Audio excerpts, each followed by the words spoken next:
こは俺に任せて。もらった。四代目ほかげを超える忍びはお前しかいないと俺はそう信じた。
みんな、渦巻きナルトが帰ってきたぞ。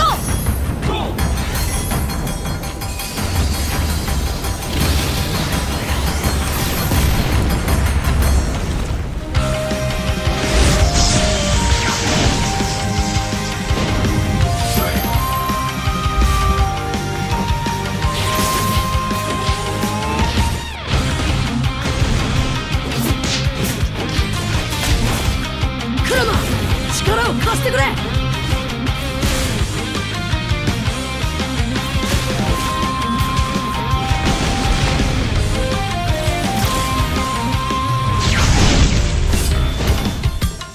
っしゃ、第7班ここに復活だってばよ。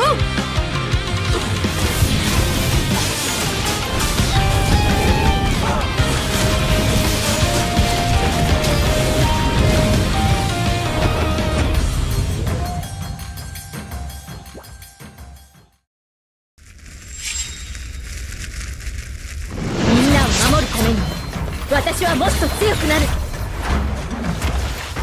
っしゃなら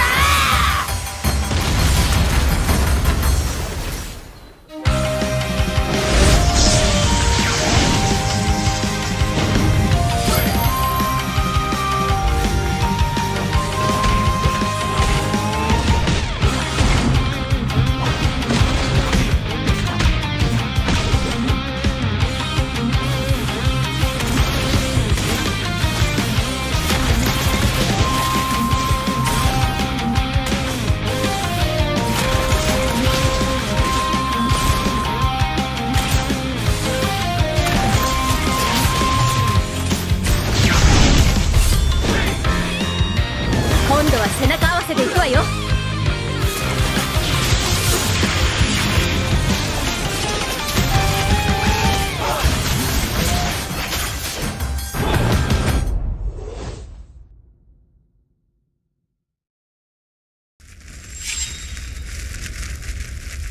見せてやるよ、シャリンガンの本当の力をな。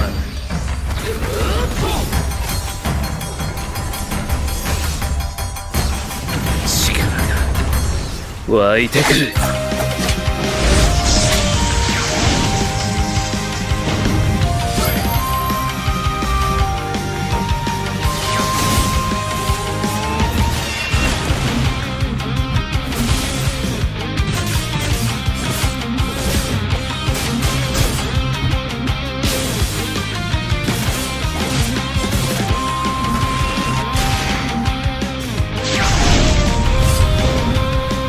相変わらずやかましい奴らだ。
đừng cái tin cái gì trên mạng, con hiểu không?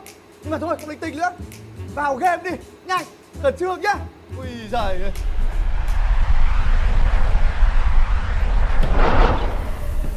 Piu piu, Đỗ Messi, nuốt 250 của tao không trôi đâu. tao thích.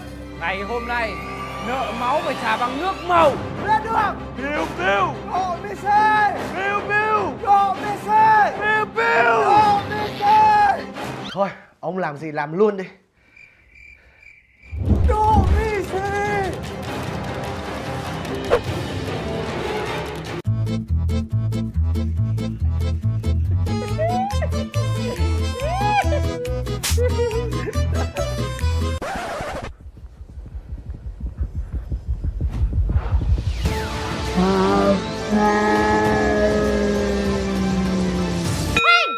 Thời này ai còn bem như ngoài đời thật. Muốn giải quyết mâu thuẫn hãy vào Mobile Legends. Welcome to Mobile Legends.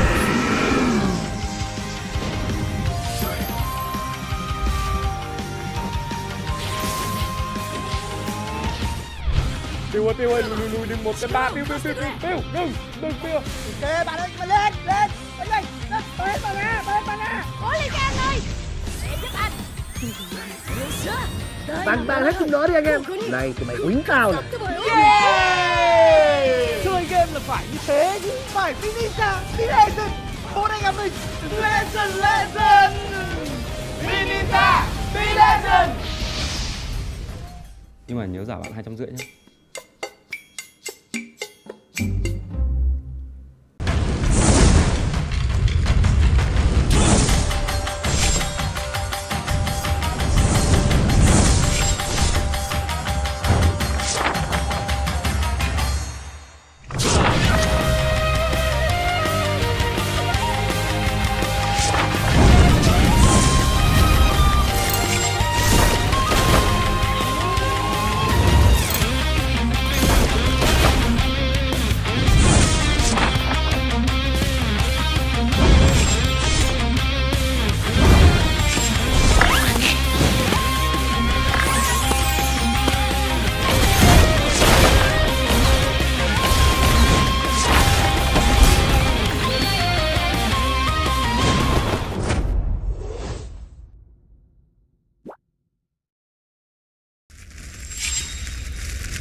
ここは俺に任せて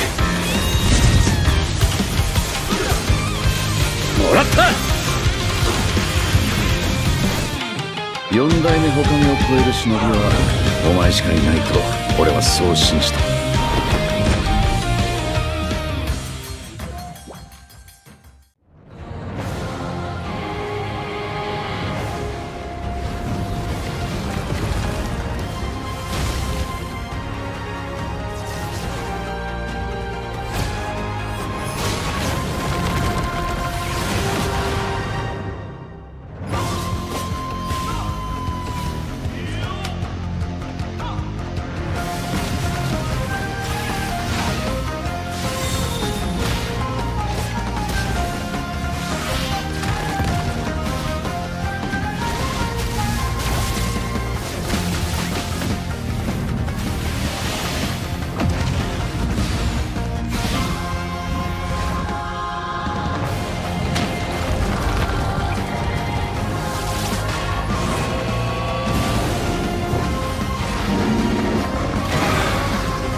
渦巻きナルトが帰ってきたぞ。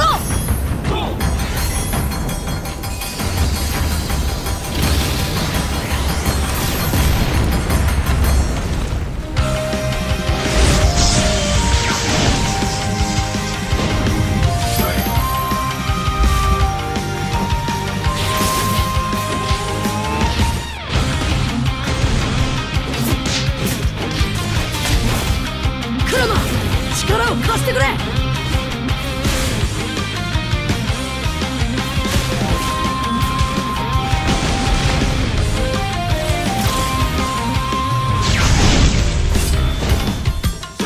っしゃ第7班ここに復活だってばよ。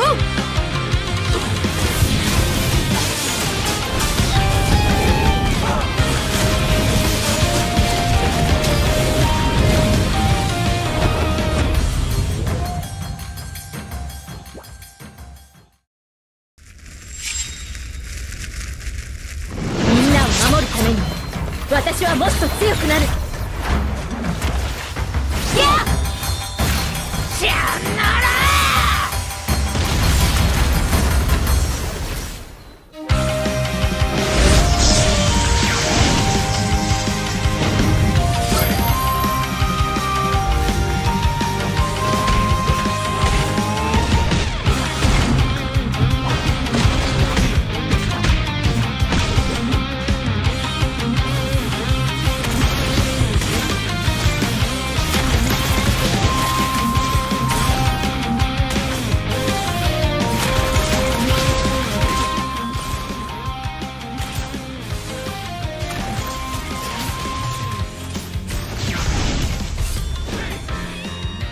今度は背中合わせでいくわよ。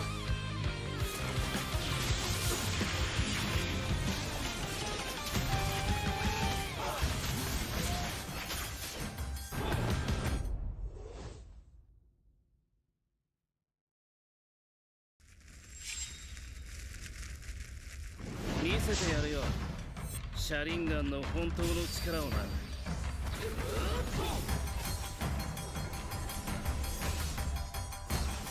力が湧いてくる。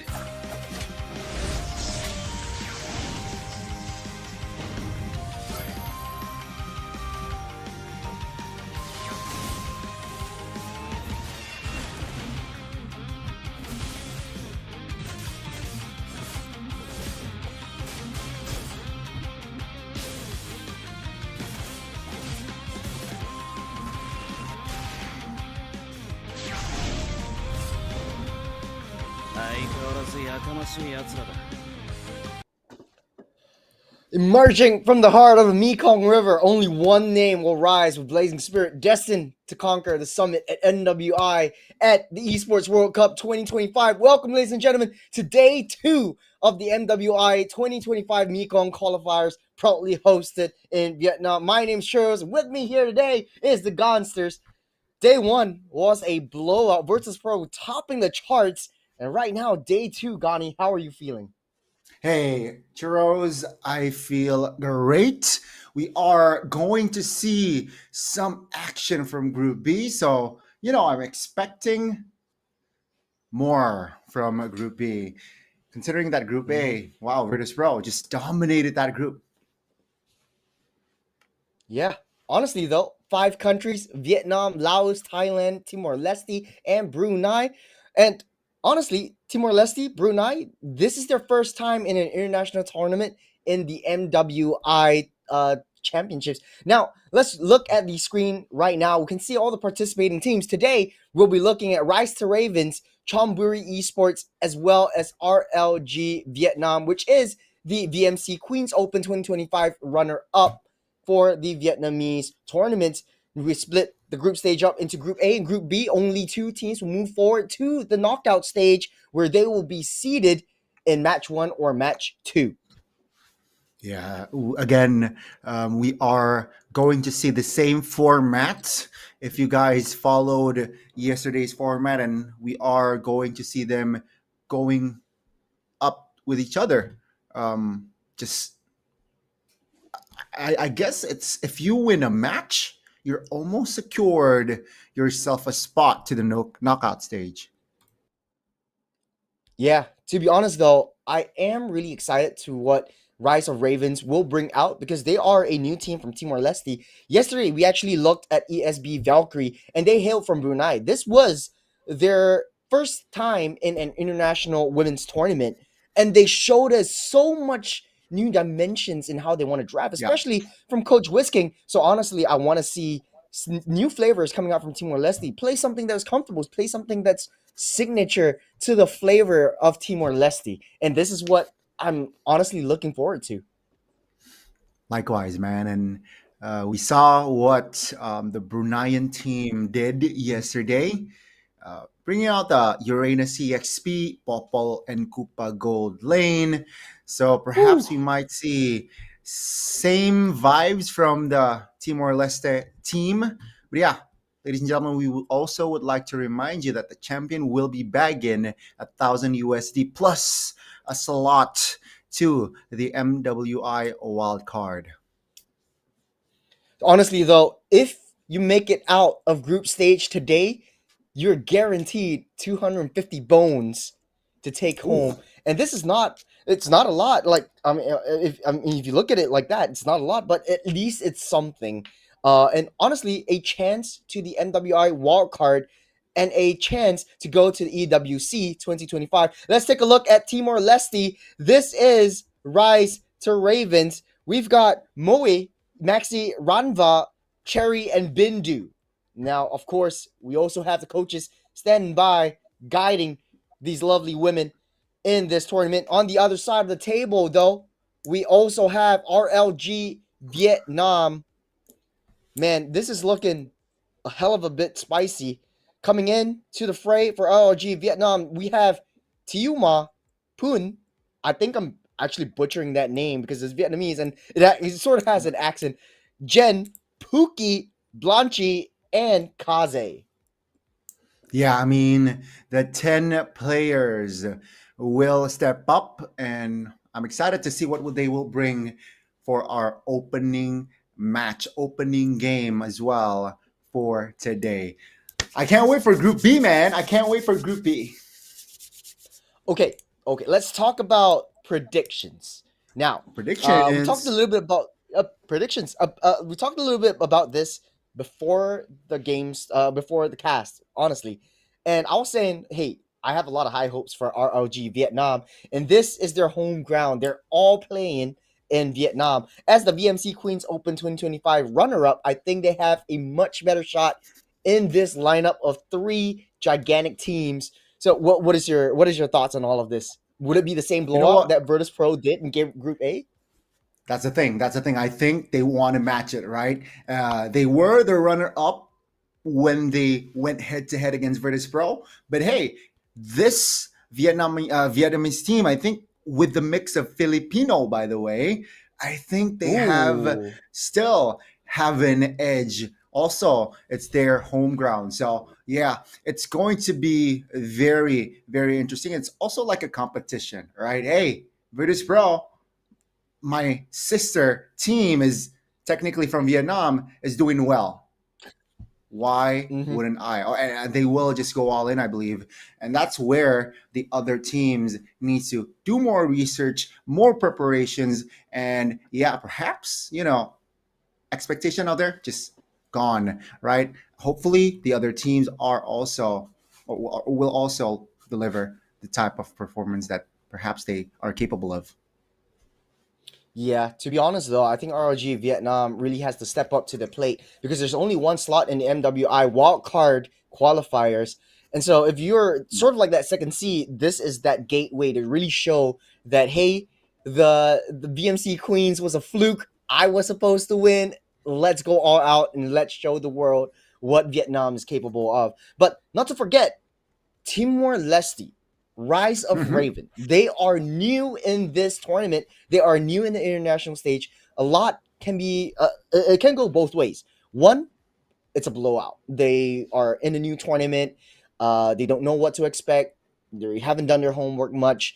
And a lot of teams are just walking over them.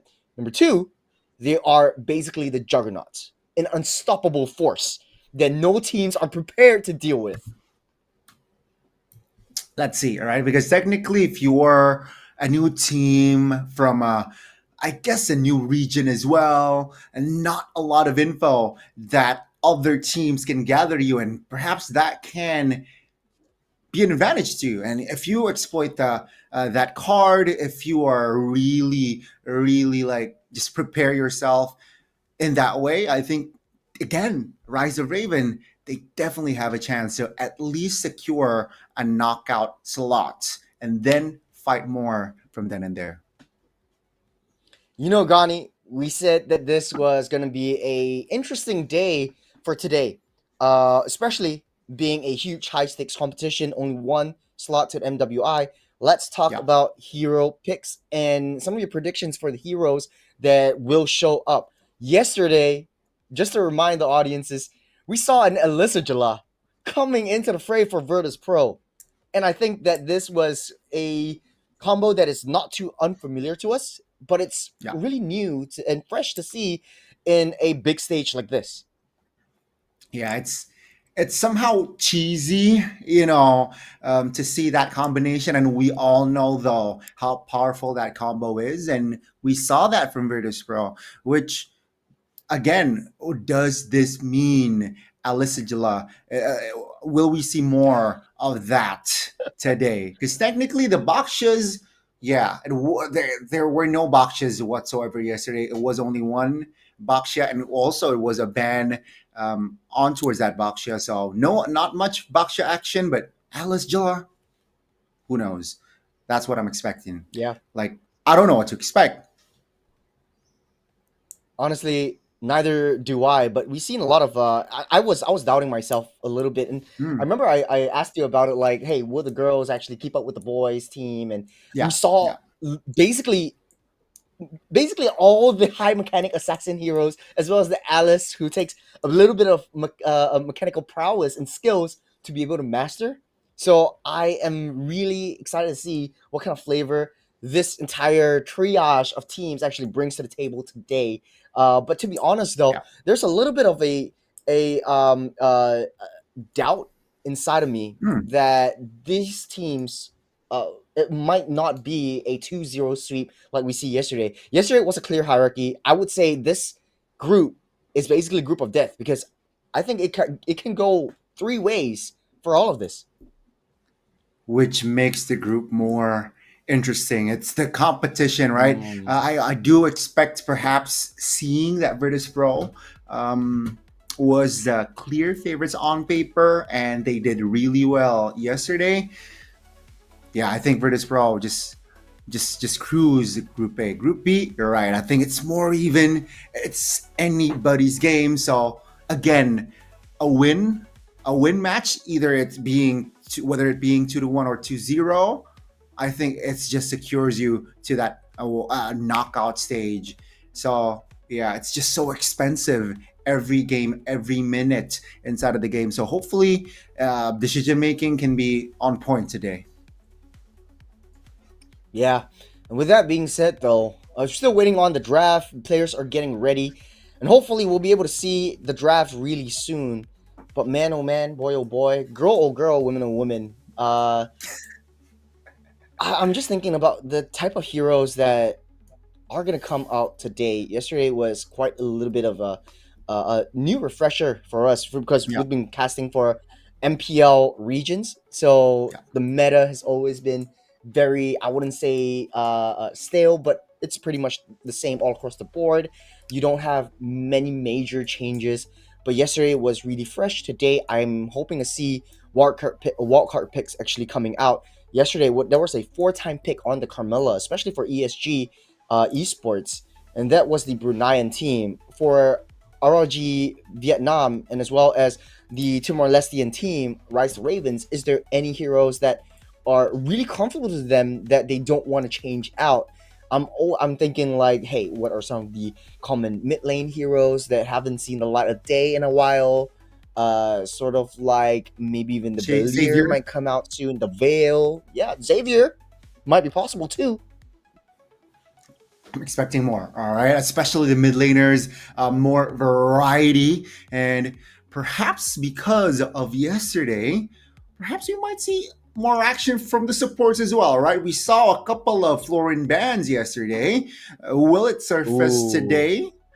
We saw the Angela. Combine it with Alice as well, or we might see a different combination with that Angela today. We got the Ling, you got the perhaps the Fredrin, right? Also a deadly combination, and yeah, I'm expecting we shift towards that sort of heroes today. And yeah, you're right. I think it's more even, which makes things more interesting. You know. Yeah. Speaking of interesting, though, I do want to. Okay, we're gonna be watching the Timor-Lestean team versus RLG Vietnam first. But I'm also looking into the fact that Chonburi Esports are coming up. Thailand has been a strong powerhouse in the male-dominated scene. I'm just interested to see how they perform well in the women's tournament, and will the Thai girls be able to step up to the plate in the same time, in the same level as the boys? I'm expected to see Ramela, right? I think she is an experienced player. She has been around the scene for a long time. I still just remember that name, Ramela, and she is the mid laner for Chonburi. So yeah, you're right. I want to see Chonburi also. An org from Thailand just step up, right? Maybe it will be a Vietnam versus Thai in the finals later on, or will it be a perhaps a different region as well? We could always see a Vietnam versus Vietnam powerhouse in the grand finals as well. So a lot still undecided, I would say. A lot still yet to be seen. Not a lot of information from a lot of the girls team as well. A lot more, especially for the Vietnamese team, for Virtus Pro as well as RLG. So we're expecting a lot out of them. But with a lot of expectations comes with a lot of pressure. So will RLG Vietnam actually be able to step up to the plate in terms of the stresses that the audiences will bring, the stresses that, hey, my sister team Virtus Pro is actually watching us right now to see how we perform. If we make any crucial mistakes, they are going to capitalize on that situation. That's the thing, right? That's a tricky thing when you are going up against a team that is within the same region, and it's technically, if you want to go and talk about the Vietnamese team, Virtus Pro, it's a mix of Vietnamese, Indonesian, RLGV. They're a mix of Vietnam and Philippines. So it's interesting to see that Indo versus PH still within a Vietnam org, and also within within the Vietnam org. Yo, Gani, you can't let go of the sibling rivalry from the Filipinos. It's not even a rivalry. Come on. It's not even a rivalry at this point. What, are you insinuating something? What, just say it on camera, bro. Come on, right? I mean, let's be realistic here. PH has been dominating the scene for quite some time now. So yeah, it has been just PH, no PHV. Yeah, but to be fair, TBF. That was in the TBF. That was the guy scene. In the girl scene, the Indonesian counterparts are actually up on top. If you know, Virtus Pro were the champions of the VMC Queens in Vietnam. And then you get RLG Vietnam coming in second place, or runner-ups. So that might be shifted in terms of the girls' tournament. Okay, I see what you did there. Okay, girls, yeah. I'll take it. Yeah, I'm trying to pull it out from you. I'll take it. But yeah, let's see, right? Let's see. What do you expect from, like, we talked about ROR, we talked about RLG a little, and what else can you expect though from Chonburi? Yeah, to be honest, I think they're definitely bringing their own flavor. It's not too far apart from us Southeast Asian counterparts, but it's so refreshing to see all these new regions actually coming up. And unfortunately, though, we are having a little bit of a technical issue, but we do want these girls and these players to actually, have an even footing, an even ground, having the best Yeah. shot at all of this. And, fun fact, today is actually Pride Month. So happy Pride Month to everyone out there that's watching. Happy? Happy Happy what Pride now? Month. Pride Month. Pride Oh, Month. Yeah, okay, yeah. okay, I okay. just realized this. Literally just realized this. So There you go. And ROR, and as well as, yeah, RLG, they're still preparing. Seems like they have somehow relaxed, but also a lock in phase, which I really like, Churros. yeah. I mean, it's very different to how the guys actually prepare for themselves. Like, just people watching these players, they're more communicative, they're more hyped, they're more happy. But the boys, they're all locked in. They don't want to talk to anyone. They're like, they're playing with the hand warmer thing and they're throwing it around, and they're playing with the powder that's on the table, and they're just so locked in. They're just so antisocial when it comes to pre-game rituals. Exactly, exactly. It's somewhat of a contrast. Yeah, we can see laughs on the side of, I believe it's the side of RLG, it's RLG. RLG, yeah, RLG, and yeah, what a relief. I miss the crying emote girl yesterday. It was Saw, I believe, right? Saw, yeah, from Virtus It Pro. was yeah. I mean, we should take a page out of their book, try to emote with those cutesy faces. So it seems terrifying, intimidating, but yet endearing in a way. And I'm excited to see how these girls actually come out after that game. But it does seem like R2G's R2R is very locked in. They're like a little bit more stressed in terms of their outlook, their disposition. But for the side of ROG, they've been in this position before. They've been in high stakes, high stress environments before, and this is pretty much to them, I would say, a walk in the park. And we will see in the execution of the game. But as they sort out these technical issues, man, I really want to see something, fresh and spicy. I know that the Florin, you talked about that coming up as well. I do want to see the Florin actually come into play because a lot of these teams are banning out that Florins. I think they have cracked the code on how to use Florins effectively.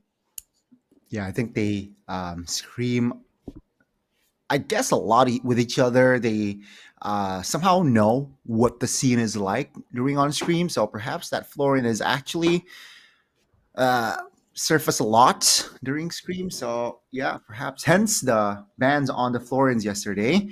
Um, Hopefully, though, we get to see her Florin in action today. It seems like they are still just talking about the issue, still trying to find the solution. And wow, a team from Timor Leste. Yeah.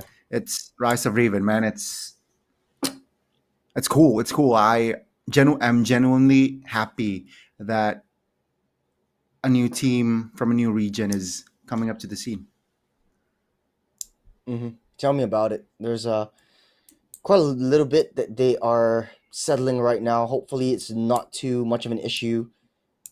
But yeah, they're all smiles. I don't think that's too much. Oh, they're actually okay. They're waving to the camera. I thought that was okay. Hello. A cue to go. Finger hearts Okay. all the way through. Oh my god. Yeah, I mean, it's crazy. It- it's so fun seeing them like having fun as well off cam. And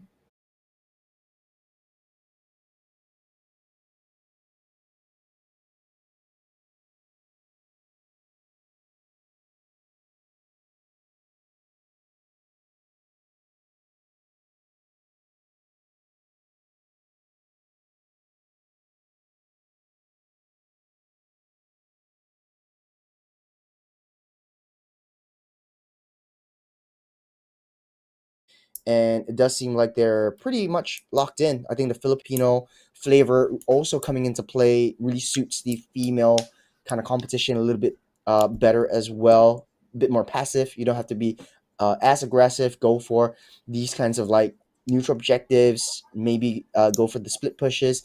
But then again, from yesterday's KK Esports, they had a little bit of a lack of confidence going for these objectives. But we'll see in when we get back to the game. But yeah, I mean, to be frank though, it's quite cool to see how the Filipino flavor is being brought in together with in contrast rather with Virtus Pro.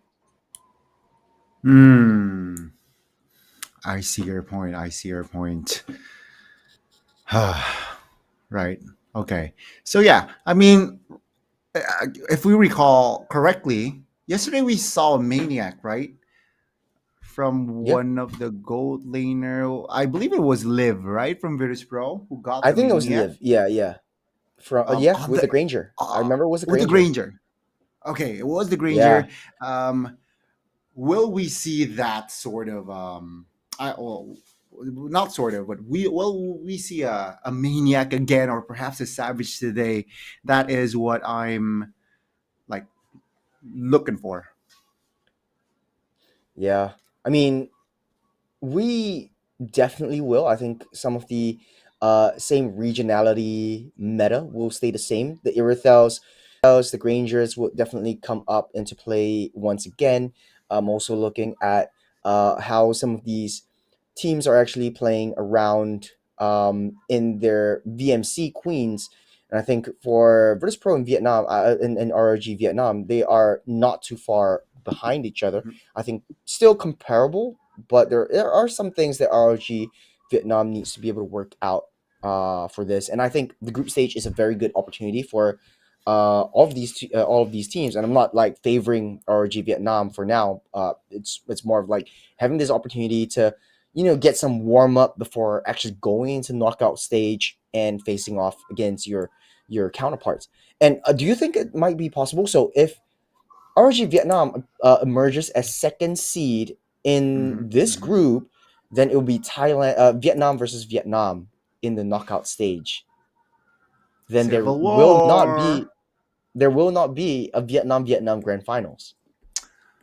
That's the thing, and I feel like Yeah. RLG, they are aware of this, right, Churros? So that's why they want to claim more reason for them to claim that top spot. But Churros, let's just jump into the Oh, finally. drafts. Haha. Let's jump right in. Rice Ravens are actually starting off with the first pick, RLG Vietnam with the second pick. I think a lot of the teams, especially for the boys' side, they much prefer the second pick because they have access to more priority heroes.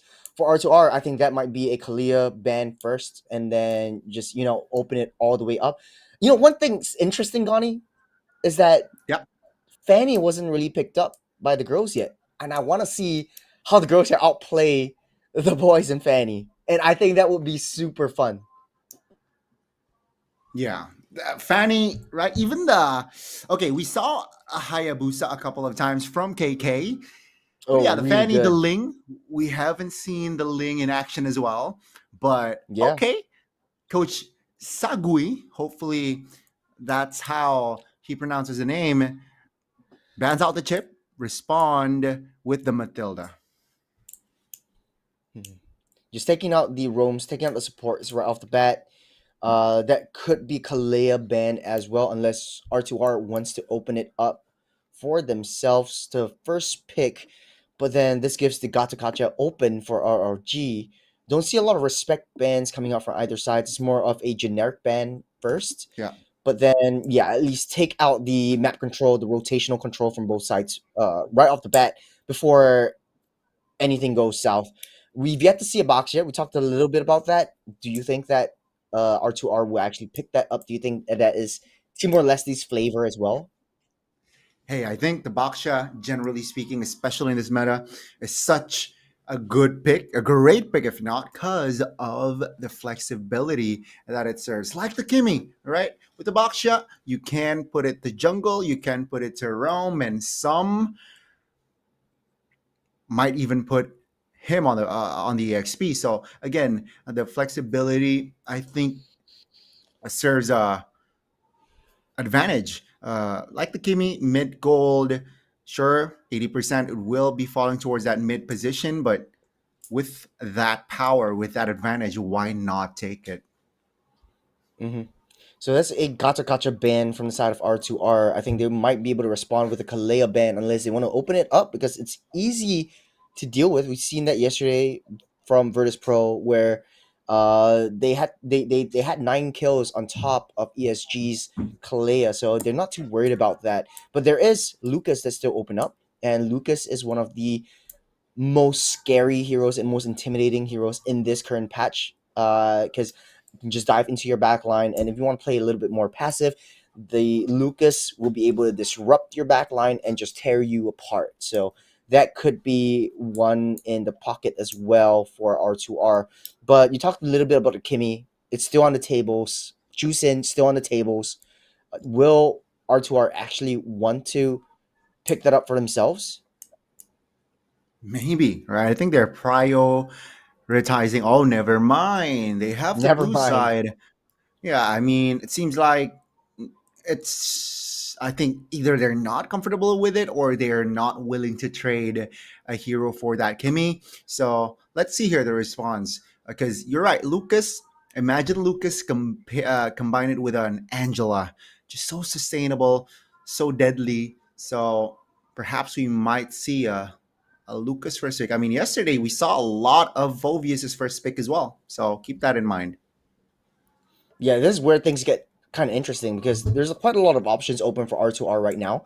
The Lucas, the Baxia, you could first pick the Juicin so that you disrupt the draft coming up for RLG. You can't play too tanky because they'll just pick you up with the Claw. But for now, I think quite open. You could always go for an a jungle first pick anyways because then you're forcing over a high loss over the ROG, then you kind of know what their synergy is. Or if you want to play a little bit more safe, now that Gato and Kalea's off the bats, you can always pick up the Badang, but they go for the Juicin instead. Okay. A way to dictate the draft, right? Somehow to negate the power engaged tool. So yeah, RLG, they respond with a hero that has range, which is a Granger, which is actually what Jushin is lacking, of course, with the Jushin, and that is range. You mentioned the high loss. Now that there's a Jushin, I highly doubt that there's going to be high loss from side of RLG, but the Phobius is still on the board. And technically, the Phobius still Mm. can work his way through a Zushin. I have to 100% agree with you. I think that could be a Phovius pickup right there. Mm. But no! Baksha debut in the MWI qualifiers. First time pick by RRG. So I Yeah. like where this is going because the Baksha has been used in MPLID, MPLPH to disrupt kind of the juice-in picks and as well as having like under turret dives, cross mat plays because of the high speed rotations in the early game towards your side laners, so to speak. So I think that would be a very viable option. There are ways to mitigate the Baksha as well, though. So R2R, do they want to pick up the Irithel right here, or they could go for a wombo combo in the Harith as well as the Hylos, which might be in a tough pickle in the early game, but at least you don't give up the Hylos over to ROG. Because now with the Baksha, it's easier to open that up for R2R as well. But it seems like they went for another approach, Xborg and Moskov. This is a way to at least counter that Baksha, right? With a Baksha, you want yourself to get close. With an Xborg, hey, just burn in you. You will less likely to feel that you want to get close. So a great response, but okay, all right. This is what I'm talking about. Zushin pickup, just get a hero that has a range. They locked in the Granger and they doubled down on the Farsa. A mid laner head to head. that has range as well with the feather airstrike, has mobility as well with the wings by wings. So far, so good. A good way to counter that Moskov as well, using range. Don't have a lot of disruptions for the feather airstrike as well, since the Gato Gacho was already taken out of commission. So second phase of the bans will be the high loss, and I was teasing it a while because the high loss was actually really used really well yesterday to zone them out away from objectives. And now Yeah. I guess RLG wants to play a death ball kind of situation where everyone just goes ham. You start the ball rolling, no pun intended, by the Baksha, and then get the feather airstrike, get the Rhapsodies in, and just go crazy from the back line. I think that might be an effective approach there. Let's see though. I feel like to R, right, they will commit more bodies, right? A tanky unit in the second phase with the Hylos banned out, Gatot Kacha banned out, Phobius banned out. What are the heroes left for the side of ROR? Mm, I think they have quite a bit of options right here. The Xbox could always go into the EXP side. I mean, same could be said about RLG, where you put the Baxia in the Roam or in EXP. I would say that Glue might be a viable You're right. option right here, at least to get into the back line, or even the CC to be able to disrupt that side. And then you have basically two heroes with really high sustain. But then again, yeah, it's tough to draft against like the Baksha, because a lot of the heroes that have sustain, like the Florins, like the Glue gets banned out. Okay. Good read, right? And mind you, the Florin and the Angela is still in the picture as well, where you can combine it with the Baksha. Somehow, if this X-Board goes to the jungle, not really a great combination, but let's say EXP, Suyo, jungler locked in for ROR, then yeah, it's still very much deadly if you combine it with a support. So let's see here. It seems like ROR, they are taking their time here for that last man to come through. Will it be another like tanky hero? We saw Uranus, by the way, yesterday. Will we Yeah. see it again today? There's the Hanzo. Good call. Good call. Because we can never be too careful. I was gonna say both teams actually don't really care about the jungles at that point. Yeah, sure, the Joy was banned out, but you're still left with the Hayabusa, the Hanzo, the Ling. Yep. We talked about Fanny as well. That could all be very effective backline tools, especially so for the mid laners for both sides now that they're open. So this pick right here, I mean, if you want to go play it safe, maybe even the Suyo might work, and then ROG has the upper hand in the early game advantage. So yeah, it seems like they are somehow not convinced as well, or not convinced, but it seems like they are still keeping things in check with the Baksha, right? You want to make sure the Badang, okay, they add themselves an AOECC, right? So that's a great way to somehow start wars, initiating and hoping the Granger and the Farsa will deal damage from the back lines. A great addition for their composition, indeed. Yeah, you start things off with the fist crack into the feather airstrike, into the Rhapsody, and then you have to pop all your valuable resources. And I think Moskov definitely going to be holding on to a flicker as well. So just to get himself safe out of harm's way, you have to deal with the range anyways. I think the only drawback for RRG is that they don't really have any side lane support in the late game. So if things go south in the early game and they have to play very defensive, there we go. That's the Florin as well as the Hilda. So the export in the jungle, Hilda EXP, Roam Florin, which has a lot of heal factors coming out from R2R, but I don't know, reliable AoE stuns? It kind of seems lacking for R2R. That's what that is the one department or one aspect that is lacking. But mind you, they have a slow, they have a lock stun, right, with the power of the wilderness. Perhaps the Moskov can pinch you. Okay, so it's confirmed, Baksha Rome. All right, so it's not going to be a support versus a support. I thought they will lock into Angela, but it seems like, hey, you got the Florian, I got the Baksha. Baksha's passive is already anti-region, so that's free dominance ice within the Baksha already. Yeah, I think it's a risky play for Rise to Ravens to actually pick up that Florin, because that was what I was thinking. Like, you definitely don't want to go for an Enchanter this time because it won't work as well when you're facing up a Baxia. But I do like the fact that, man, RLG Vietnam, they are rocking an early game synergy all the way from the get-go. From the later stage of game, though, I think it is definitely Rise to Ravens game to lose. But we'll see down to the execution in the early game. The coaches are having a nice little handshake, a little bit of a respect from both sides. As we load into the land of dawn, these girls are looking hella spicy, hella chantic, and the drafts are as well. Man, They're God, locked who do in. you They're favor, locked though? in. Seeing the heroes that are set, I gotta say RLG Vietnam here for game one. It's a perfect balance, right? You get the tanky units, you also have the crowd control enough to support you during big team fights, and they have the range with the Farsa and Granger.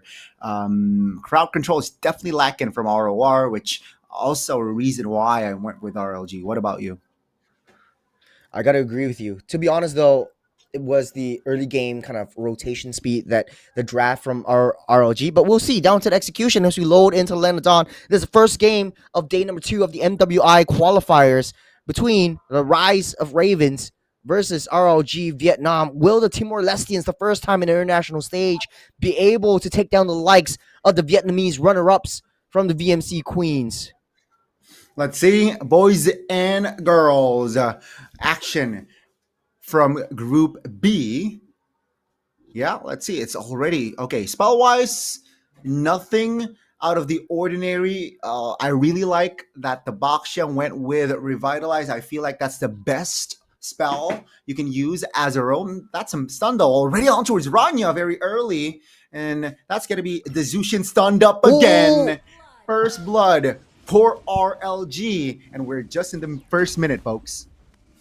No, what I love is that Tiuma actually rotating towards that mid side to give a little bit of alleviation from that jungle towards saving Ranva. I think she drew herself a little bit too close to that Farsa.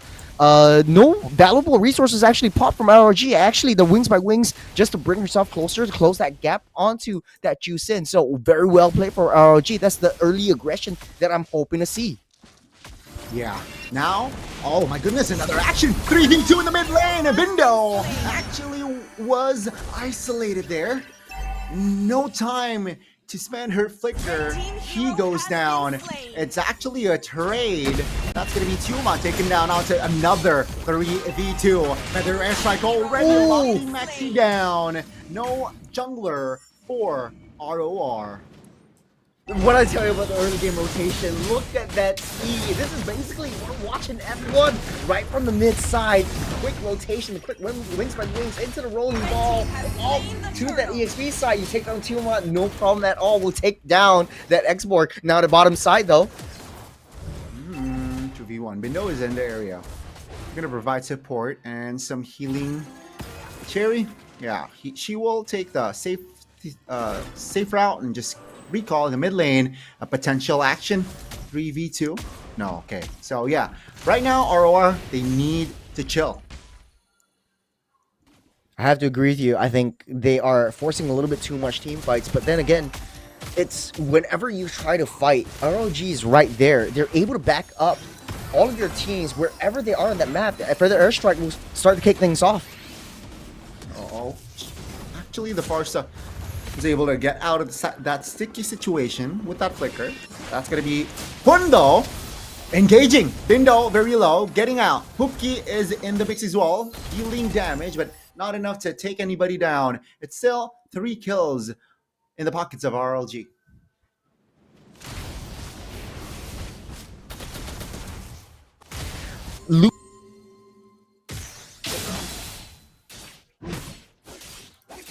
as a trio. So it's a 3-2 synergy that RLG is actually bringing up right from the get-go. Now, a little bit of a tough pickle that R2R is in. 2,000 gold behind.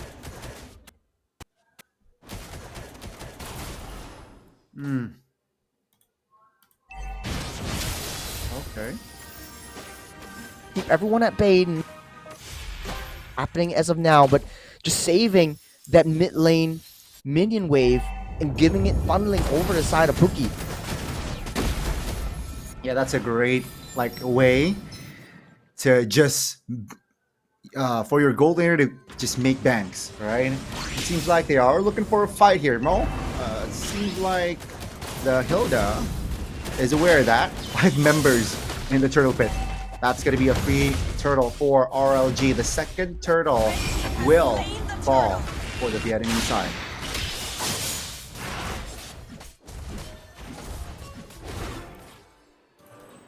Pookie went out of her to that turrets, but that's a lot of damage actually taken, soaked up by Cherry. Uh-oh. 3v2 with a fist crack. It will lock Cherry down alongside Bindo. Now, even with the heals, Pookie still claims the double. Wow, RLG, this is not the land of Dawn. This is their playground. Yeah, feather airstrike for good measure. Pookie already starting things off. You see the ball rolling, and when they sound the horns, the alarms, the fist crack lands onto 2, soaking up. Look at Tuma actually delaying that turret damage from Blanchi so that they can secure 2 kills in 1. So what a play, what mastery of all these heroes. On top side though. Uh-oh. Gotta be careful. Their jungler punished. Now, RLG looking to make some trade and avenge for their teammate. Doesn't really find the right connection just yet though, so both teams actually disengaging. But look at the rotation speed. That is engine on full high gear right from minute 1. It's only 5 minutes, but RLG seems like they're having fights all across the board. Uh-oh, the Hilda stunned. The damage will be enough now. Florin pops the ult, but Mo goes down regardless. And that's going to be the tier 1 top lane taken down as well. RLG, they're just controlling the tempo, dictating everything. And yeah, ROR, they're struggling to find the right connection. They're struggling to find and keep up with the tempo of RLG. Even for micro gameplay, like even Blanche waiting and holding on to the next stun because Tuma already laid down the fist crack into the wall. So the stun, after stun was done, Blanche went in for the double layer. So that was really micro mechanics at their best. And RLG seems to be a team that is well oiled and running high. To be honest though, I don't see a way that R2R is able to come back to this. I was doubting a little bit on side lane pressure that RLG is able to provide in the late game, but after seeing the rotational speed coming in from all of these objective takes, I don't think R2R is able to match the tempo that RLG is bringing into this game. Third turtle of the game secured by RLG. What is the play for Rise to Ravens right now? I think they need just to turtle their, within their base. Right now, they are looking to defend their tier 1. It seems like RLG. Oh my goodness, feather airstrike. The damage will be enough to take Cherry down alongside the Granger there. What a connection between Jen and as well as Pookie. Puissance, shield unity. Good stun on towards Mo. They disengage for now. Just Cherry, the only casualty. Oh man, the flanks are not stopping. RLG finding kills, finding stuns all across the board. Once Jen actually throws it down. Tuma finds the right connection there. Maxi goes down. Tier 1 now being the main target. But that's going to be the SOD. Oh my goodness, Mo finds a kill. An important one as well on towards Spooky. But that doesn't stop RLG. It seems like they got the purple. So that's a compensation right there for the shutdown on towards a gold laner. I don't think it matters that much for RLG because they're so far ahead at this point. The 3,000 gold lead. Once they take down this T1, I feel like the game's pretty much over in favor of RLG. For Rise of Ravens, they don't really have a lot of high ground. They don't really have a lot of comeback mechanic because Moskov still needs a lot of time to farm up, get his power spikes. That's golden staff, but he's 0-2 and 2. I don't see a way that she's able to come back into this game as quickly as Pookie for this point. 30 seconds until the Lord spawns up. I think for Rice Ravens, the lack of AoE crowd control whenever a team fight starts is starting to hurt them. Yeah, you can see, and this is what we expected as well from the drafts, where for RLG, there are multiple ways to start a fight, but it seems like with the composition that we're brewing, they are more reacting type of composition, right? They react, but to initiate, it's gonna be hard for them. And right now, it's clear who is on the steering wheel. It's a quick work of the Lord done by RLG as they rise the tempo again. Every time you see a rolling Baksha, that's another kill actually. Looking on the board for RLG, man, it just seems like Rice Ravens, they can't seem to step foot out of their base. But in the late game though, I do have in the floor. Okay.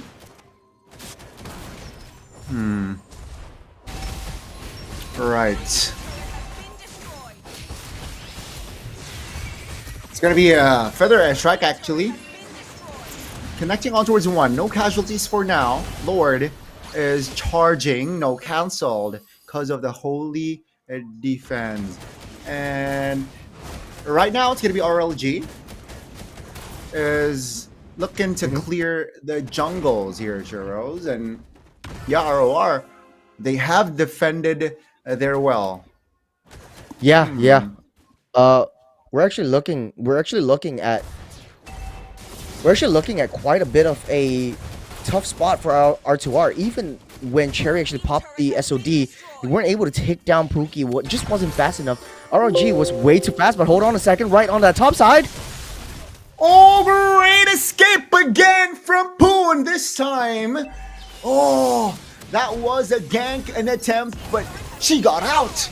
Now RLG focuses on towards the mid base turret, harassing it down. Bottom side, is this too greedy? Good stun.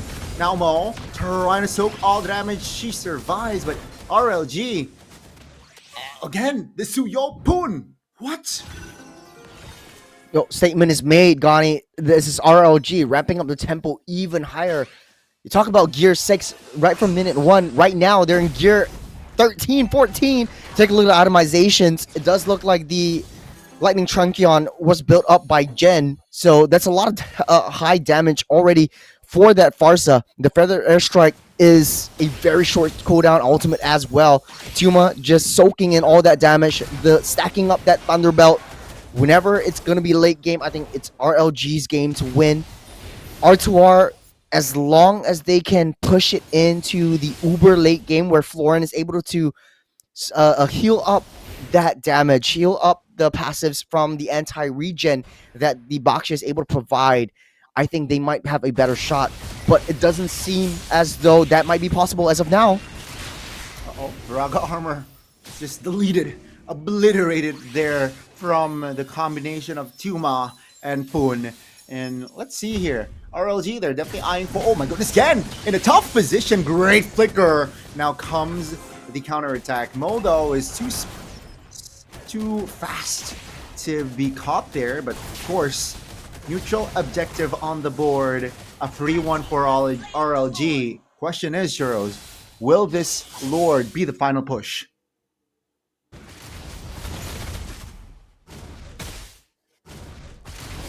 Okay. Okay. Now that's going to be Maxi, though. Taken down. A little too isolated. A little too far from the group. She wanted to clear the far lane, but it seems like it's a no-no. Great read by Blanche. Let's see.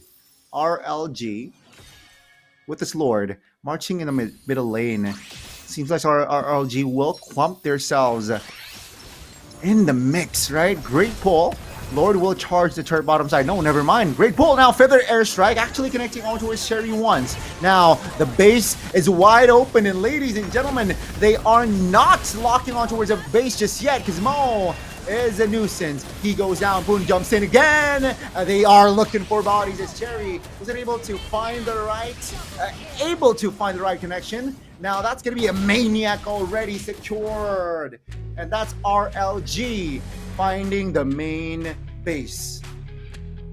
Great end for RLG. Great discipline. Action-wise is what we expect. A lot of action from the get-go. Unfortunately, ROR wasn't able to find to the angle to neutralize the situation. And yeah, this is Blanche. Oh my goodness. Oh, happy dance. That's a happy dance What right a game. there. What a game, Gani. Man, right from the first moment, I think that's what Abaksha has actually picked up. I don't see it used yesterday in Group A, but this first game was a testament to why the Baksha was actually picked up so well. And speaking of the Baksha, Blanche as the MVP, 1-0-10, cycling everywhere on that map, rolling the stones from cross-map plays right from the first minute. You take down my Badang, no problem. I'm there. I'm gonna back you up with the Farsa. And now, if you see the wings, the wings by wings, as well as the rolling shields, the Baksha Farsa combo is super scary. There's nowhere in the map that's safe. Once you take that down, the Baksha might be in the bottom side of the map, but the moment you blink, he's right here next to you at the top side. They were able to capitalize on that mobility advantage. Definitely Churros in that game. And what a game from RLG, ROR. From the first blood, they weren't able to bounce back, right? And after Baxi died there, yeah, neutral objectives on the board are free for RLG. No plays whatsoever. With a lack of crowd control, it's really hard for ROR to find a turnaround. I love this play. Look at where Tuma is, just soaking up the turret damage so that they can confirm that kill onto the floor. And so even with those small little micro plays, that was just beautiful layering of team fights, layering of damage taken from all of the main tanks from RLG. So, man, when we go into the second game, Timor-Leste and Rise of Raven really need to hold their ground, need to be able to adjust, get that reset, because that was no easy way to say it. That was a really dominant performance from RLG. And when we saw Virtus Pro yesterday, I mean, it is definitely comparable to how RLG Vietnam is playing right now. And even, I mean, RLG Vietnam might be playing even better this time around because there is so much adaptations on the fly, so much rotations. They know their jobs right from the start. For Blanche, making those setups, making those tower dives, it's not an easy call to make, but they made it work, and they know how to layer in all of these excellent team fights right from the start. The adjustment of the synergy from a all split kind of heroes all over the map into a 3-2 into a 4-1 was just impeccable from them. So man, we are going into a short break because the girls need it. We need it too, but we'll be back. Don't go anywhere. We'll see you soon.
What's going on, ladies and gentlemen? Welcome back to the MWI qualifiers.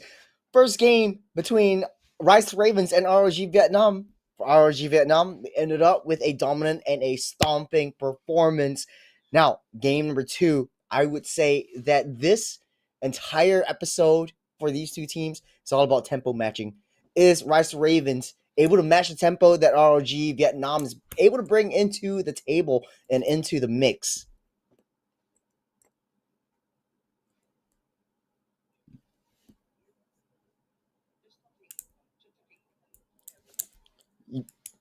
Yeah.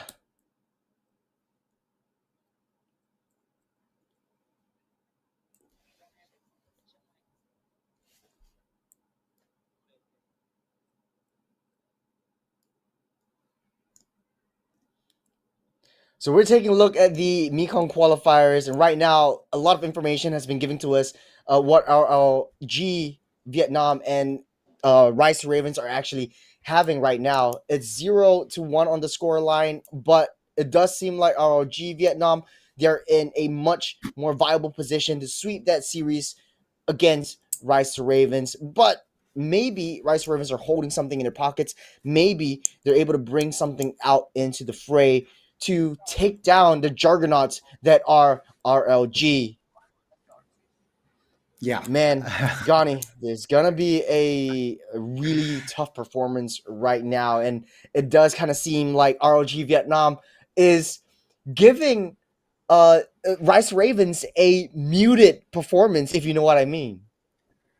Yeah, exactly, man. They are able to mute their opponents, and it seems like just it's a note. It's they're really forcing ROR to get out of their comfort zone here in game 2, which I want to see from ROR draft wise and also play style wise, because it seems like the Florin combination didn't really work well for their side. The box shot is open already. They went for the gamble, right? Seems like they are comfortable with the Florin, but hey, theory it wasn't really effective. So I want to see change from ROR if they do want to take the series to a full best of 3. I have to agree with you 100%. I think the Baksha is definitely a meta pick, especially in the bigger MPL regions for a reason. And it's tempo matching. The fact of the matter is, right from the first minute of the game, first second of the game, the Baksha was always having cross map plays, but the ball is in Rice Ravens court. They are able to dictate that draft, especially from that second pick blue side. So will ROG Vietnam want to try the Baksha again, or will Rice Ravens actually ban it out so that they disrupt it from ROG? Okay, will there be a significant change of approach from the side of our ROR? Or will they stick to comforts? RLG, at this point, I think they can change their approach, but if it ain't broke, don't fix it. You know what I mean, Churros? Yeah, I have to agree with you. So they go for the Joy ban again. I think that is a respect ban on toward the jungler position. I think for Maxi as well. Like, she wasn't able to do anything at all, even with the export jungle. Jungling speed aside, I think export was still a viable option in jungle. It was just disruptions all over the map. She couldn't farm in peace. Every time she looks around, every time she's cooking something in the jungle or taking a jungle camp down, another big clash is happening somewhere else in the map, and she has to be like, oh, I gotta go back and I gotta support my team again. So there wasn't any form of like lull time for her to actually get her core power spikes or core items before going into the battle. So banning out the chip is actually still a right move right now, but I still feel like the Boxer should be taken out. They need to be able to find a way to deal with it. And I think banning it out rather than changing the entire composition of a draft is a much better approach. Okay. I really like that point. I really like your point here. ROR. Also, I really want to point out game 1 here, Churros, they really like to take their time during their drafts. And it seems like Coach Tagui, it's his play style, right? It seems like they like to play around with the timings, just really carefully think of the game plan. What are they really willing to let go? My bet is Kalea, they need to ban it ASAP. I will have to agree with you. That was a Gatot ban from R2R from the second spot. So if they are comfortable with giving up the Kalea, so they ban out Kalea instead. They want to go for the Gatot in their own favor. In case RLG pulls out a Baksha Farsa again, especially the Farsa, so at least they have some form of disruption. Okay.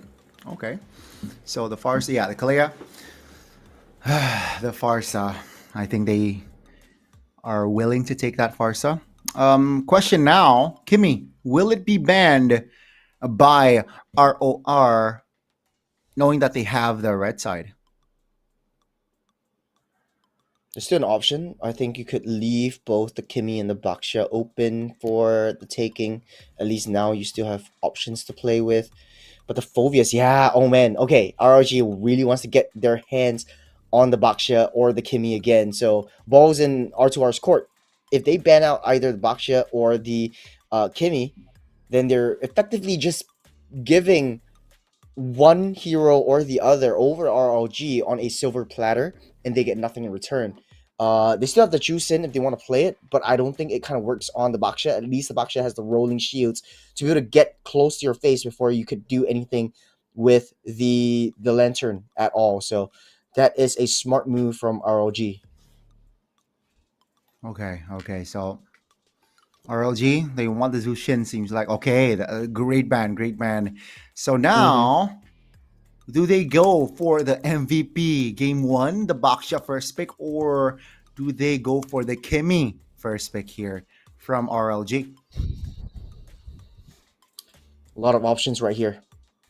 Either or would phenomenally well for either teams, but they go for the Kimmy instead. R2R might be able to deny pick the Baksha unless they haven't really trained for it, so they're not really as comfortable as RLG to be able to play this. So then RLG could pick up the Baksha again for themselves. That is still on the board, definitely. If they are comfortable, go for it, right? Try to deny pick it. If not, I mean, Lucas is still on the board.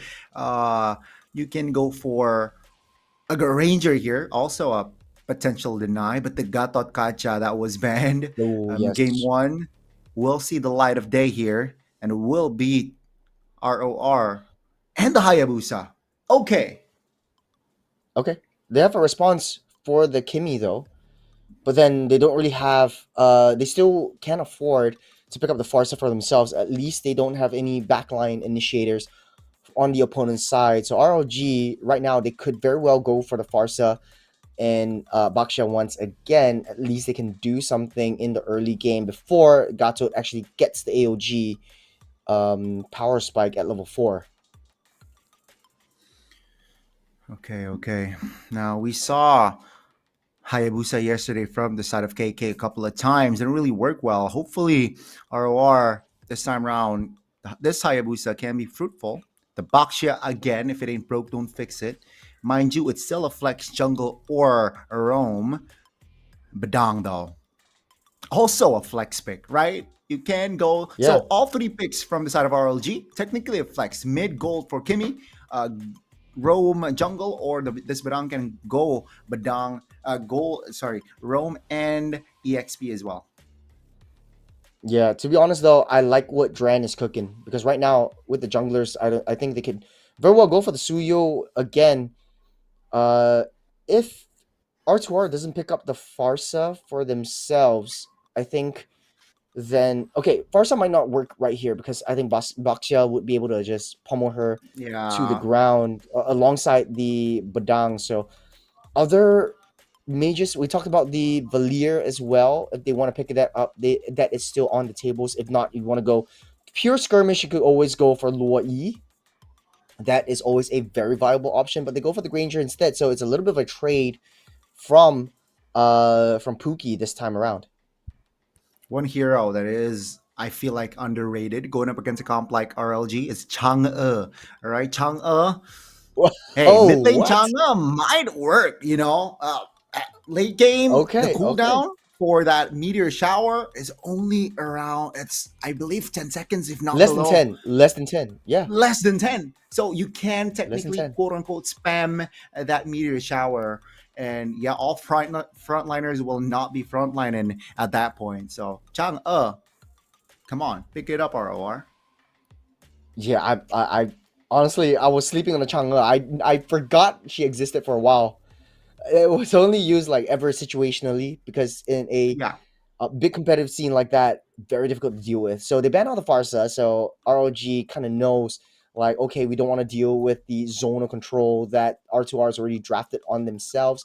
But still, they don't really have a lot of forms of reliable stunts. So a Hylos for R2R might work well in their favor. If not, go for a CC as well, just to at least have Mhm. some lane dominance and some zone control from her kit. For the side of R2R though, banning out the Suyo, don't want to deal with early game Suyo again. So that means the Hanzo might be open for RG to play with once more. The Suyo is, man. So yeah, you're right. But then again, I guess RLG don't Nabi? really mind. Oh, Hanabi. Hanabi ban? That What? that is interesting. Remember we saw the Hanabi Lolita combo a couple seasons back?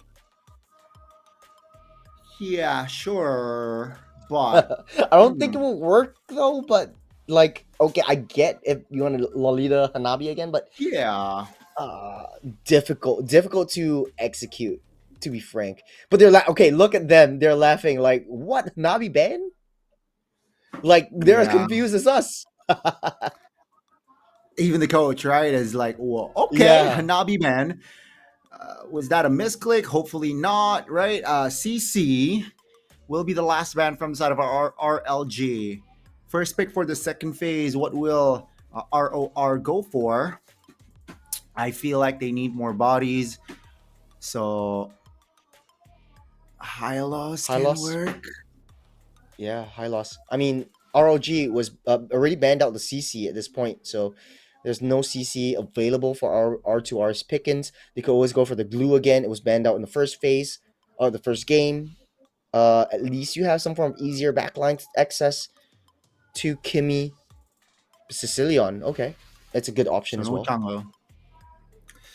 Yeah, I can I feel was your sadness from real. here. Hey, come on, come on, come on, Coach Sagui. Come Come on, Changa on. is not a bad pick here. But let's see, two picks for the side of RLG. You still have the assassins in play. Hanzo's open. If you want to go Hanzo, Sicilian is basically a non-factor at this point. Yep, there's a Green call. Hanzo. That's a Harith. Yeah. Okay. It's a lot of magic damage though. Not too sure about the uber late game because Hanzo will be immediately melted on by the Granger. But that is easy backline access into the Sicilian. Last pick though. Could be a Roam, could be an EXP. Glue would be a viable target over here, or if not, you want to go something a little bit crazy, go for the Esme. Remember the Esme as a counter to Harith? Way back in MPL ID season, like maybe 12 or like 11 or something like that. We might see an Esme, right? Got that Rome is Yeah. um, definitely available. But no, okay. Yesterday we Go for the saw a Camilla. lot of Carmillas. Yeah, seems like Bindu will rock the Carmilla today. Yeah, I'm still wondering about the Hanabi ban though. Very interesting. Same. Yeah, don't know if it was a mistake or a fluke because that could have been a Hanzo ban so that they at least have a winning shot into the back line. Because I haven't remembered the last time when I saw the Hanabi coming out. I think it was like 3 seasons ago or something like that. But you know, as the draft is ready, I do feel like RLG has a easier to execute draft. You know who to go in, you know how to layer in your team fights. And I think that Hanzo pick was just cherry on top of the cake. Very easy access into the backlines of Rise of Raven.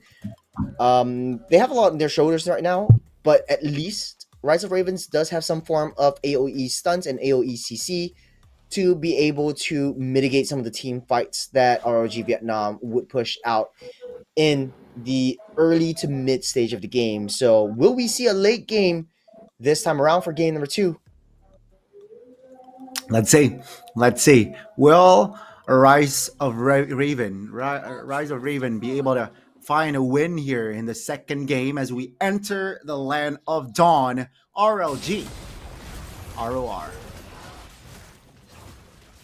We're starting things off, and I think Hanzo already has a little bit more faster farm clearing. If we have a leash for RLG, that might spell a bit of a faster rotation right from the early game. And yeah, it does look like the Baksha is actually going for the leash so that Hanzo gets that early level 4 and gets a very impeccably fast power spike. So you can see how the rotations are being adjusted for RLG from this game. Because I was inching for, okay, if you have the Baksha, you have a Jawhead, maybe you could go for a leash so that at least your Assassin Jungler could get a quick level 4. And now, look at where they're rotating and pathing down, especially in the river line. Just giving a little bit more information down on the purple buff. If the Hanzo got that first skill, he might be able to steal away the purple buff from the hands of Hayabusa. But it doesn't look like they want to go for this one. Bindu. Bindu already Revitalize popped. popped the Revitalize. Not really. Yeah, not really there. Not really a great position there. Bottom side. That's going to be Cherry, actually, taken down as well. That's a great initiation there from Poon, finding the right angles. Now, with the Shadow Kill, great cancellation, just to lose out momentum. And Tuma is there. Still has a Shadow, and that's going to be Shadow Kill forced to be used upon, and Maxi will fall regardless. Big mistakes were made by Rise of Ravens. Let's take a look at the replay right here. I think the replay doesn't capture everything. Blanche just body blocks the Hayabusa from Shadow dashing into the Kimmy. That was great positioning from Blanche. Great understanding of the mechanics and the skills for the Hayabusa. Doesn't look like Rise of Ravens will be able to contest for this one. It's 2 minutes on the clock. That's 1,000 gold lead right from the bat. Look at Fun actually going into the jungles and trying to get some information over on their opponents. This is not a great start here for Rise of Raven. Let's see though, will there be adjustments, right? It's not the end of the world. They have the Sicilian and the Ranger to work with later on mid or even late. So right now, what they need to do, again, just keep their tempo in an okay manner.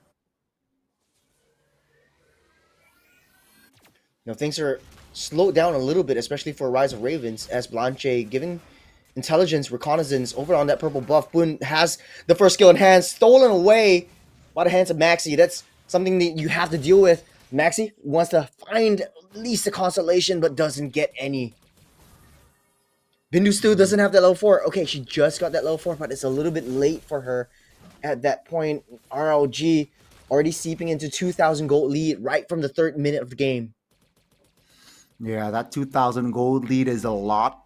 You're right, considering it's just 3 minutes of game time. So Corrosion Scythe is already within the Hanzo's equipment. So now they are looking to be more proactive. Cherry, position is known, looking for the angle, but it seems like Pookie will be happy and satisfied with just taking all, at least more gold shield turrets there.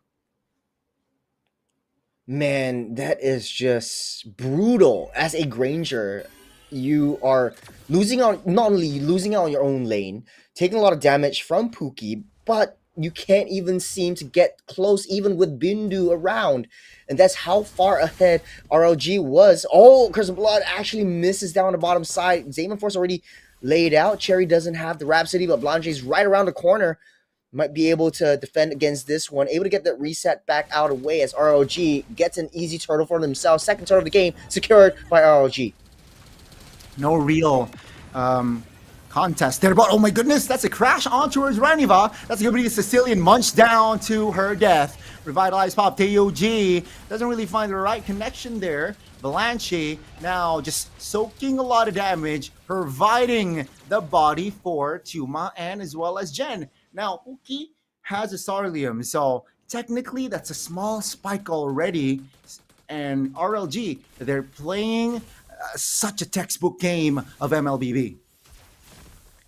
Man, that was just lucky for Mo. On the top side, though. Oh my goodness.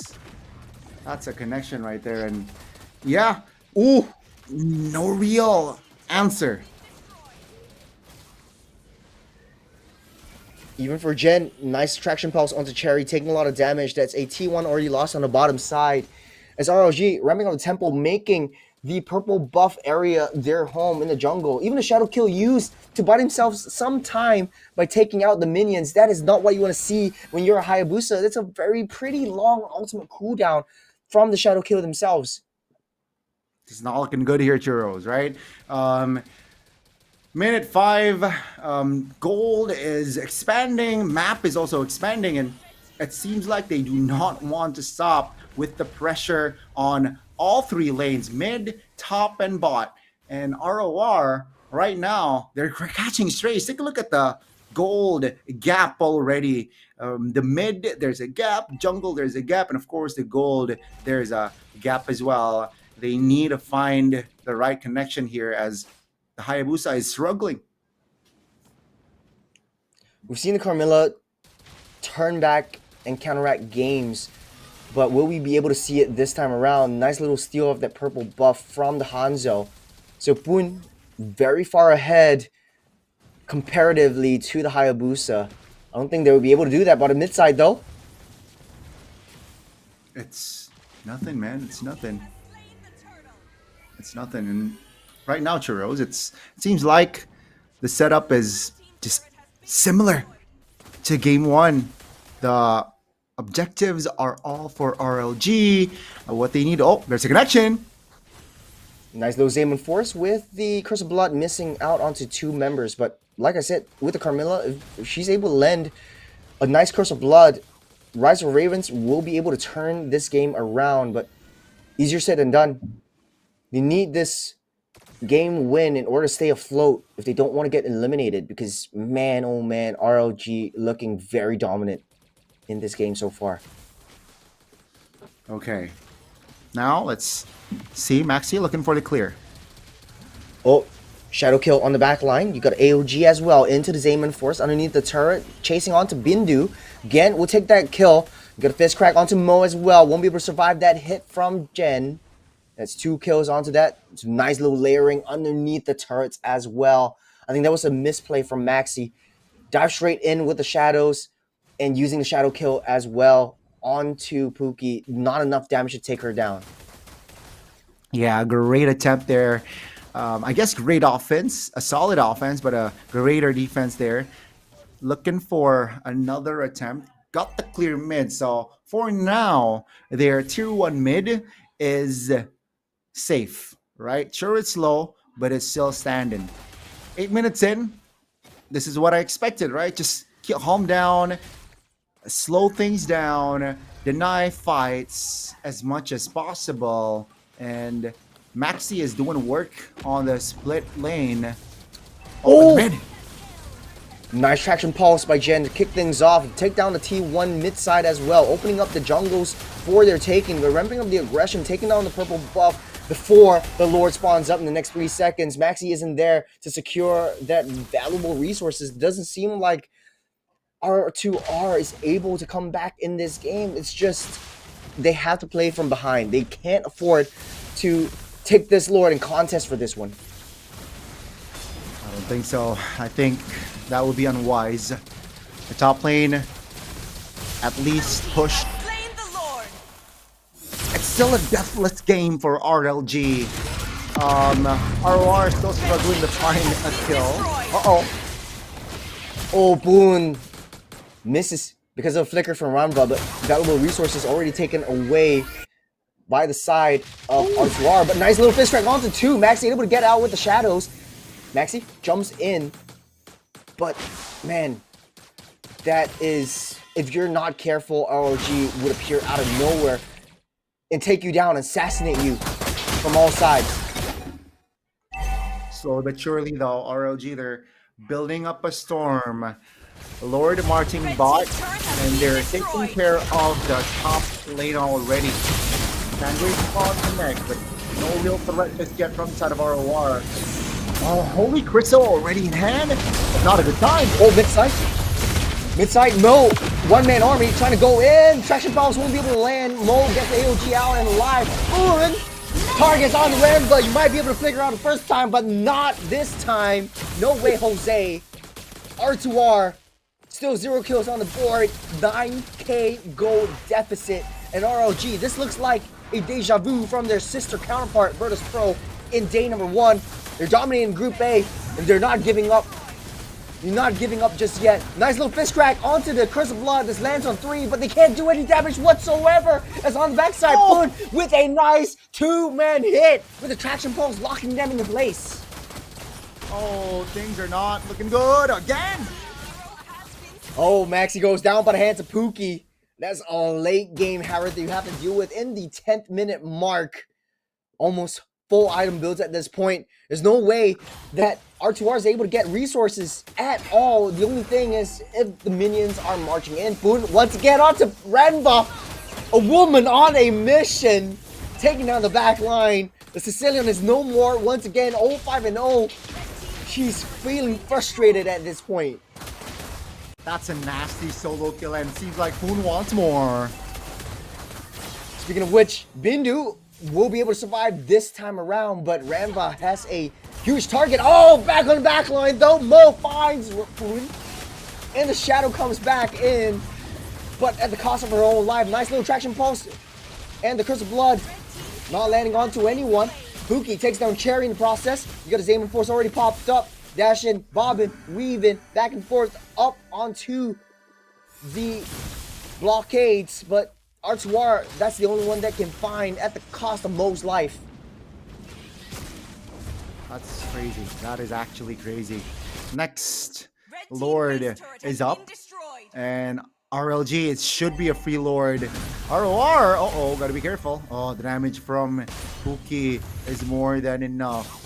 And they need to somehow take down Pookie. It's going to be hard though. Now, Churros, I believe, this Lord will end the series. Yeah, I have to agree with you. That is the enhanced Lord as well. The 12-minute Lord will spawn up in 10 seconds. Marching down the mid side as well. R2R has a little bit of high ground, but Bindu has to have it in her. Traction Pulse hits once again on the bottom side. Mo taking a lot of damage, able to dash out in the nick of time before too much harm comes her way. But RLG, damage is done. They will wait for that Lord to get in position before they make the alarm sound. Pull the trigger. Uh-oh. Hayabusa. Top side, top side. Oh. It's a one-on-one on the jungle, but as the Hayabusa kept busy, it's a 4-on-4. There's a nice fist crack down to 2 in the midst of the jungle. AOG trying to disrupt everything else, but loses her life in the process. This might be it. 4 men down, 4 women down, and the throne is taken care of by RLG. A dominant performance throughout the series. A 2-0 sweep from the Vietnamese runner-up. A strong start indeed for RLG Vietnam. A clean sweep and a clean performance as well. Radiance Legend Gaming takes the series, and unfortunately for Rise of Raven, yeah, this is gonna be the MVP. Oh, I like that logo there. That is Gen as the MVP right from minute 1, using and maintaining her passive all the way through. 707 KDA, beautiful KDA, and a perfect game coming up from this Kimmy. Yeah, great setup, great, like just positioning wise, right? Churros so on point, the timing, and it seems like they were a unit this team, both games, very, very similar to Virtus Pro yesterday, but yeah, Rise of Raven, man, it was tough. It was tough. They needed to somehow survive to it early, but they got pummeled early and they weren't able to just hold on. Unfortunately, Rise of Raven, they start the group now with a loss. And that being said, I mean, they still have one more game to go, and the next game will be Rise of Ravens versus their Thailand counterparts, CHON Esports. This will be one of their last shot to be able to make it to the knockout stage, but they have a lot of adjustment to do from all of this. Coming back from a loss and coming back from a dominant loss is no easy feat for Rise to Ravens, and as a newcomer into the Mekong region, I think even so, much more challenging from them. Like, we'll see how far CHON Esports is able to take this game, and will they be able to at least will Rise to Ravens able to be at least take a game off of the Thai counterparts. But man, judging from this game, a reset is what Rise to Raven needs. They need definitely a big reset, right?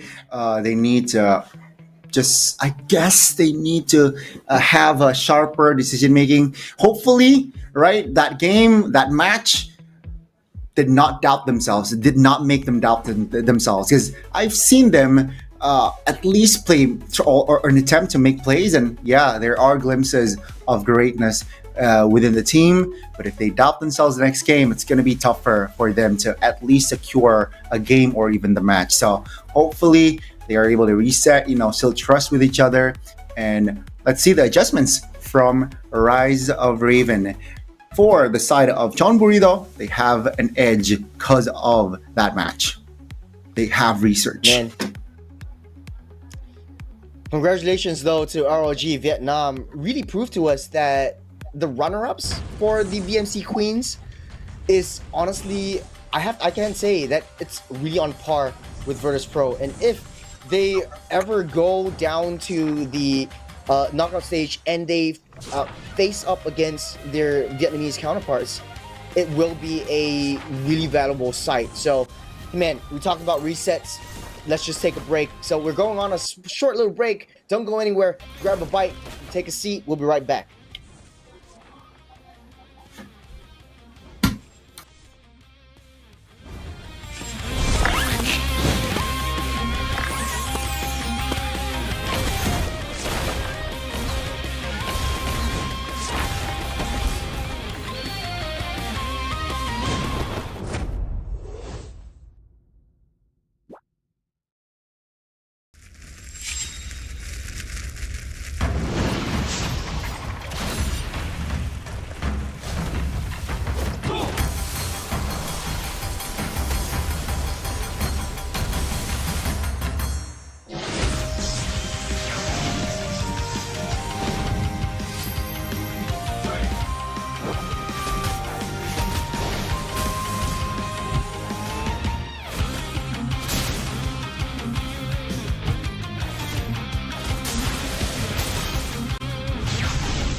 俺に任せて。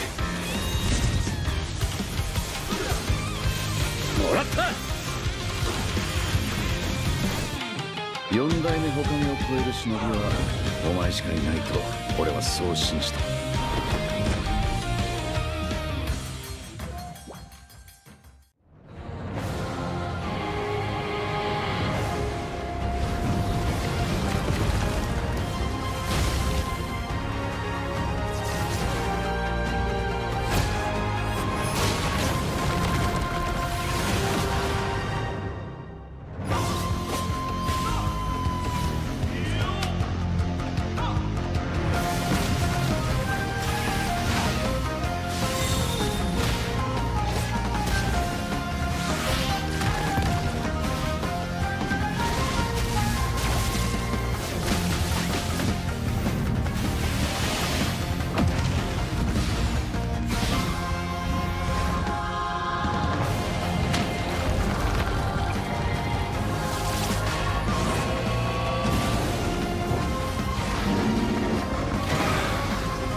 私はもっと強くなる。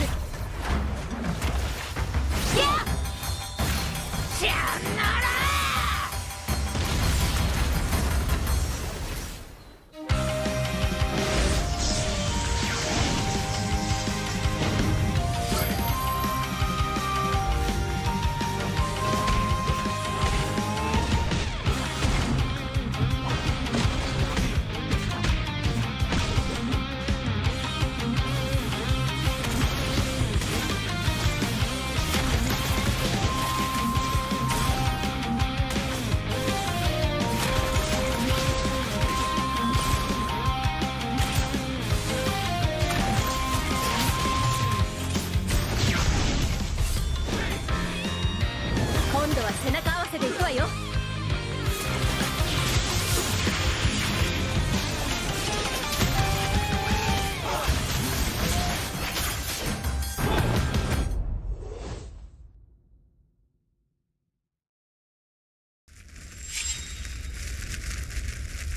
見せてやるよ、シャリンガンの本当の力をな。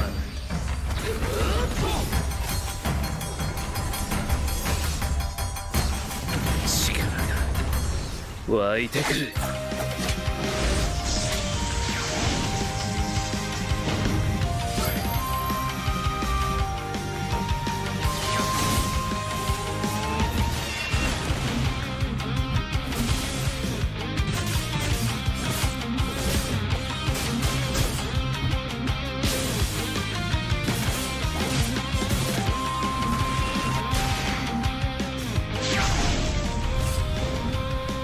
相変わらずやかましい奴らだ。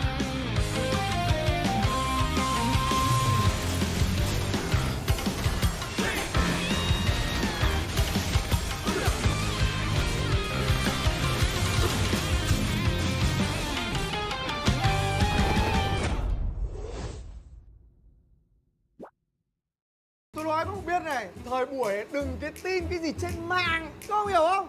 Nhưng mà thôi, không linh tinh nữa. Vào game đi, nhanh, khẩn trương nhá. Ui giời ơi.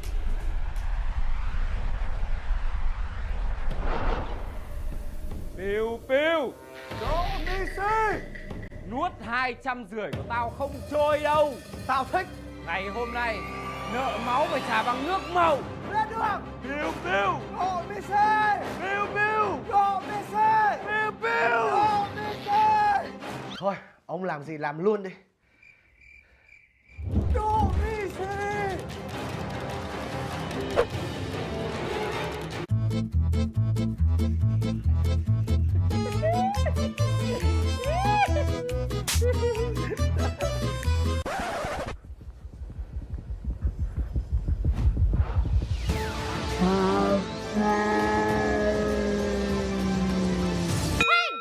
Thời này ai còn bem như ngoài đời thật. Muốn giải quyết mâu thuẫn hãy vào Mobile Legends. Welcome to Mobile Legends.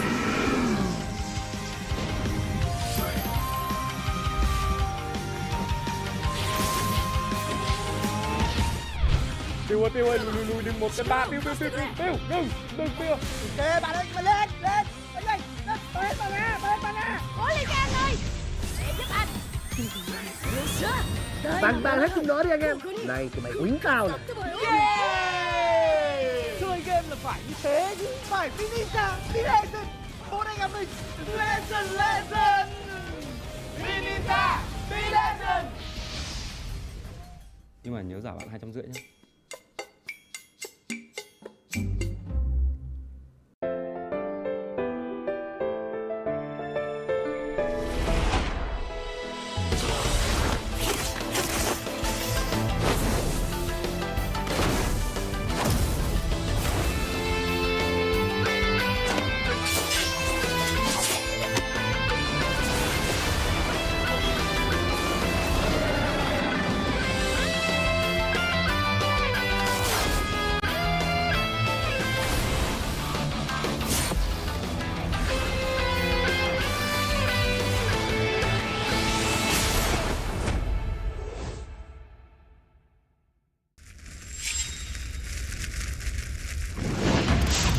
みんな渦巻きナルトが帰ってきたぞ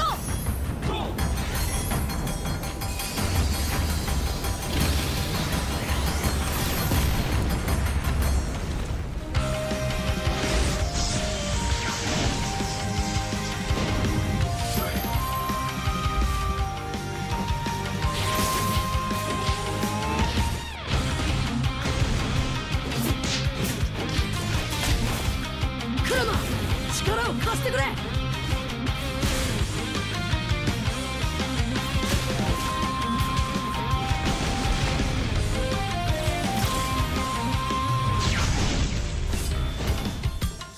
っしゃ第7班ここに復活だってばよ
俺に任せて。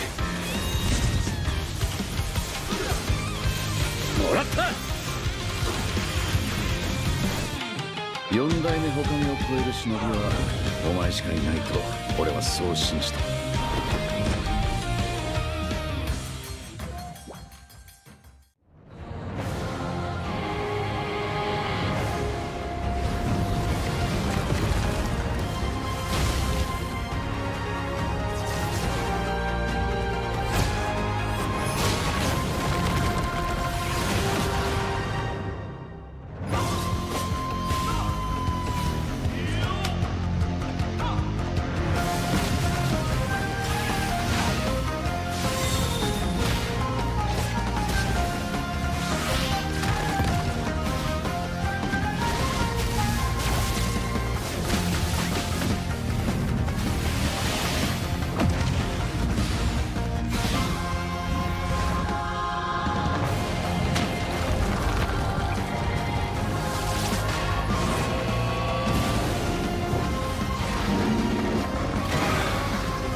私はもっと強くなる。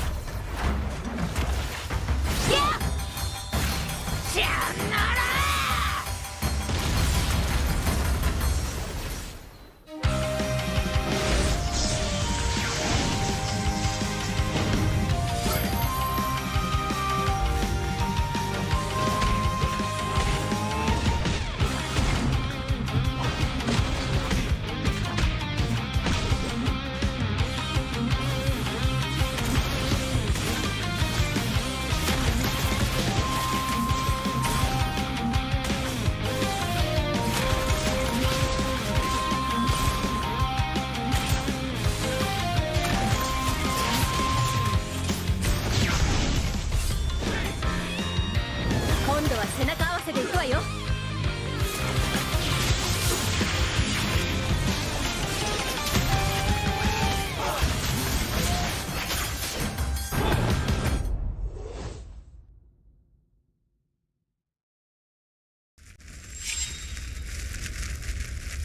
見せてやるよ、シャリンガンの本当の力をな。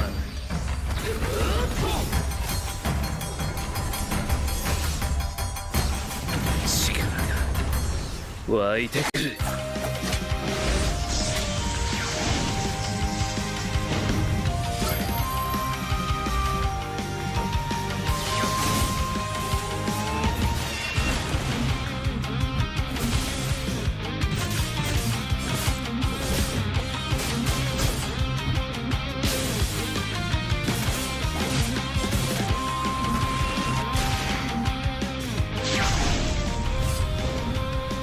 相変わらずやかましい奴らだ。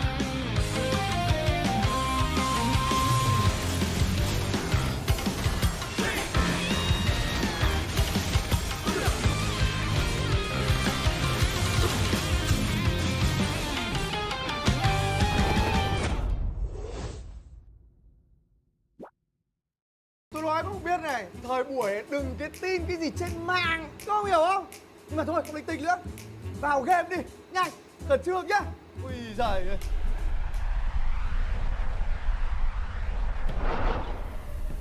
Piu piu. Đỗ Messi, Nuốt 250 của tao không trôi đâu. tao thích. Ngày hôm nay nợ máu phải trả bằng nước màu. Lên đường. Piu piu. Đỗ Messi, Piu piu. Đỗ Messi, Piu piu. Đỗ Messi. Thôi, ông làm gì làm luôn đi. Đỗ Messi.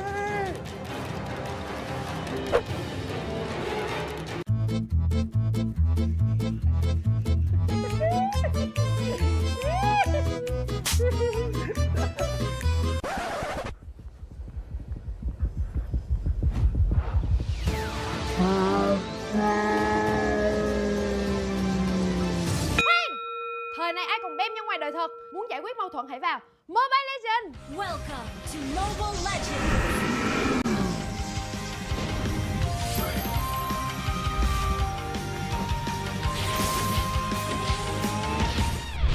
Tiêu ơi, lùi đừng một cái ba, Tiêu, đừng.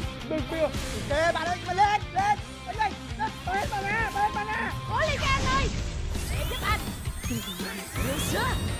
Bàn hết chúng nó đi anh em. Này tụi mày uống cao nè.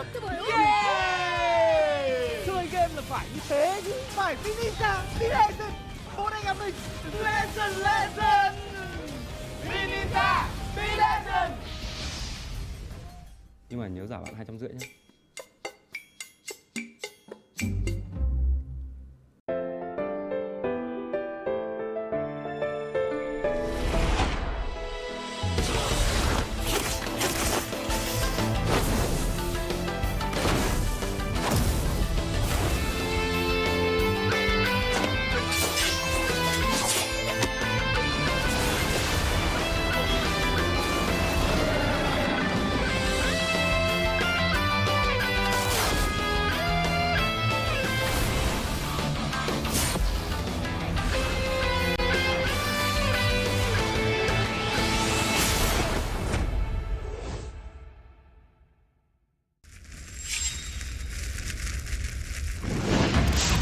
Miんな、内巻ナルトが帰ってきたぞ。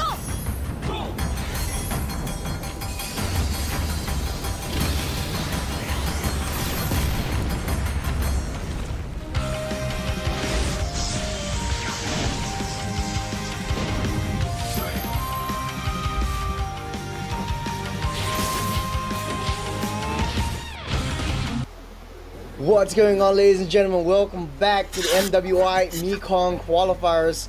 This is Churros and Ghani right here at your service. Man, first game of today, we have seen a stomp, a dominant performance by RLG Vietnam against Rise of Ravens. Now, in game number 2, Rise of Ravens has one more shot at redemption, and it's up against the Thailand counterparts, CHON Esports.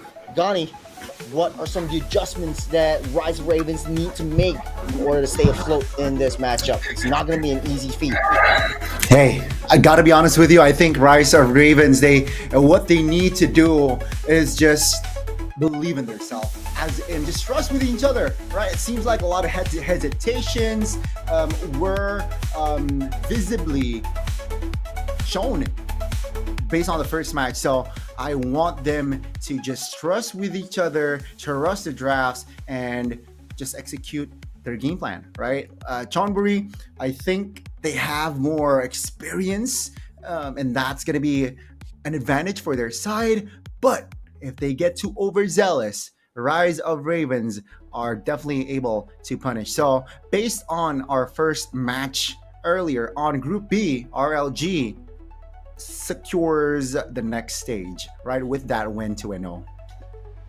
Yeah, I would have to agree with you. I think that was a game secured right there. But then again, you know, there is still a lot on the tables. We're talking about one of the top teams in the region, especially for the VMC Queens Open 2025 runner-up. Only second place to Virtus Pro, and we've seen dominance performance from both teams as well. But then again, we have not understood how Chonburi actually likes to play around. And yesterday, ESB Valkyrie, they are from they are Bruneian team. So Brunei, Timor-Leste, this is their first time in an international tournament. So in this case, I feel like if ESB Valkyrie is able to make it to the knockout stage, then Rise of Ravens also has a shot.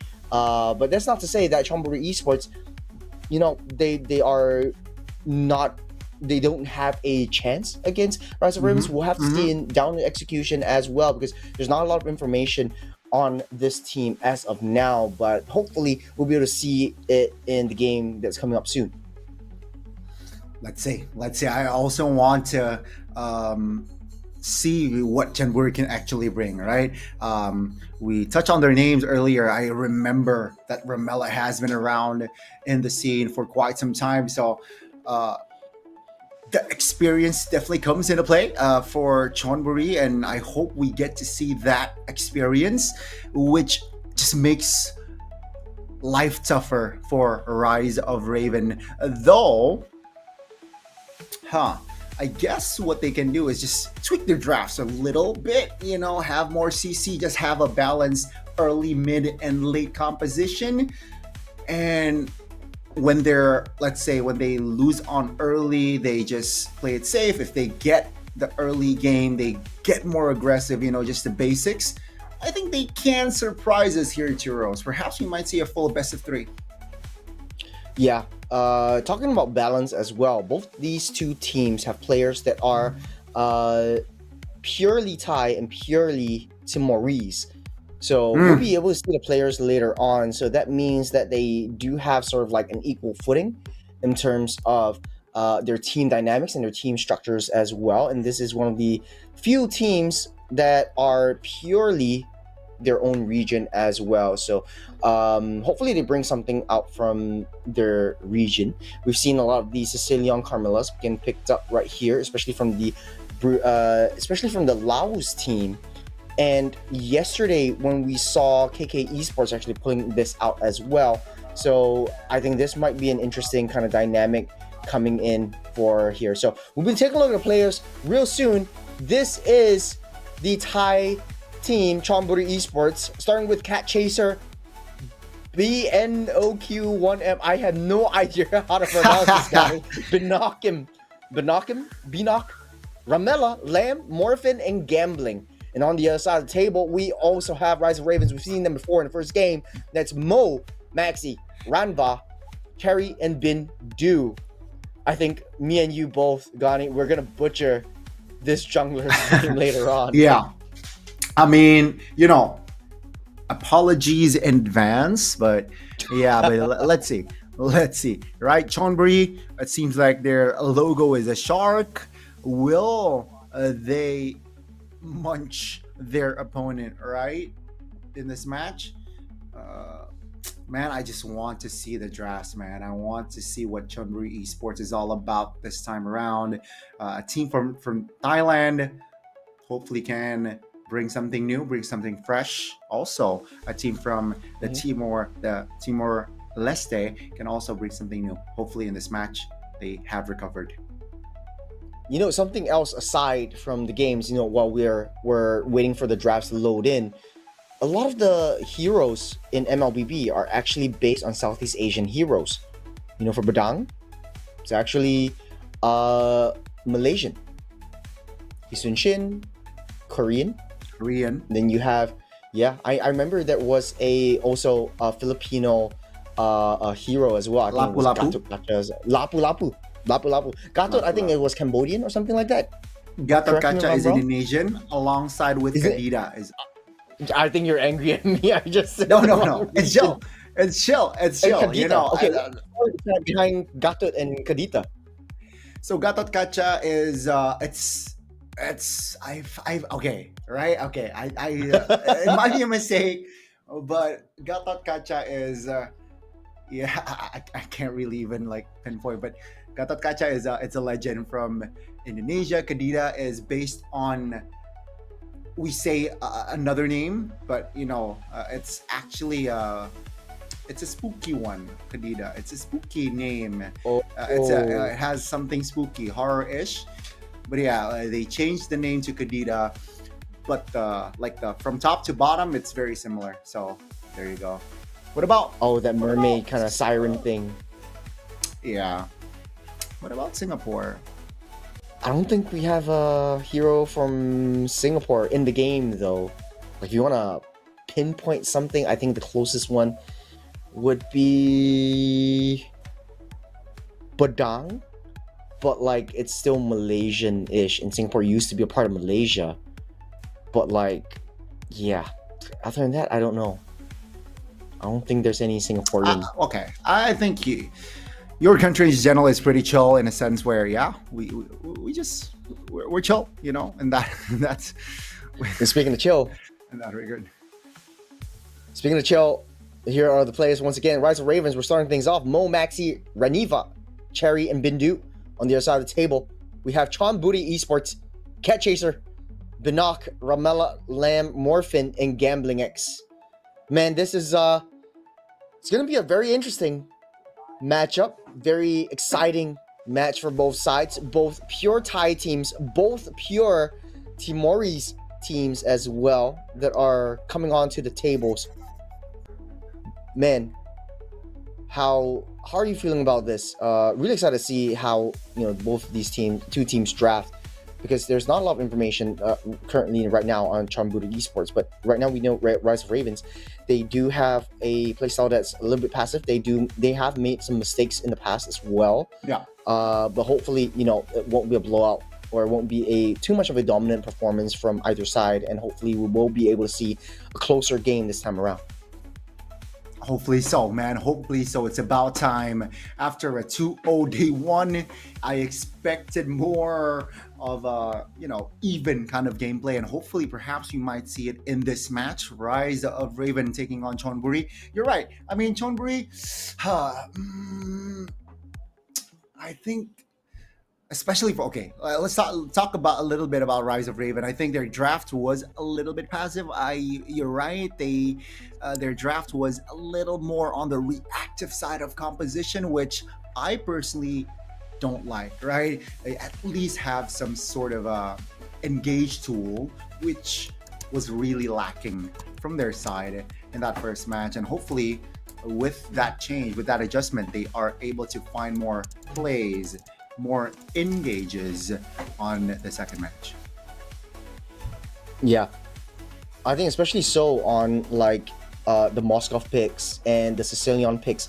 It speaks to me that Rise of Raven likes to play that late game, but unfortunately against a really hard aggressive team like RLG, it doesn't seem like they can even get into the late game. So let's see the adjustments coming through, because we're jumping straight into the draft. Chonburi will start things off with the Matilda ban, and if memory serves me right, that's going to be the chip ban on the side of Rise for Ravens. Yeah, they got to ban the chip and the Kalia here. I think that's their play. They have made that sort of approach on the first match. So question is, Chonburi, what are they going to prioritize for that first pick? Because technically the Fulvius is might be the play, and yeah, let's see. Your judgment is sound. I think the Fulvius would be a good bet right here. I think Kimmy also in question for R2R, and they've been in this position before as a second pick. They like the Gatukacha. I think it was Bindu who actually played the Carmilla this time around. I don't think they want to try it out again this time, because it just takes too long to scale up. Cherry needs to step up her plate in the gold lane as well, so we'll be able to see a new fresh start for the gold lane to gold lane matchup. And for both teams though, I think we haven't seen Kalia just as of yet. Both teams actually opt to ban that out, so we might be able to see a Kalia ban from the side of Chonburi. Okay. Seems like they're taking their time here. It's gonna be the Zushin though, man, out. So seems like it's not within their play style. Ramela really likes aggressive mid laners from back in time. Seems like it will be so in today's match. Sagui, Kalea ban, surely, right? What I'm actually looking out for in the bans is actually, does either side want to ban out the Gatot? If they ban out the Gatot, that means Farsa is in play. Because usually the Gatot would be used to mitigate and prevent the other team from picking up a Farsa, which causes a lot of zonal control, because once you have that Feather Airstrike, you land an AOG and it just disrupts the entire back line from either team. So I'm looking out for that. Kalei will be banned out. Chonburi, on the other hand, has the Gatukacha in question. They have the upper hand at this point. They could pick up the Kimi, they could pick up the Badang. Lucas is still available to play. The Baxia is still in question as well. Will R2R actually ban on the Baxia, because they have fallen to it twice in the first match of today? Yeah, hopefully they have shifted their plans and perhaps their priorities. Is gonna be the Joy though from the side of Chonburi. Oh, okay.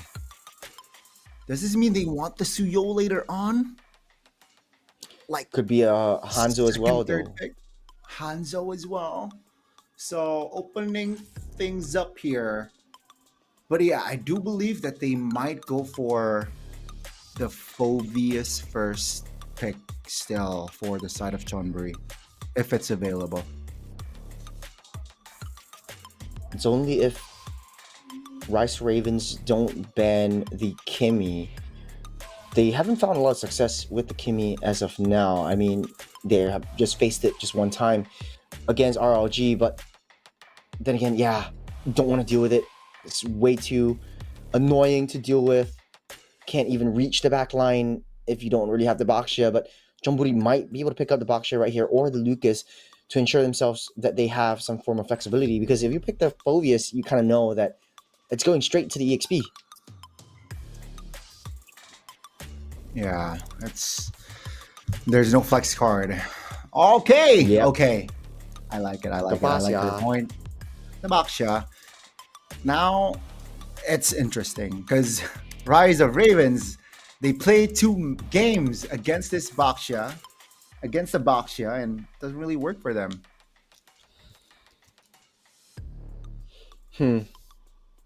Right now it's interesting. So Gato is still wide open. They could pick that up to prevent Chonburi from picking up a Farsa, which they had a lot of trouble with in the earlier stages. And we always see the Farsa being picked up together with the Baxia, which makes for a very fast rotating mid duo. On the top side as well, you also have maybe the Badang might be open for them to pick as well, but they go for the Granger instead. You want to lock it in. Yeah, they want some sort of security, but that's going to be the Erythel in response to that Granger. It's let's see, the Lucas as well. Okay, so I guess Chonburi is also doing what RLG was doing, right? Flex card. Lucas, it's still a flex. EXP or jungler. Baxia also jungler or roam. So it's still up in the air here. And meanwhile, Rise of Ravens, no flex really at this point. Yeah, we all know where the Granger's going. We all know where the Phobius is going. And for the mid lane, I don't think a Farsa would be picked up right now. Could be going into the hands of a jungler, but you don't want to risk having a Hayabusa or a Hanzo. You want to go for the Fredrin instead. Yep. So that was what I was thinking. A little bit slower than Lucas in terms of farm. You don't really have any leash in the jungle rotations. For Chonburi though, if Lucas actually goes into the jungle, at least you can bank on the Baxia to try to mitigate some of the damage. At least you have that persistent skill 1 for you to pummel down on the jungle camps. So now I think the supports will be the target bans here in the second phase, right? The Florence, the Angela. It's going to be very tricky, right? If you have a sustainable fighter / tank jungler, and if you combine it with a support, it's going to be tough for you. So let's see here. It's going to be the CC though, first from the side of Rise of Ravens here. It seems like they want to secure that EXP or that Phobius to have at least a guarantee, quote-unquote, win lane from that lane. CC banned out.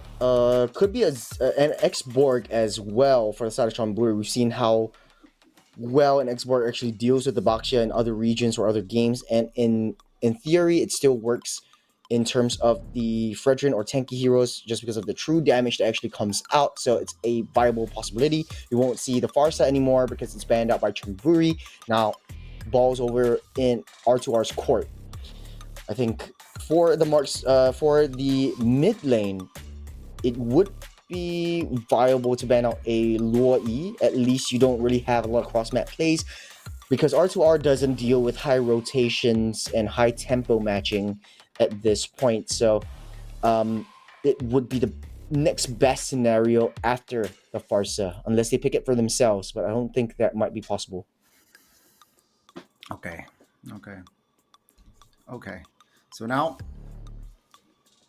will they ban another EXP? I feel like it's okay. Yeah, you're right. You called the export out earlier, and yeah, it's a tit for tat, Connie. Okay, there you go. And Chonburi what do they respond with here? Will they commit another mid lane ban, which will limit their own? Okay, there you go. Florin. Angela will come through to the second phase, but not the Florin this time around. So no Florin, double F, Florin Fredrin action. I think they played it in the first game where the Florin was actually picked up. So I think Chonburi definitely did their homework this time around. Although I don't really favor the Florin as much here because they just don't really have a lot of setup. Right now you have your EXP already locked in, the Fredrin's already locked in. Once your jungle is out and about, I think the Florin won't be able to do too much as well. They'll lock in the Vexana, so first time we've seen the Vexana in a while. Chonburi still has the mid lane as well as the EXP. Will it be the Badang and the Luoyi? So at least you can match that tempo that Rice Raven wants to bring out.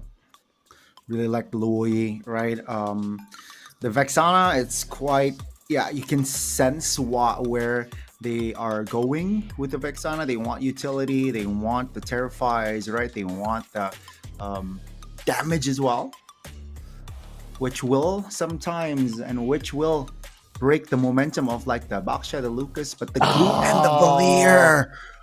I told you, Gotti. I told you. I'm excited right now. Yeah. I'm excited. Right, the Fredrin is not going to have a good time alongside the Phobius. So, wow. Great draft coming from Chonburi. I've been hitting the Valier quite a bit. Used in Super Friends, I think only yesterday in one of the semi-final matches in MPLPH. But man, is Valier super irritating to deal with, especially when you have such a tanky lineup. And this is quite refreshing to see two new mid laners actually coming into the Land of Dawn. The Vexana and the Valier. Haven't seen the Valier much in action, but on paper it does work well against the Fredrin. You slow him down, he can't reach you, and then the rest of your team just goes crazy with some of the hits. You have the seal the deal with the Vexana, the Carmilla actually. So I think the combo still works. Curse of Blood into the Eternal Guard, but man, I have to agree with you. Chonburi's lineup seems much more easier to execute. Not too sure how they want to play this Valier because there are different play styles. Right, so with Gambling X taking the Baksha, this means that it will be a Baksha roam and a Lucas Lucas jungler. It will be said. So with the Baksha, it's gonna be expect a lot of flanks coming from this Baksha as well. With the shield unity, you saw what the Baksha and the Farsa did previous game, so expect that sort of aggressive as well as that fast rotations from the composition of Chonburi. We're going into the game, into the Land of Dawn we go. This is match number 1 of Series 2 of the day. The Thai girls versus the women from Timor-Leste. Both of them new to the scene. But will Rise of Raven be able to take at least one game out of Thailand and able to secure their spot in the knockout stage? We'll see down in execution as we start off. We're starting on opposite sides of the jungle as R2R actually starting off with the orange buff, making a slow rotation down. So that means we might see an early clash this time. But not we might. Yeah. Okay, let's see. Chonburi, what will they do for that lethal? Will they want to contest? Seems like, well, okay. Our Rise of Ravens will give it for free. Actually, Cat Chaser was already proxying down the lane, able to secure the Lethal Wonder, which accelerates the growth of Banakim right from the get-go. You can see the slow rotation speed coming out from the Fredrin, the slow jungling speed coming out from the Fredrin coming into play right now. Ramela with the Valier. I do like this hero quite a bit. I've been teasing it in competitive play. And the fact of the matter is, being used in here to counteract the Fredrin is what I love to see. It's going to be a handful for Maxi to secure objectives later on inside the pit when the Valier is in reach. But yeah, I mean, now it will be there's gonna be a rotation on towards the bottom side. Great smell from Cherry. Cherry being zoned out in the bottom side as 3 members of Chonburi wants to start the aggression, but they're trading off with that turtle in mid lane though. Trying to delay that level 4 coming in from Bindu. Ramela and Cat Chaser in position, but they won't be able to take this away from Maxi as she secures it with the retribution. But Mo actually able to be dragged back. Here comes Gambling X, first blood over to Gambling X. They're taking their sights over Maxi. Taking a little bit of damage. Unleash the Beast. The bomb goes wide, able to dash out just in the nick of time. The discipline will come out from Chonburi. But as they trade the turtle away from the first blood opportunity. Yeah, so they trade the turtle for a kill. And who does it fit? Oh, bottom side, gotta be careful, the Granger. Oh, Gambling X taking a lot of damage. No, Jerry won't be able to disrupt from this one. It will pop a flicker out of harm's way, but on the back line, Ramela wants to try to find any form of consolation prize, but that's a valuable resources away from the gold laner. Man, that's why the boxer is picked up. Wow, that's almost a solo, and that will force the flicker. So yeah, that's gonna be info, and now you can see the commitment. Chonburi committing more bodies in the bottom side because Cherry has no flicker. Ramela from the flank, finding Bindu though. The jump will not be able to connect on to Bindu, able to walk out safe for now as Rise to Ravens can't seem to find a footing, can't seem to match the tempo that the Baksha keeps being able to bring onto the table. Yeah, this is actually a very slow-paced and slow-paced game, and I really like it, right? I enjoy the mini trades and mini rotations. It's just a kill for the first 3 minutes. Very different from what we saw. Oh, bottom side, Terry, no flicker. Ooh. Won't be able to survive this one. Lamb will pick that up as they try to zone out and get that T1, but the damage is done. Cherry can't seem to find a foothold in the gold lane. I think a lane swap would be much better here, considering the fact that Chonburi are just everyone that map just hunkering down and focusing fire onto Cherry. Man, it seems like they want to set up Turtle as well. A slow little pull. Gambling X taking a lot of damage. That's Appraiser's Wrath onto Baksha, healed up by the Revitalize as Ramela pushing everyone back. This Curse of Blood landing onto 3, able to get out of position, out safely as the turtle gets a reset. Maxi still deep in enemy territory. Cat Chaser chasing the cat as Maxi getting dragged back into the fray as they don't want a contest for this turtle, but it's only due time as the Valier will be able to take that down. The aggression will ramp up. 5 kills on top of the board for Chonburi Esports.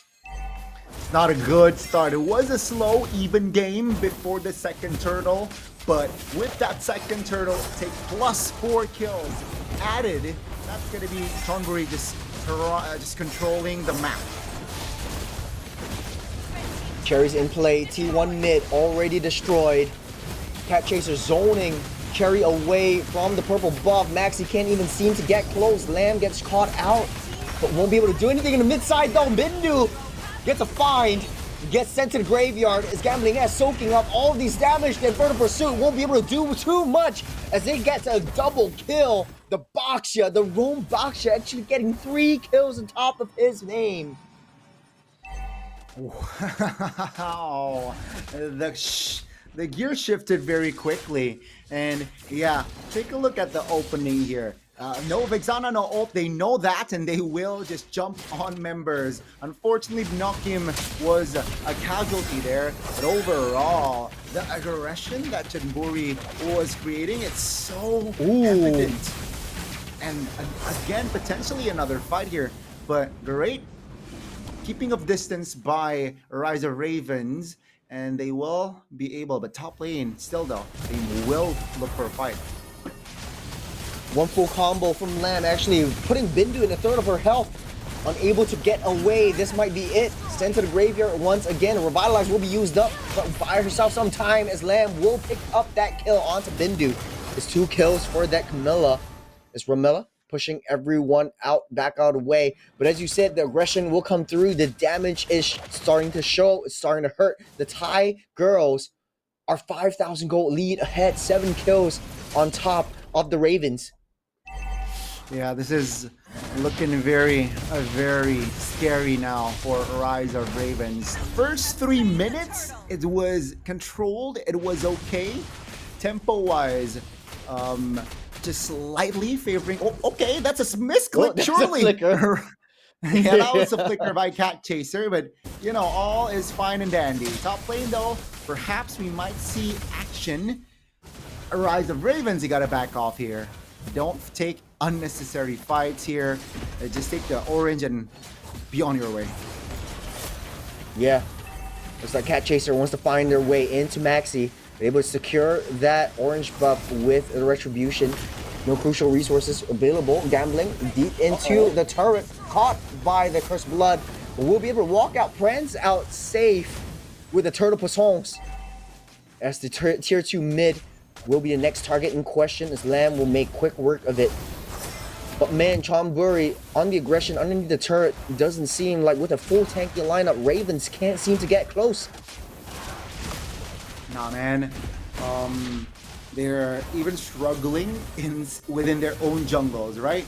Purple will be taken away, and let's see here. Cherry 0-2-0 level-wise. If you compare Maxi with Nokim, there's a 1 level gap, and that's not a good sign. 40 seconds till the next or the first lord. Oh, that's Whoa! It's a lot of damage down the bottom side. Vinokim throws down, Unleash the Beast. Well, Maxi's safe underneath her turret, but that was a lot of damage from the 1 heavy crossbow from Lamb. So the Lamb is out for the slaughter.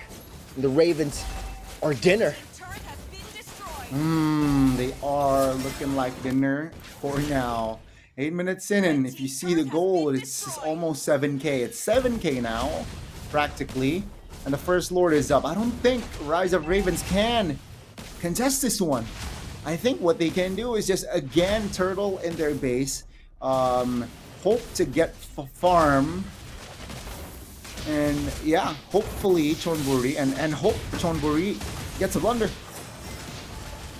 Get his own potential from Cat Chaser. Mo's the target. Getting poked back, chased up, locked up, stunned up, unable to run away. And Maxi getting gunned down by the Aerothel. The heavy crossbow comes through with so much more damage. As the Ravens holding on to all of their ultimates, they can't seem to get away. That was a mistake there by Mo.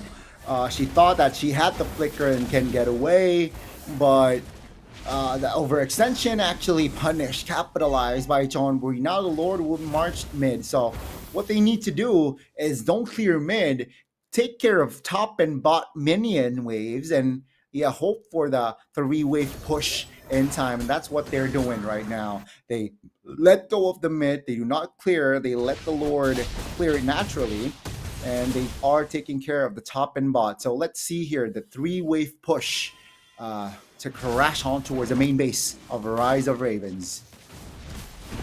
The rolling box here, targeted onto Mo, unable to pull anything back. But the Sharks smell blood in the water. Lord got taken care of, but 3 waves are pushing in.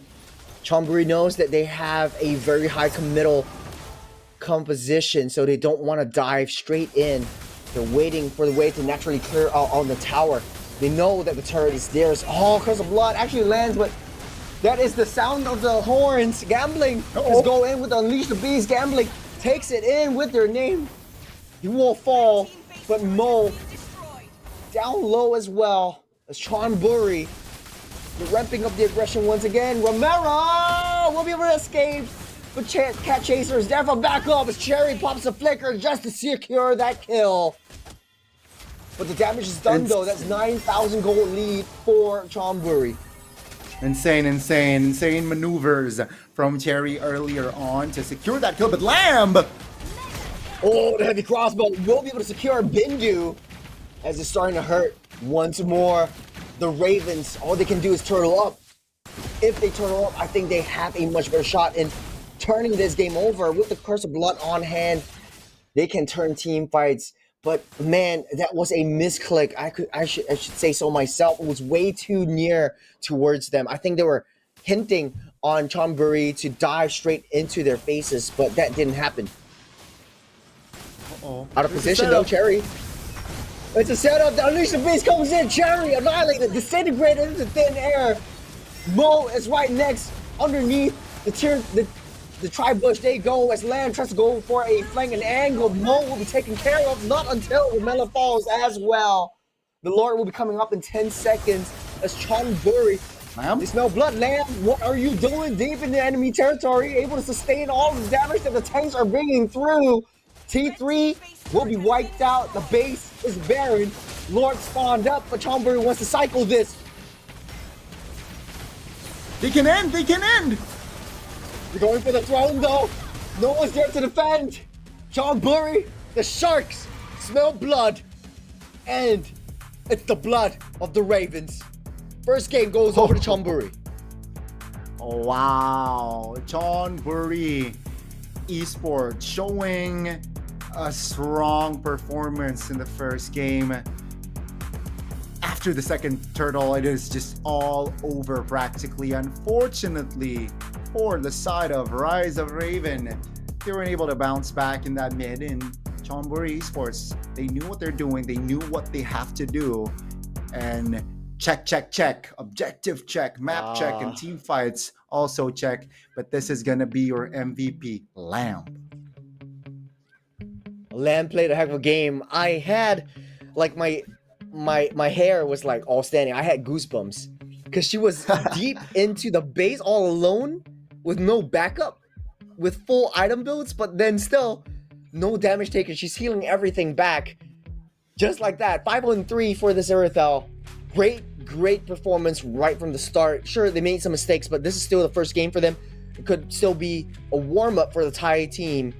So, man, I think for Rise of Ravens, this is looking dire. This is looking not good. Like, going into the second game, having lost 3 games in a row, they need to claw their way back on a reverse sweep, Connie. Yeah, that's the thing. That's where it makes it tough. And you can see just from the replay, after this set, after this hurdle, it's just Chonburi finding the right connections, getting the right calls, decision making. This is where, Maxi got zoned out, mounted, and they weren't able to find the contest. And Chonburi, man, they just know where to press the buttons. They know when to disengage. Overall, a very strong showing from the Thai team. And with this match, Churros, unfortunately, it's going to be tougher for the side of Rise of Raven to secure a place in the knockout phase. Man, Gani, no easy way to say it. In the battle of sea and air, C1, game number 1, but it is a very, I would say, it was still a dominant performance from the Thai team. Chonburi Esports, right from minute 1, again with the Baxia, able to match the tempo that Rise of Ravens wants to bring out to it. And I talked about the gold laner, Granger, from Rise of Ravens, actually, Cherry, needing to hold her lane against Lamb, but that wasn't possible at all. The Baxia and the Valir actually used to block out the attempts, and now this is going to be a very tall order for them to get the adjustments, get some rest before the next game comes up, because one more game and they're out of here in the knockout stage. So we will be taking a short break, but when we come back, it's more Chonburi Esports and Rise of Ravens. We'll see you soon.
こは俺に任せて。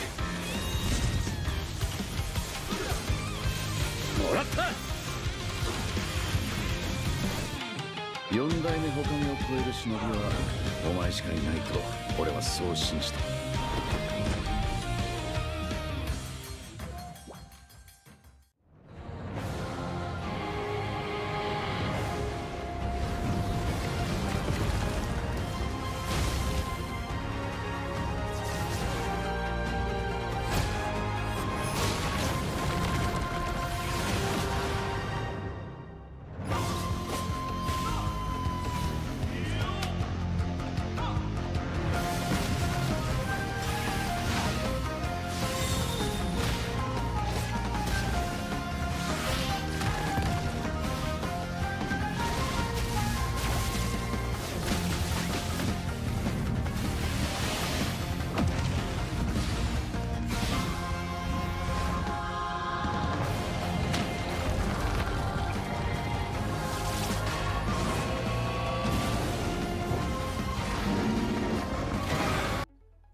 What's going on, ladies and gentlemen? Welcome back to the Mwi Mekong Qualifiers 2025. This is Churros, and this is Gani. We are going into game number 2 between the Thai girls from Chonburi Esports and the Timor-Lestians, Timorese Rise to Ravens. Timorese. Man, in the battle of sea to air, this is looking like the Ravens are bleeding, and they're bleeding hard. Will they be able to come back up with at least a victory over Chonburi Esports? Let's see. It's going to be tough. Seeing their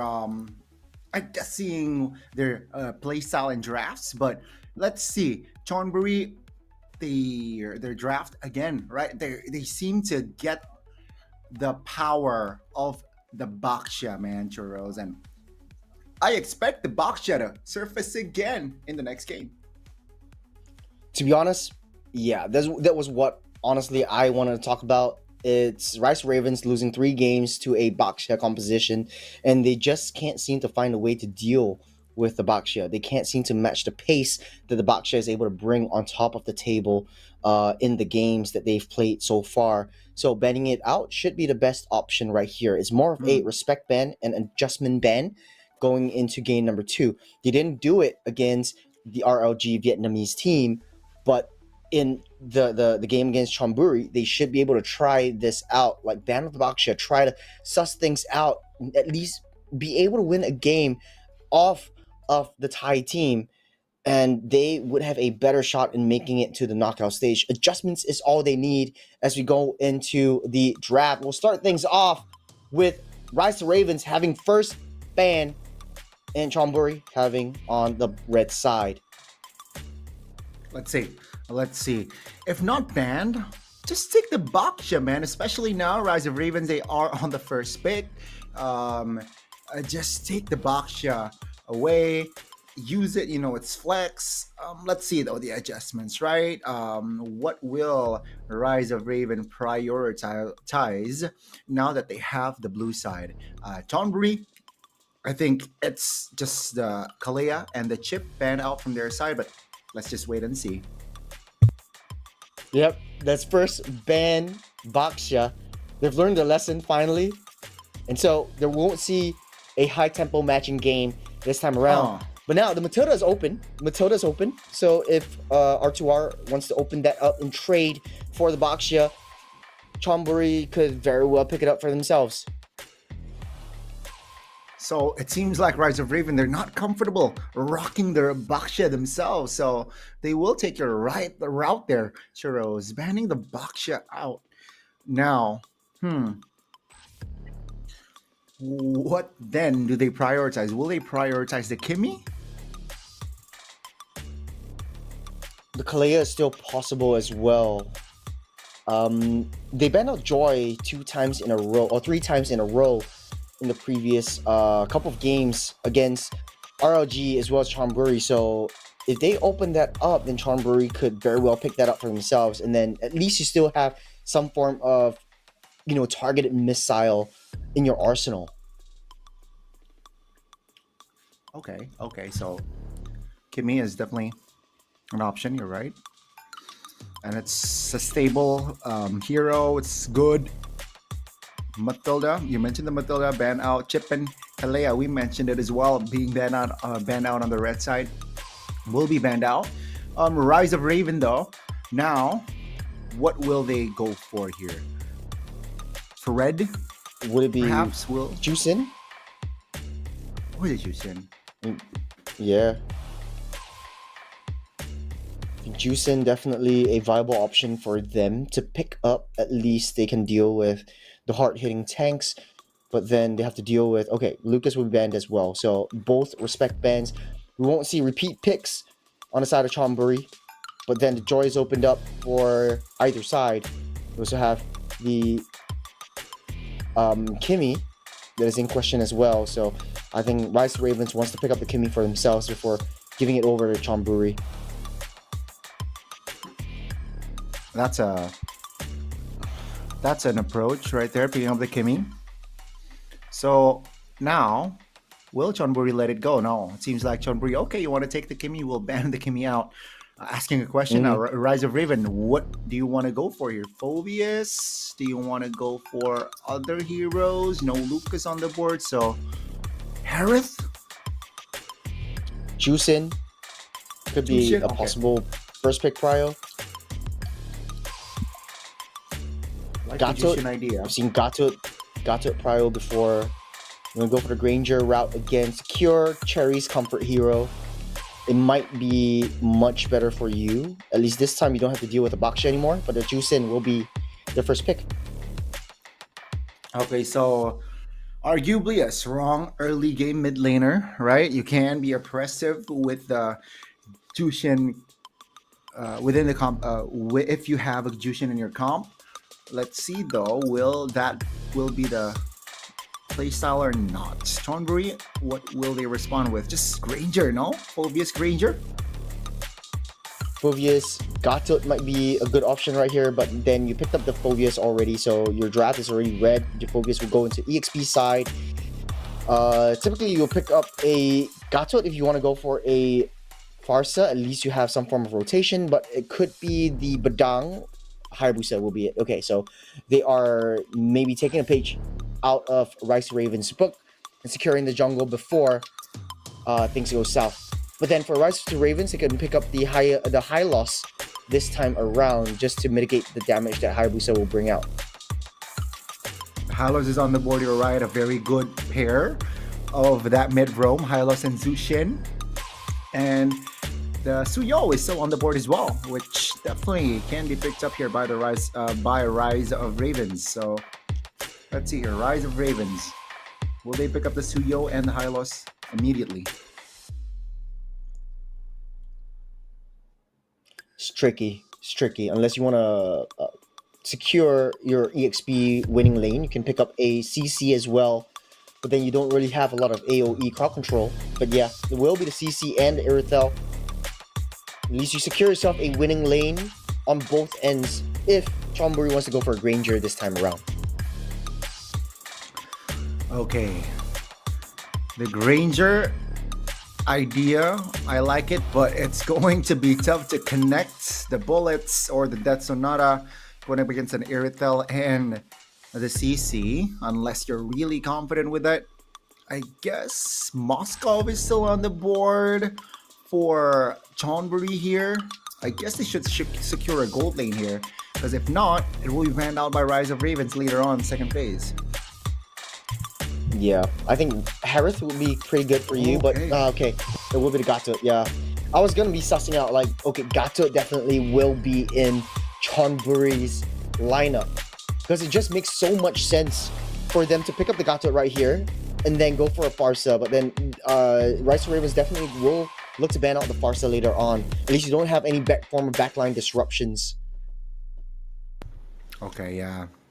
But if the Farsa is not banned, though, that's gonna be tough. So, okay. there was an emote there from the left player, but yeah, Hylo is banned out here. We mentioned it earlier. They picked up the CC, so no Hylos and Zushin action from that mid and roam. Rise of Ravens should limit the mid laners, right? Or do you like Yeah. a mid lane and gold lane ban? I feel like they should ban out the Farsa, at least give themselves a fighting chance in terms of objective zone control. But it will be the Harith. Yeah, I was thinking if Chonburi wants to pick up a gold laner, it should be the Harith this time, but that last ban should be the Farsa. Because I don't think they want to open up all their options as of now. It will be hard for them to deal with the Farsa later on, just because they have so many frontline tanks that are just pummeling you left, right, and center. I think they really want Chonburi to pick up the Granger for themselves, or Lamb to pick up the Granger for herself.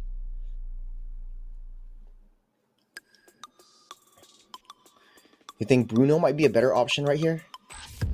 Bruno? Oh yeah. I think Bruno is a great answer. Just a kite, Hayabusa can take care of the far lane. So the Joy ban, I really like it because technically with the Zushin, with the CC and the Aerithal, actually mobility-wise is already looking pretty nasty and pretty fast. With the Joy, it will be extra fast. So great ban there to limit that mobility aspect. Rise of Ravens. Farsa ban still in play? Yeah, I am thinking that would be the best ban, unless you want to go for the Florin ban again. We've seen it 3 times already. Yeah, okay. Whew. I don't think the Farsa actually works out. Oh no, the Farsa, the Florin actually works out for either side, because Gato's already picked up, so don't really need to ban out a Florin. Yeah. Unless Rise of Raven wants to secure a Fred. Okay, Fred. Yeah, Fred is still on the board. Like a Fred and Florin, perhaps that might work. Let's see though. First pick, second phase. Chonburi, what do they need? They might secure a mid laner here. Sicilian will be the locked-in answer. And let's see the response. It's a great balance, right? Mid, late, Sicilian will definitely cause problems. Rise to Ravens, lacking a jungler, I would say the Suyo would be the safest option, unless they want to go for a Hanzo to counteract the jungling speed from the Hayabusa. But it would be trickier to execute because you have so many strong backliners on the side of Chonburi Esports. And they're also lacking a roam position, so if you want to go for a tanky jungler, you could actually go for the Florin instead for yourself, but that provides less. Oh, Benedetta jungler? Tigreal roam? Yeah. Wow. They're going for comforts here, Churros. They're going for comforts. Hey, if you're going out, you're going out with a bang. I like it. I like that idea, and I like the approach from Rise of Raven. Benedetta jungler, it's a 1-1 last pick. Oh. It's so easy to pop the weakness points though. Exactly, against a Tig. Yeah. I expect the winner crown to pop here in this game earlier than late game, so just to nullify that crossbow and tank power. But let's see. But if Maxi's going for the Benedetta, I would say she's missing out a crucial resource, which is a Petrify that we typically see on the Benedettas. Like you go in with the Electro Final Blow, and you have the Petrify on. It's so hard to find a right target, but at least you have some form of damage mitigation and some iframes from the Benedetta. But the draft is set. I do have to say I favor Chonburi's draft a lot more because it's easier to execute. Everyone knows their place, and you just play towards that late game. But for the side of Rise of Raven, I like what they're cooking. It's a little bit of a wildcard pick in the Benedetta, but I am skeptical that it might work in the early game jungling speed, especially for the jungle camps that she has to deal with. But we'll see as we go into game number 2.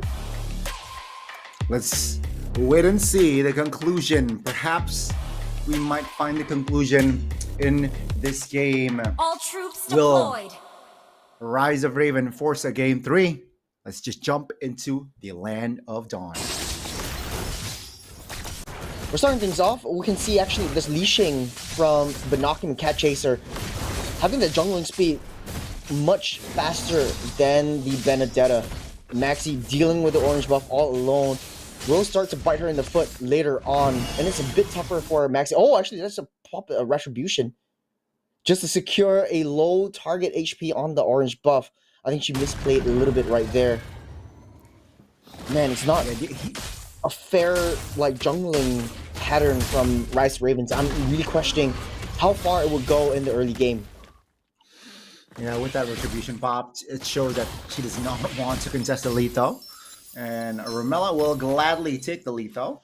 Our bottom side action, perhaps we might see an early one. It's a 1v1 Lamb between Cherry. I know, okay, Inspire already popped by Lamb already early on. Here comes the Goon Squad deal on the bottom side. And Cat Chaser can definitely hold his own ground onto 2 members. He still has a Purify to keep himself safe, so he shouldn't be too worried about that. But again, Cherry getting zoned out by the members of CHON Brewery. And when the gold lane is in shambles, and gold lane playing so passively, Lamb can just slowly proxy the wave and stop the farm from going to the hands of Cherry. Wow. Wow. We might see a big fight here before the turtle. Gambling X needs to reposition. That's a knock-up. No follow-up, though. Uh-oh. No shadow here for Binokim. Will Maxi capitalize on that? Yeah, the turtle Seems already like started now. up. Yeah, Bindu now taunted. That's going to be Maxi, though, looking for an opening. Binokim doesn't really find the connection. That's going to be the first blood, though. Still coming through. Now, that's going to be the shadow. Binokim has no quad shadow. That's Maxi, though. Doesn't really find the right angle. So that's going to be Chonbury looking for the commitment on towards the first neutral objective. Chonbury was so smart in how they played that fight, splitting up the team fight so that Bindu was left all alone to their own devices. Maxi was trying to find an angle onto the back line, but here's the thing, there is no back line. Ramela was just so far behind that even if Maxi was able to find that position to land onto Ramela can just purify out of the way, and that's what she did. The issue with the Benedetta in the jungle is that the Petrify is not in play, not in hand to be able to get another stun onto herself. So it's just so difficult to execute in a Benedetta jungle. It really is, and we can see here the tempo has gone down. There might be a gank potential. 2v1 top. Ooh. A final blow pops. That's going to be the Cat Chaser trying to hold on. That's going to be the Vengeance popped by Mo. It's still a 2v1 Cat Chaser with the outplay finding a body before she got taken down. It's still an equal trade. Maxi very low. That's going to be the Bat Beast almost doing the work. That's Chonbury though, and that is Cat Chaser with the outplay. Slightly slower rotation speed from the mid lane, but man, Cat Chaser with a huge outplay at that top side. Even with Mo popping the Vengeance, she's healing everything back up. Just the Infernal Pursuit jumping up and down and chasing, targeting onto Mo, and again, they're back in position. Gotta be careful. Knocking. Did not commit the shadow kill just yet. She knows that turtle is up. Might as well save that ult for later. Bottom side though, Lamb playing it very carefully. And yeah, seems like it's just a setup. Bindu is just sourcing for a little bit of information, trying to protect Cherry, and this provides a lot of momentum shift over to Chonbury's side. No one's at the turtle. No one's contesting for the turtle because Cherry is in shambles. She can't hold her lane against Lamb, and that is the straw that is ultimately going to break the camel's back. Ultimately, though, on the back line, though, Binokim doesn't want to go for this one, but Bindu is all alone. Yeah, she is all alone. The crossbow with Tang earlier pop. That's going to be Lamb assisting a kill. Bottom side, vulnerable. AOG doesn't land, but that's a taunt on towards Cherry. Who will fall? That's gonna be Mo with the vengeance trying to lock 2 members down, but that is still Gambling X holding on. Raniva doesn't really have the damage just yet. Lamb here doing work, pressuring the bottom side, but it seems like it's a 2v1 for now. Lamb, great spacing, and that fight was favoring Chonburi again and again. Yeah, the good thing is on the top side though, T1's already broken down by Maxi, as Chonburi's shifting their rotations to have a 4-1 composition, protecting Lamb and trying to funnel her farm to get her online as fast as possible. You need Binokim to be able to maintain the side waves and the side pressure, but Benedetta is looking to looking to be a lot harder to deal with than possible right now. It is. Tempo gone down. 20 seconds to the next neutral objective. Oh, in the mid. Maxi almost caught there. But yeah, with the spells, especially from Ramela being on cooldown, expect her to play passively, but Vindu, overextension, punish, curtain call though. Perhaps Mo might deal something, but it seems like it's not enough just yet to be a threat. So again, Chonburi just picking tight grill down. She got 3 deaths already to her name. I don't think the total is going to be contested here. Maxi's busy pushing the long wave away from the main objective. And I think that is going to bite Chonburi in the foot later on in the late game if Maxi's able to break through and breach through the T2 turrets. Take a little atomizations. It does look like Chonburi is still up ahead in terms of gold lead, 4,000 gold. That means the Sicilian's online. 1-1 doesn't need the boots, so she's saving a little bit of money to get 2 core items already. But then again, Rise Ravens playing on the defense once again it's not a good look for them as much as they are facing as their top side.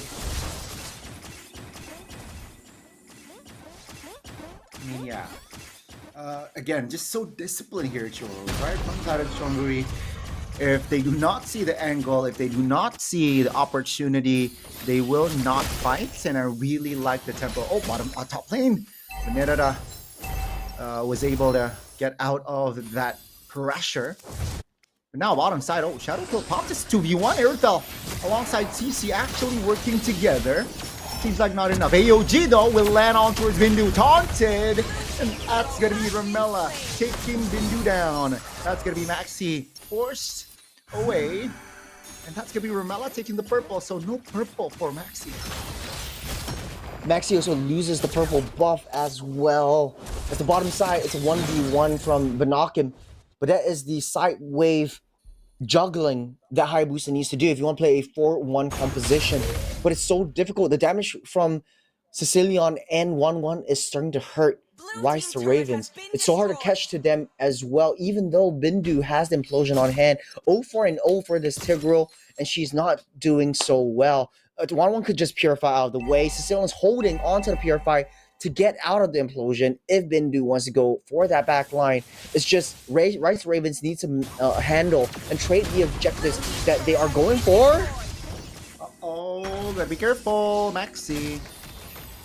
Wow, the pressure that this 1-1 can give. Raniva isolated and taken down there in the mid lane with a member down. It opens the green light for Chonburi to commit on towards the Lord. Maxi though, almost stunned up.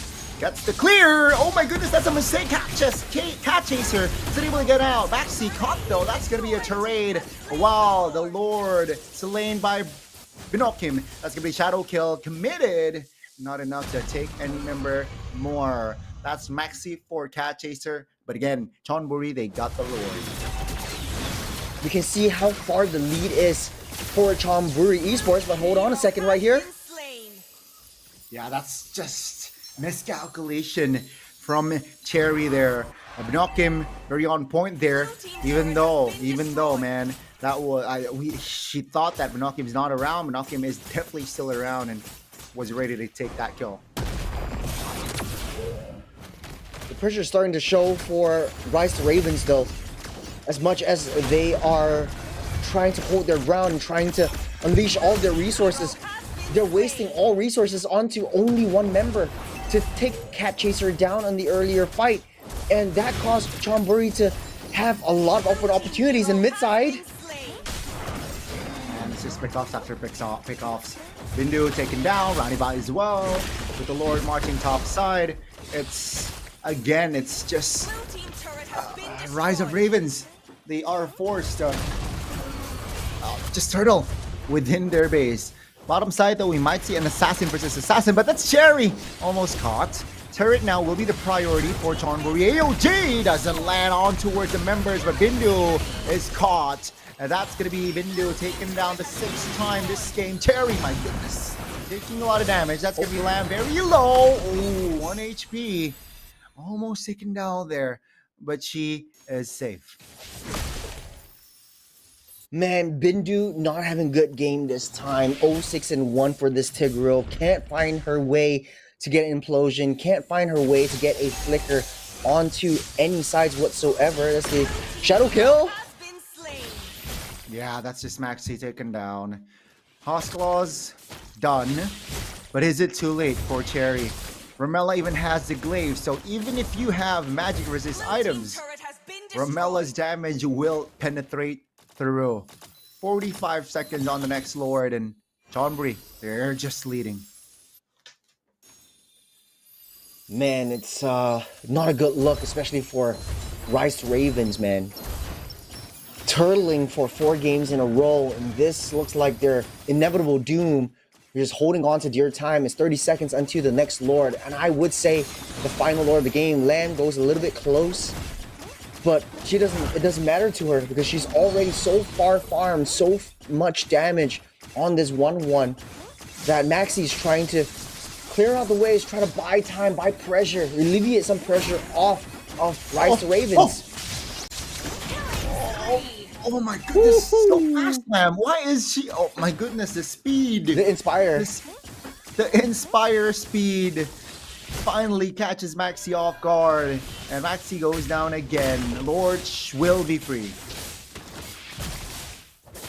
Yeah, Rise to Ravens, they can try to find a way to turn this around, but that is a 10k gold lead that Chonburi now has on top of Rise to Ravens. Most of their heroes, most of their team already has full builds, and Lamb is all alone to her own devices. You get the rest of Chonburi coming down, but it doesn't really matter. They can't reach Lamb. Nobody can reach Lamb, man. Nobody can reach Lamb at this point, bro. Oh my god. Knock him. I was surprised there with that maneuver. But yeah, Knock him now accompanies the Lord. Oh my goodness, that's a good catch. Cherry very low. That's going to be the final blow to try to find the reach. But Mindo will be the first one to fall. Crossbow at 10 finds the double. Lord now very much healthy, and they are just looking for bodies. They're looking to wipe out first before taking the main base. Ladies and gentlemen, that will be Chonburi Esports securing the clean sweep, which means Rise of Raven, your journey ends here. Man, it's really not a favorite position to be in. First 2 games starting off and just losing out 4 games in a row. Oh, it is a bittersweet moment. Yes, the Thai teams really showed us a lot of dominant performances out of this, and we're excited for the next game they have against the Vietnamese runner-up. But the MVP for the Thai team, we go for Lam once again. The 1-1, untouchable, unstoppable, undoubtedly one of the core players that Vietnam has to look out for in the next game. Definitely. It's so scary, man. And that 1-1 pick was the last pick as well. So when the TIG got picked up, they knew that, hey, it's a 1-1 game. because Tig, yeah, unfavorable matchup there, but they made it work, man. 607, crazy plays made by Lamb. It was almost a perfect game as well for Chonburi Esports. Only 2 deaths on the Cat Chaser, but I mean, that's to be expected because Obius is very high committal onto Rise of Ravens roster. The matter of fact is, even with the Tigreal pick, even with the Jusin pick, it was not enough because the target prioritization coming up from Chonburi Esports was just a hell of a symphony to watch as well. It was just very hard to see Rice Raven go, but at the end of the day, this is still a competition. This is still a tournament, and we have to say goodbye to the Ravens as Chonburi Esports makes their way over to the knockout stage. But it's not over yet. We're on to the seeding match in the next round where they will face up against the VMC's Queens runner-up, RLG Vietnam. Wow. It's so scary. It's so scary, man. But you know, it's at the end of the day, it's a competition. And Group B, we have our 2 teams that will just be on the next phase. It's so exciting.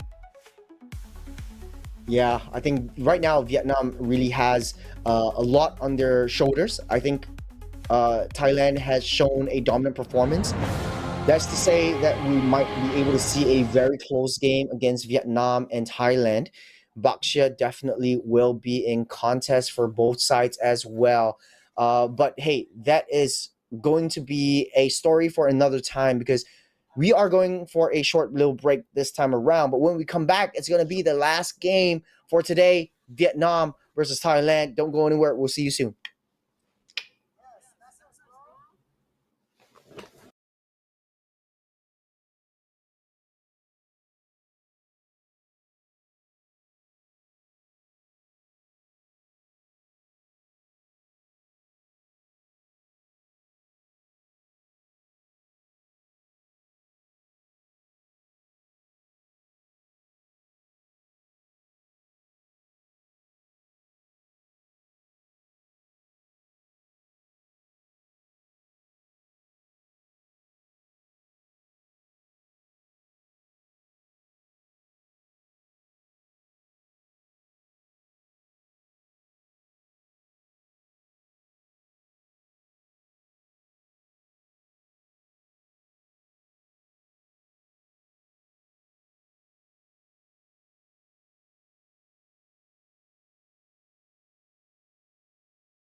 変わらずやかましい奴らだ。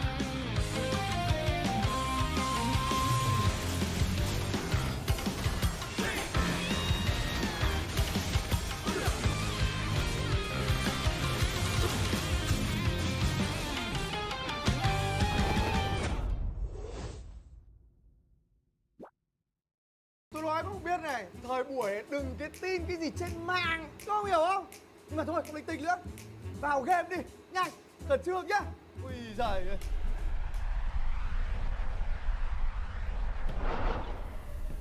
Piu piu. Đỗ Messi, Nuốt 250 của tao không trôi đâu. tao thích. Ngày hôm nay nợ máu phải trả bằng nước màu. Lên đường. Piu piu. Đỗ Messi, Piu piu. Đỗ Messi, Piu piu. Đỗ Messi. Thôi, ông làm gì làm luôn đi. Đỗ Messi.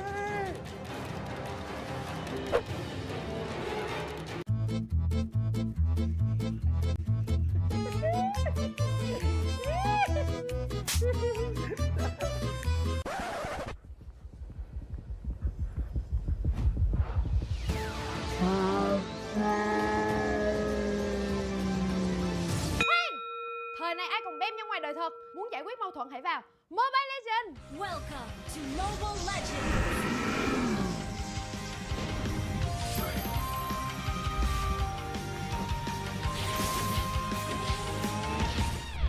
Piu ơi, Piu ơi, lùi đừng một cái ba. Piu piu piu piu piu. Đừng Piu. Ok, bạn ơi, lên, lên, lên, lên, tới hết bạn nè. Cố lên cho anh ơi. Để giúp anh. Bạn hết chúng nó đi anh em. Này tụi mày quýnh tao này. Chơi game là phải như thế chứ. Phải Vinisa, Legend. Bốn anh em mình. Legend. Vinisa, Legend. Nhưng mà nhớ giả bạn 250 nhé.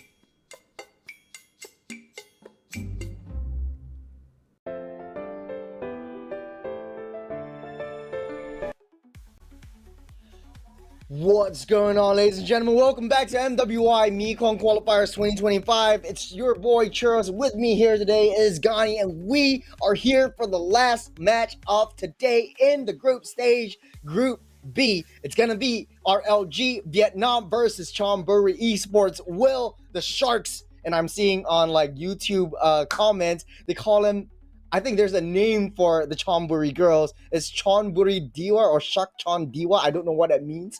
But like, let's go. Will you, are you going to be supporting the Thai girls, or will you support the Vietnamese runner-up coming into the last match of the day? Man, these two teams have shown so much dominance and prowess against the Ravens, but now the Ravens are out of the picture. This is going to be for seeding. If Chonburi takes one game out of the if RLG takes one game off of Chonburi, then it's going to be in the top seed moving on to this. So we see the girls coming into fray. Gani, what are your thoughts going into the final match of today? Man, I got to be honest with you. We know that the two teams who will advance already from this group, right?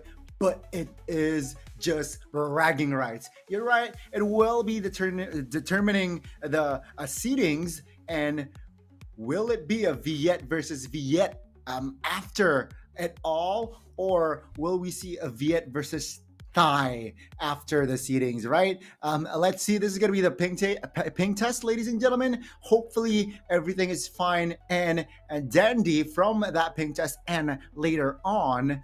But boy, Churros, let's get ready to rumble. Yeah.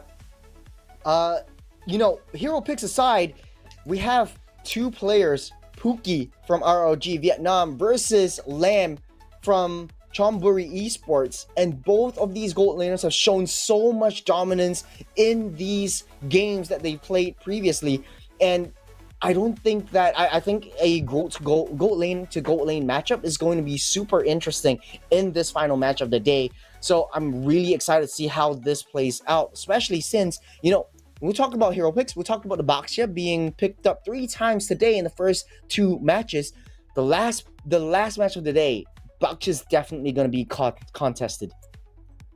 Yeah, I mean, this is just a very strong hero, Baxia. And mind you, 3 out of 4 games. That last game, it was banned out by the Ravens. So it's going to be very, very prio. Alongside that is the Irithel. All right, we saw how the gold laner from RLG, Uki, can rock this Irithel, I believe, and also we saw it from Lamb.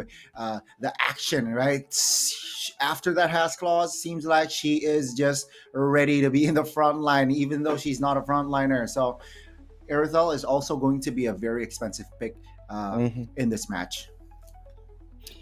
You know, this is going to be an interesting game for both sides too, just because RLG Vietnam has Filipino imports in the mix as well. Jen and Blanche coming in to have to spread some of that Filipino love, spread some Filipino flavor. And I think the Vietnamese team have really shown a lot of prowess and a lot of expertise in these kinds of international tournaments, and especially in high stakes scenario. But Chonburi Esports are all Thai players, and they do have that kind of like pizzazz and that confidence in this kind of international scene. So I'm really excited to see how things play out, especially from the Chonburi girls. Yeah, it seems like they have that oomph already, right? Especially from that last match as well, where, again, we saw a lot of unique heroes, by the way, today already. We saw the Badang, which I believe did not show up yesterday, or perhaps played once. We did not see the Uranus or the Popol, but that's also another team. But yeah, the Florin has been picked as well. Doesn't really work well though, but let's see here. Will the supports here play a role as well in this match or not? It's quite a bit of different kind of picks that we seen yesterday, with the Alyssa Jala being picked up as well. So I'm hoping to see in the last match of the day if RLG Vietnam is able to match the tempo that Chonburi is able to bring into the mix. Will they pick something up for game number 2 or even game number 3? Will we be able to see 3 games finally going into the fray in this final match of the day? Because it looks to be a very, very crucial match for both teams. But then again, I would like to remind everyone out there that there are high stakes in this match. Both these two teams moving into the knockout stage, they're having 250 bones to take home, 250 USD to take home. But we're moving on to knockout stage. If you win one of the teams, you're guaranteed 500 USD, double that amount. Finally, in the grand finals, if you take home the prize, you not only walk home with 1,000 bones, but also the MWI wildcard slot for the Mekong region. So that is going to be a huge bomb to mix. Very much so. So much at stake here. The remaining 4 teams definitely want that slot for the wild card for MWI, where they will have a chance in participating MWI in EWC. So, ladies and gentlemen, let's see. All right, it will be a great testing ground, because technically, if we see the bracket, these 2 teams can meet up again in the grand finals. So, if they play their cards right, it will be a great practice, quote unquote, right? Which perhaps might be crucial later on down the line.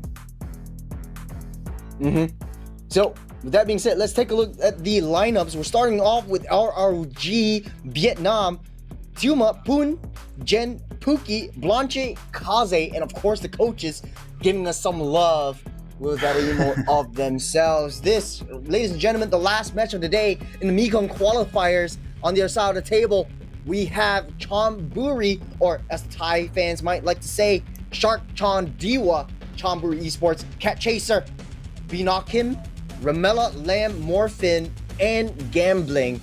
Nice little pose from all of them to start things off.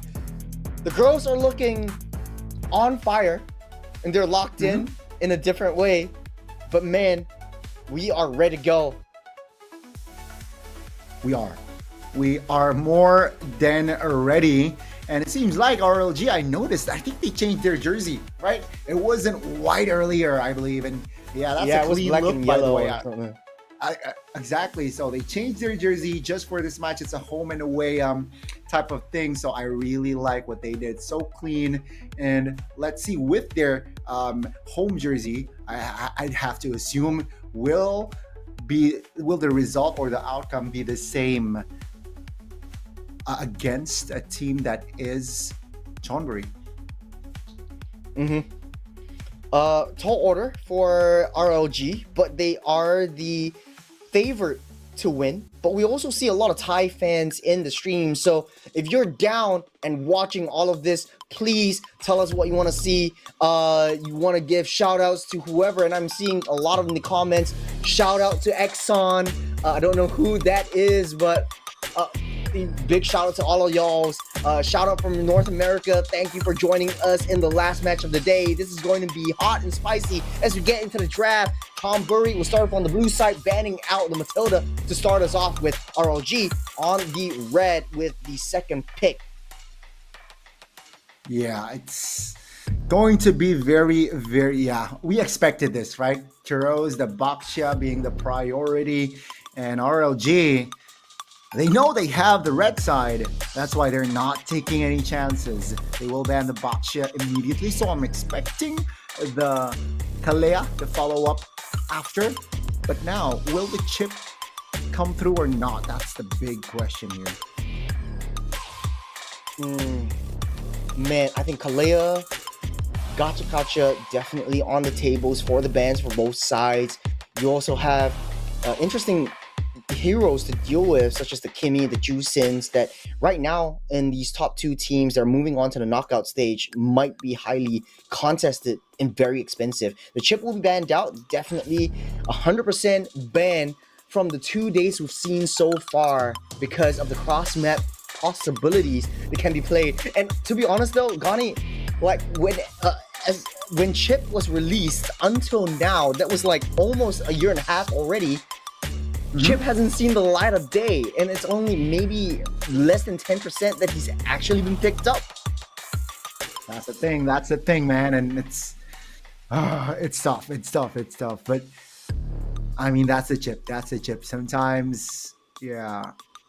Is there really a chip main player, knowing that chip almost is always banned and competitive? That's a big question right there. Is there a chip main player? Yeah, I think you can ask Icy Baby. He's your tank main anyways. But you know, what if we're going in, man? A lot of fans in the comment section actually rooting for Pookie, as am I. So, you know, I remember the meme that was like the Hawktua meme. It was like, I love you, Pookie, forever and ever. And she's actually going in. So she has a lot of fans going in. So Exxon is actually the coach for RLG Vietnam. So huge shout out to him going to the mix, having a phenomenal draft in the first game. But we have to go back into the draft. And the Phobia is being banned out right here, as well as the Joy. We won't see a lot of high rotation, high momentum heroes being in both sides of the game. Last pick though, or last ban, should I say, Kimmy, Juicin on the tables though. Will in question. We also have the Kalea as well, Gani. Yeah, I think Kalea is too expensive to not be banned. So yeah, I think they will trade the Kimmy and the Zushin later on. Oh no, they are willing to let go of the Kalea. We'll see a Kalea or a Kimmy. I mean, Kimmy, much better pick for Chonburi this time around. It will go in the hands of Chonburi. That means that the Kalea and the Gato and the Juicin will be in question for RLGV. But will they pick that up? The Kalea left open. I'm sure they should pick it up here. What's a good follow-up with that Kalea? I think if they're confident, they go the Hayabusa. I like the Kalea Hayabusa idea. Yeah, why not? Oh, the Kalea and the Farsa. That means Chonburi might be able to take the Gato for themselves as well. Yeah, with that, Gatot Kacha is definitely on the table. And let's see the situation after this? Is it going to be the Gatot Kacha and Suyo now that Joy is banned? Gatot will be good for Chonburi as well as the Hayabusa. So Hayabusa will be, there we go. Hayabusa and Gatot Yeah. just to counteract the Farsa, and that's a 1-to-1 mano a mano against the Kalea. Now, balls in the court of RLG Vietnam.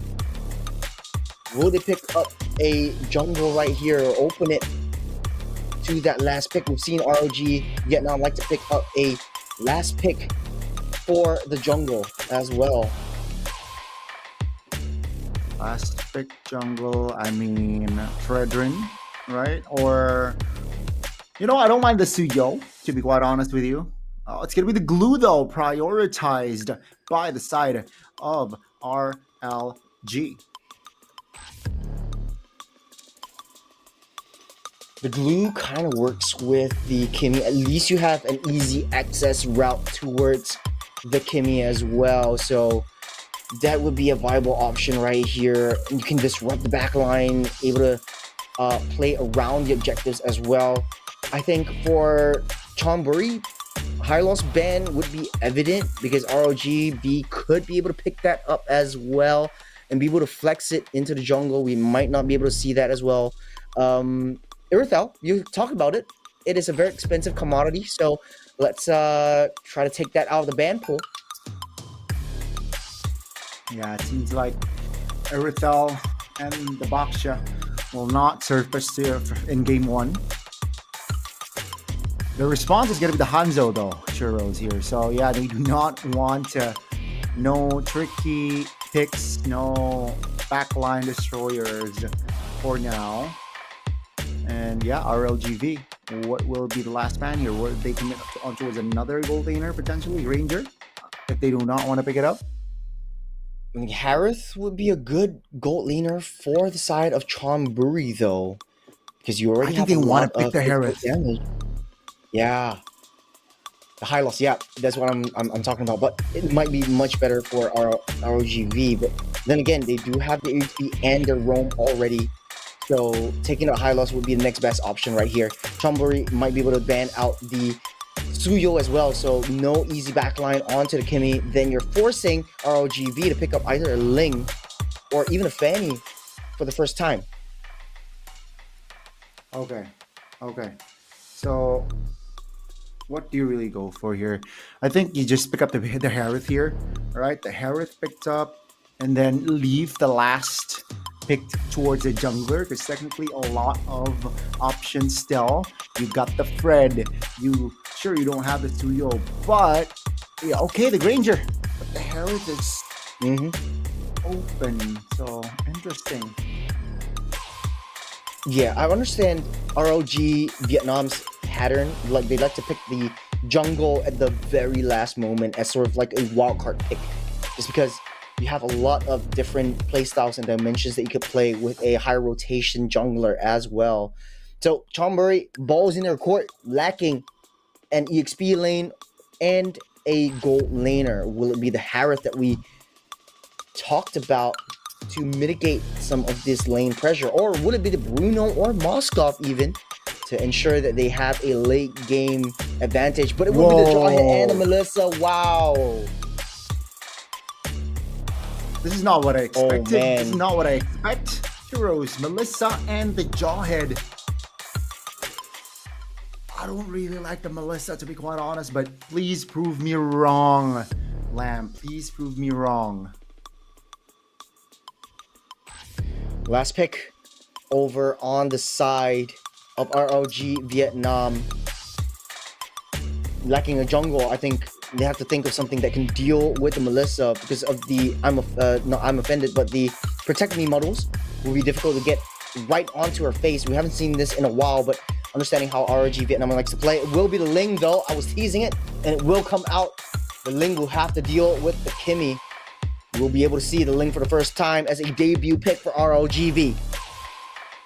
Let's go. I really like it. I really like that last pick. It's going to harass the Melissa a lot in that back lane alongside the Kimmy potentially if not careful. So let's see here. The 10 heroes are set. Churros, are you ready for game 1? And speaking of which, tell us in the comment section who you're rooting for, Vietnam or Thailand, as the ender of Group B. It's going to be a very tight match between both sides as we see both teams going head to head and just target banning onto each other. There's no one that I think I favor more this time around. I'm very happy to see new flavors coming in the mix like the Jawhead and the Melissa, as well as the Ling. So this is going to be a very tricky situation on both teams. It is going to be tricky. The Ling needs to be careful of the trickiness of the Jawhead here, right? The Jawhead can crash you down, take you down over the wall. So let's see the mechanics that Poon will bring to the table. All troops deployed. We're jumping into the land of Dawn, ladies and gentlemen, for game 1 between the Sharks and RLG Vietnam. Both teams are starting off with the purple buff. And I think the rotations from both junglers are going to be on their shoulders, because both assassins will take some time to come online. The first to get to that level 4 will have the advantage right here. It's a game of tempo, it's a game of momentum, and RLG seems to be the crowd favorite. Let's see who will take game 1. Already a quick pop region there by Blanche. So will it be capitalized or not? Jendo repositioning all that. That's no wings by wings. Great timing on the flicker. But yeah, no first bloods. Great escape by Blanche and Jen. A little bit of a misplay right there to be trapped underneath and pushed back by Gambling. They've been having a good game so far from the early start. And as the crowd favorites, I think Vietnam has the whole country's weight of their shoulders on their shoulders. But Chonburi fighting for the morals of Thailand, for the pride of Thailand. As RLG starting that early game rotation once again, Gambling pushing back underneath the top. Jen to seal the deal and push them away. RLG back up on top. This is what I'm talking about. The Ling needs to be careful of the trickeries of the Jawhead. Almost paid the price there, but with the cover of the teammate. And you can see here, that big first turtle fight, Ramella was the one able to find that turtle. The Tempest Blade was huge, but yeah, Jawhead almost took down Ling there. If not because of the backup, that would be a short kill. Left to her own devices, Gambling taking on a lot of damage, but able to push it through. Blanche underneath the turret, use the flicker, get out safe. Boone from the back line, finding an angle with the Tempest of Blades as well. Romelo on the back line, trying to find some form of retribution, some form of consolation. Take down Boone. Boone able to fall down by the hands of Lamb. And on the back side, RLG able to secure themselves some safety, and the scoreline's equalized once again. Yeah, unfortunately for Poon, she was stuck there under the turret for a long time and no cover really. But luckily, the purple buff is online for her to take. So it's not really a long-term suffering for that Ling. Imagine if she just took the purple buff and got taken down, that would be a different story, but that's not the case. First 4 minutes here, suddenly the kills are starting to add for both teams. Both teams are trading blows, throwing hands underneath the mix and mid-side. Gambling trapped all alone, getting collapsed on by 3. The Feather Airstrike will seal the deal as Pookie picks up Gambling from the mid-side as well. Blanche will be taken out by the Hayabusa, but here comes Lamb with models to be able to split up that damage as 2 falls by the hands of RLG. Yeah, it seems like Chonburi, they have found the comeback. They have recovered all. Ling is in the they want to get a reset though. Tempest of Blaze, nice steal by Boone, able to get away safe, but Ramilla goes in for the chase. Disconnects before the rest of the Goon Squad comes in. Scoreline still 4-4. The economy's equalized. This closest match we've seen so far today, over 2 days, Gani. Yeah, like both teams just trading blows, taking jabs and punches. Hey, wait, oh, top lane. Top lane, it's a 2v2 going on. Blanche taking a lot of hits. Once again, able to walk away. Franz away safe. Here comes the fair airstrike to zone out the rest of the members. Gambling one more hit will be taken care of by Pookie. The AOG tries to stop in the engage, coming in strong, but two members get locked down by Muddles, but won't be far enough for the reach of Melissa. And Lamb will be able to disconnect for now. Scoreline still trading blows, 15 to 15k. How close can we get, Gotti? Honestly, it's a 1v1 as well. Link versus Hayabusa. The Hayabusa has an edge. Oh no, the Ling has an edge. If the Hayabusa pops the Shadow Kill, the Ling can just pop and escape from that ult as well. So we haven't really seen a 1v1 action there, a full 1v1. But yeah, just a lot of action already on the board here. Nice use of fair airstrike to kick things off. Getting jumped in, the traction pulse able to pull two members in. Boone takes care of the back line, but here comes Hayabusa. Not enough damage. Tickles Blanche in. Will not be able to survive for now as Gambling takes her down in the process. Tuma way too deep in the territory, getting collapsed on by 4, and he will go down on all 4s. Uh-oh, RLG starting to make mistakes, and Tonbury, they will capitalize on those mistakes. They got the 2 kills, they got the mid. Ling has compensation, taking it to herself top lane, so it's still, though, favoring Tonbury Esports. Good trade so far, but the scoreline is super close. Turtle, easy take by Tonbury Esports, and the shark smells water. Smells blood in the water as they go in for Pookie! Taken down with the Granger. Got a Tsunami Slam into the wall. Get a go away Muddles to push everyone else away as Tonbury Esports picking off one after another. Wow. Just after what? The first 2 minutes, it was calm, quiet, 0 kills, just touching and going. But after minute 2, they just started to give us the viewers action with the trades, with the fights, with the skirmishes, and now we get a total of 13 kills already. We haven't reached 13 minutes of game time. If we take a look at the items as well here, Dominance item, Dominance Ice will be the priority for that Jawhead. Just buying the Dreadnought armor because she realizes that, hey, you know what? I'll get the face, the Ling, the Granger. I'm gonna be sustainable. After that Dominance Ice, I expect a Magic Resist coming through. Sky Piercer, though, already in the hands of Pookie. Let's see, will the Sky Piercer be effective or not? Ling, gotta take note, 6,000 gold already. So she's the richest in the game as of yet.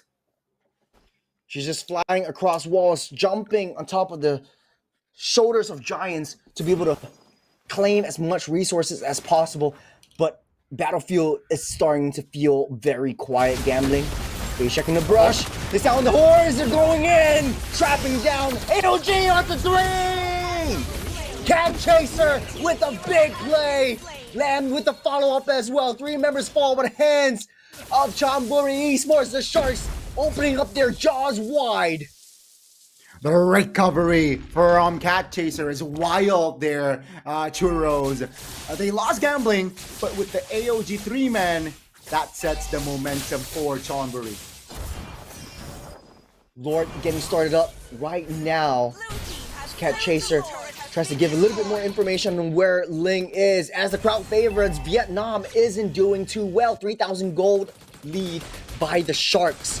And this is the biggest lead that we've seen by these two juggernauts of a team so far in this game. Here comes Jawhead though. They want to fight. Target on to Poon. Get it collapsed in with the Tempest of Blaze to keep himself safe. Get the iframes as well. Gambling a little bit too deep. Getting thrown away by the Tsunami Slam. But here comes Lamb with the shots and Muddles. In RLG, one man falls. The Lord starts crashing in. They desperately try to get that defense. Uh-oh, gotta be careful there. No overextension. Cat Chaser. We're talking about overextension though. Unable to get out safe. But here comes Lamb with the shot, with the hit. One more hit might be able to go down as Pookie forced to use a flicker to get out safe. Crazy maneuvers already from the side of Chonburi. Tier 2 mid, Tier 2 top, and Tier 2 bot should be taken care of, but never mind, RLG. They got the defense up. Uh-oh. Nakim got to be careful here.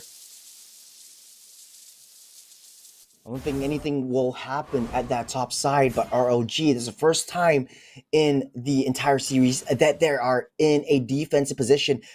Donnie, the atomizations. Well, who has the upper hand right now? Well, you can see the Melissa, right? Almost already collecting 8,000 gold with the Corrosion, with the Wind Talker as well. And now just collected her Berserker's Fury. Okay, gotta be careful here because you can't really count Melissa's damage if already 4 items in hand out just yet. So yeah, Power Spike definitely. Now I'm concerned, how do you get close to Melissa with this sort of composition? Because if just Poon, if you rely on Poon, then simple, just go away. And with the Hoss Claws, right?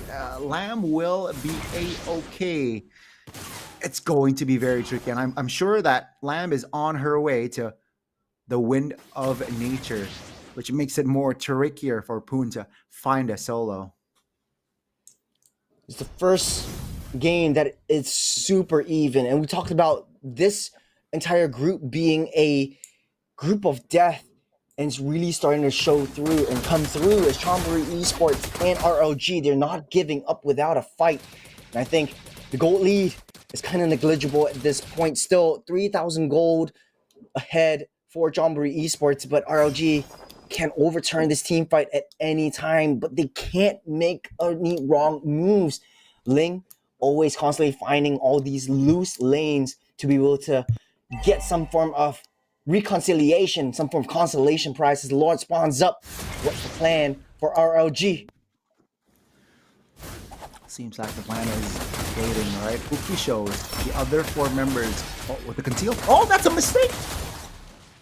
Oh, no feather airstrike. No more feather airstrike for Jen, but they sound the horn. They sound the alarm. The knocking goes in. AOG lands. No more Pookie down low. One more hit. Land will be able to take that out. Make it 2, make it 3, and make it 4 as RLG. The only one left standing is a 1-woman army in that Ling.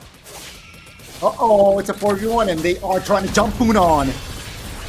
Haunted up, stunned up, this Tempest of Blaze, able to get out safe, but just for now, our Chonburi Esports sights up on this Lord.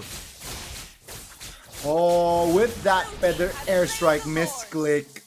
Oh, man. Chonburi, they were able to just punish and capitalize and take 4 members along.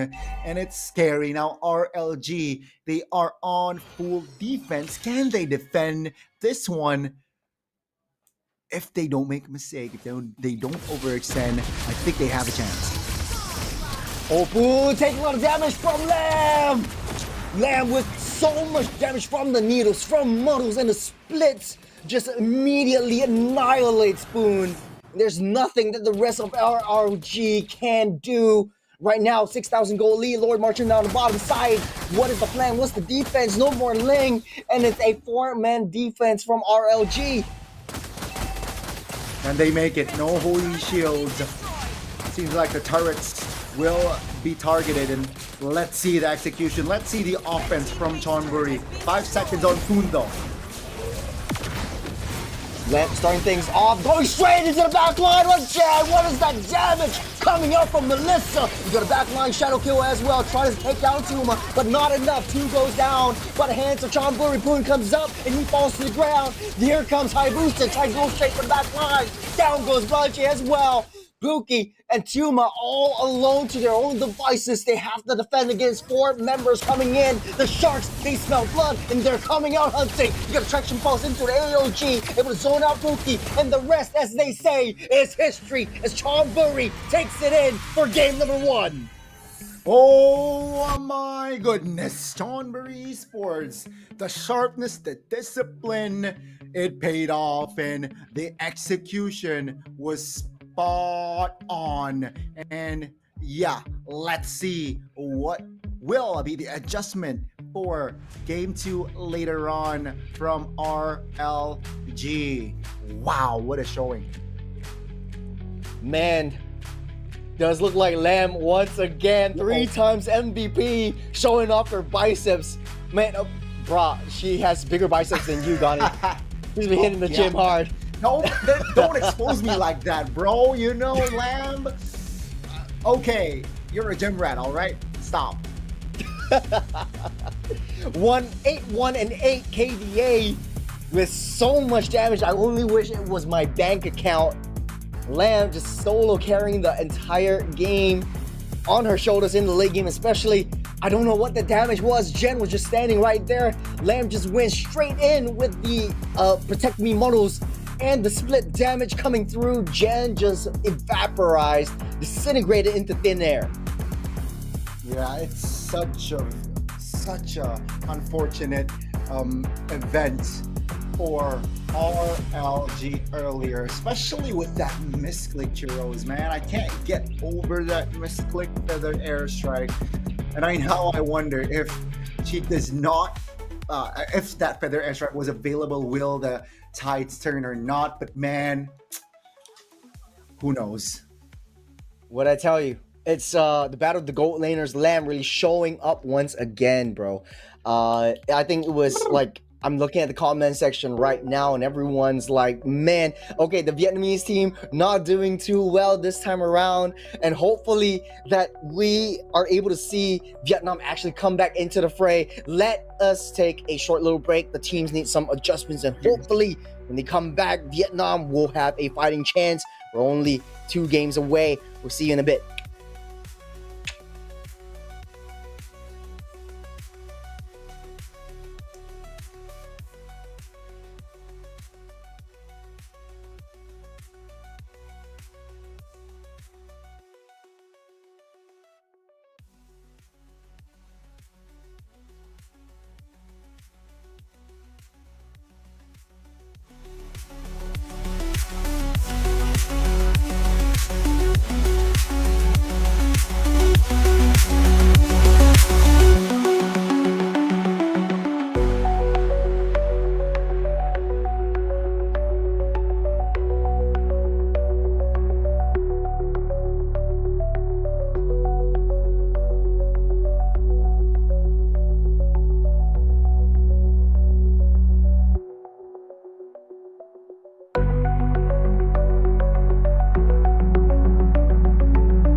What's going on, ladies and gentlemen? Welcome back to the Mwi Mekong Qualifier. This is your boy Churros, and with me here today is the Gonsters. Man, first game of today, or not really first game, but the last game of today, we saw RLGV taking a first defeat from the Thai counterparts. And if Chonburi actually wins this 2-0, they are going to be facing up against the second seed from Group A.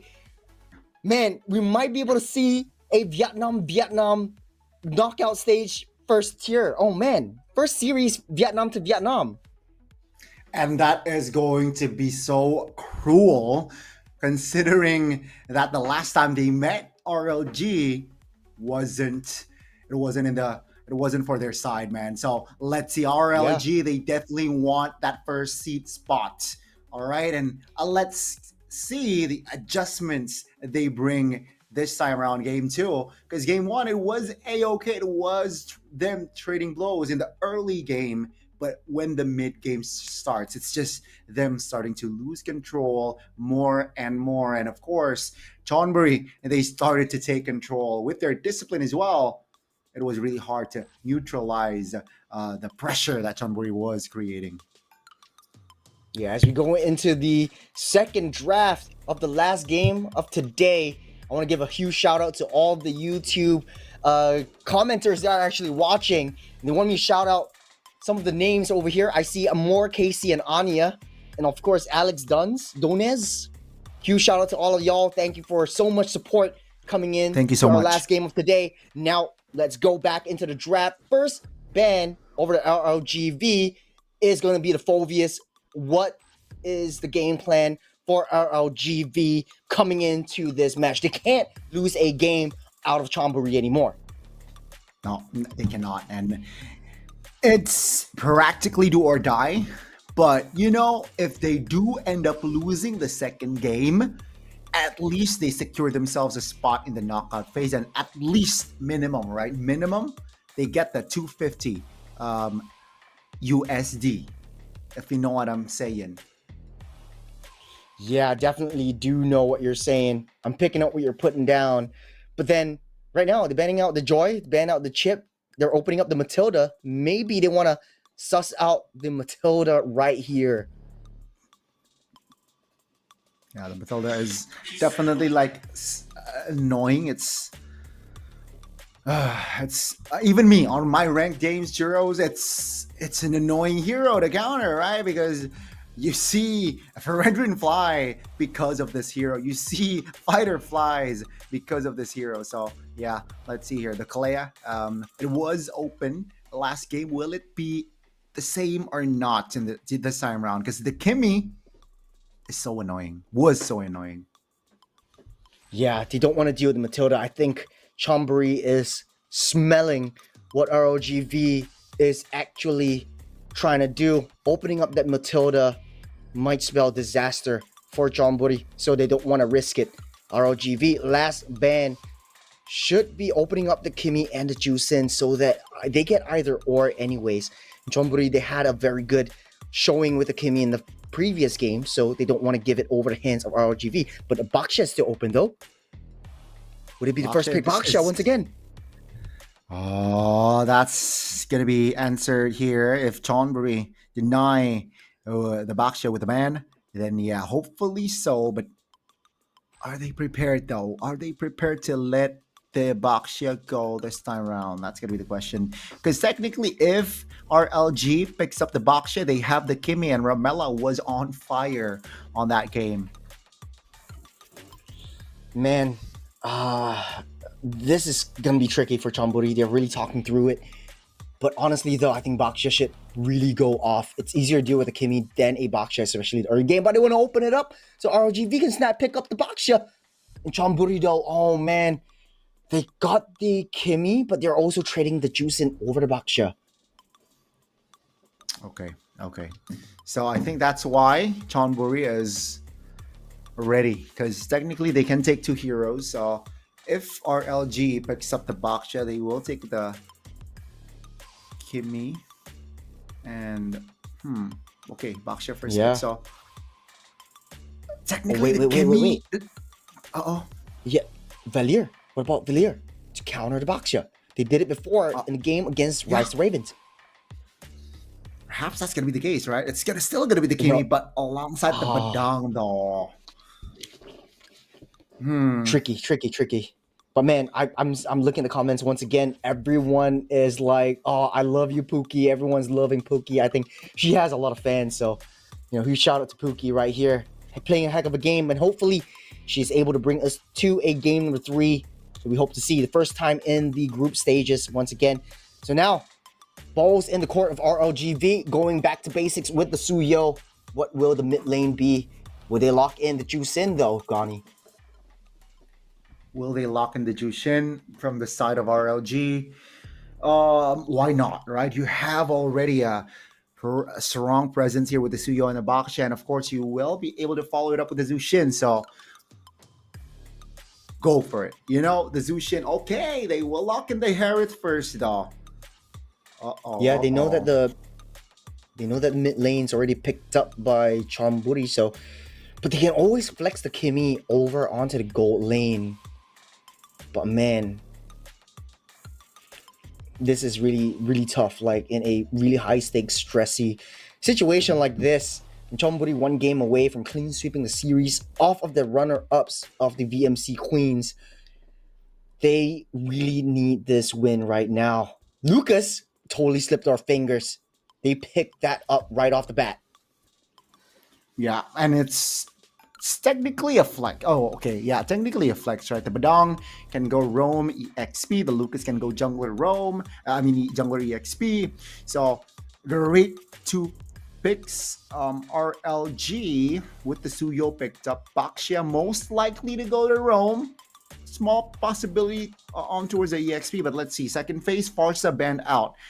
They do not want range within the RLG's composition. Don't have the Gatukacha as well now that the Baksha is being picked up by RLGV, but they've played it to great success in the first game. So now it's just matching the tempo. Banning out the Farsa might bite them in the foot later on because that's the only one that could possibly match the tempo that Baksha brings onto the table. But RLGV, balls in their court again with the final ban of the second game of the last series of today. Will they ban out Lamb's hero? She has shown a lot of prowess. Irithel is still open though. Will they want to ban it? Irithel is still open. What are the other options here for the side of RLG to ban? Okay, yeah, they will commit to another gold lane ban. You're spot on there. Irithel will be banned out, and let's see here. The approach from Chonburi. Will they secure a marksman here, or will they open? I think they should just secure a marksman here. I think so too. Marksman would be a wise option here for the side of Chonburi.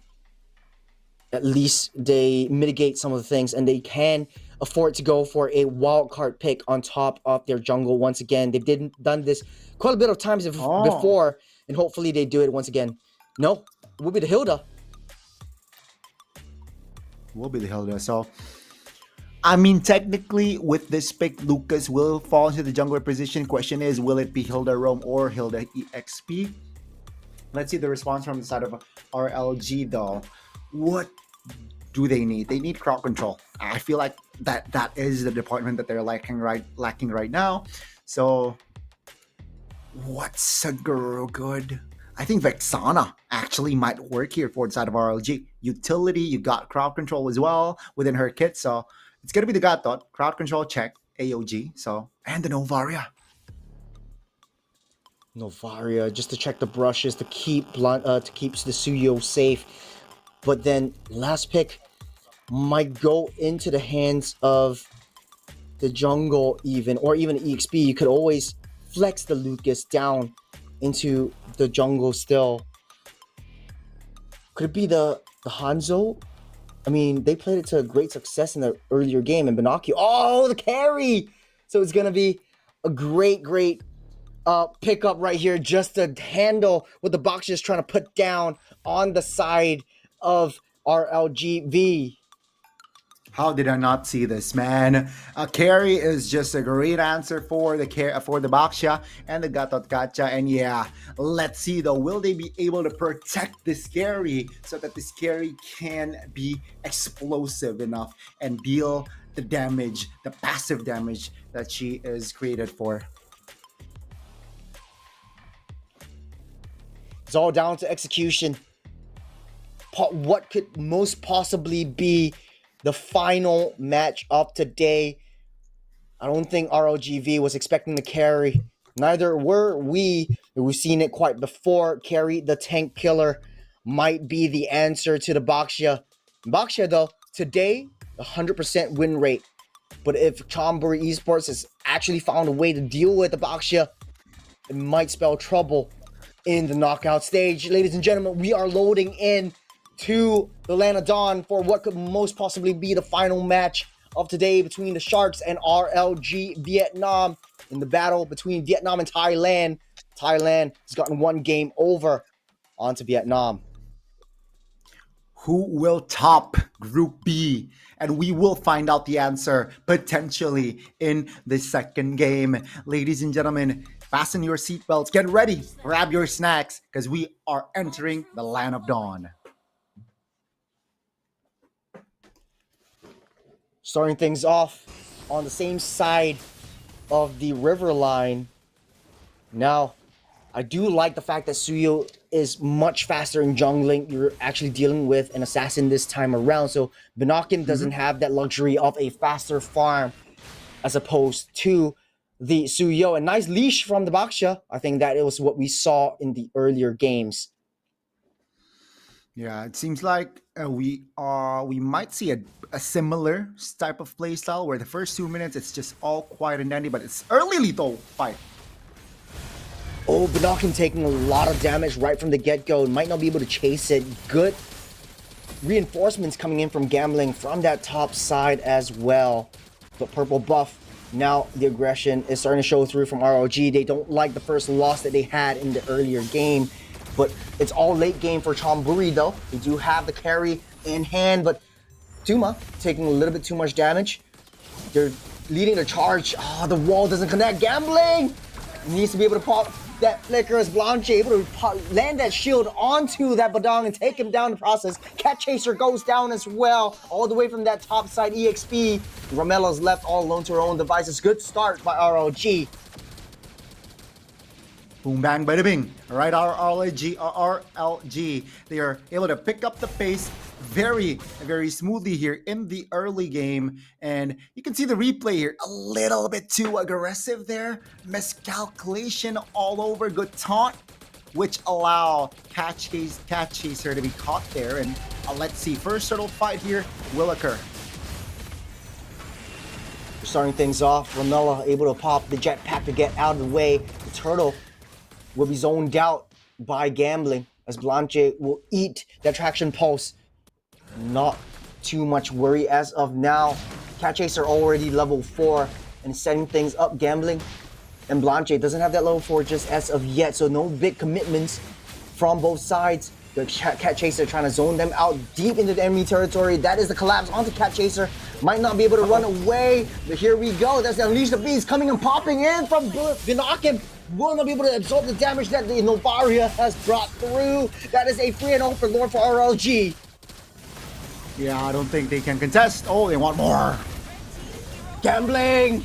I don't know what they were doing right there. They lost their jungle, but now they lost 2 in the end. A little bit of a technical pause. There might be something that popped up right here. We do want an even game for both sides, but man, oh man, mistakes were made by Chonburi, and hopefully that is not too much of an issue that we need to roll back some of the gameplays. But there was such an easy call. Like, once your jungler's down, Yeah. let's just ditch. Let's just Back not off. take that turtle. We can't.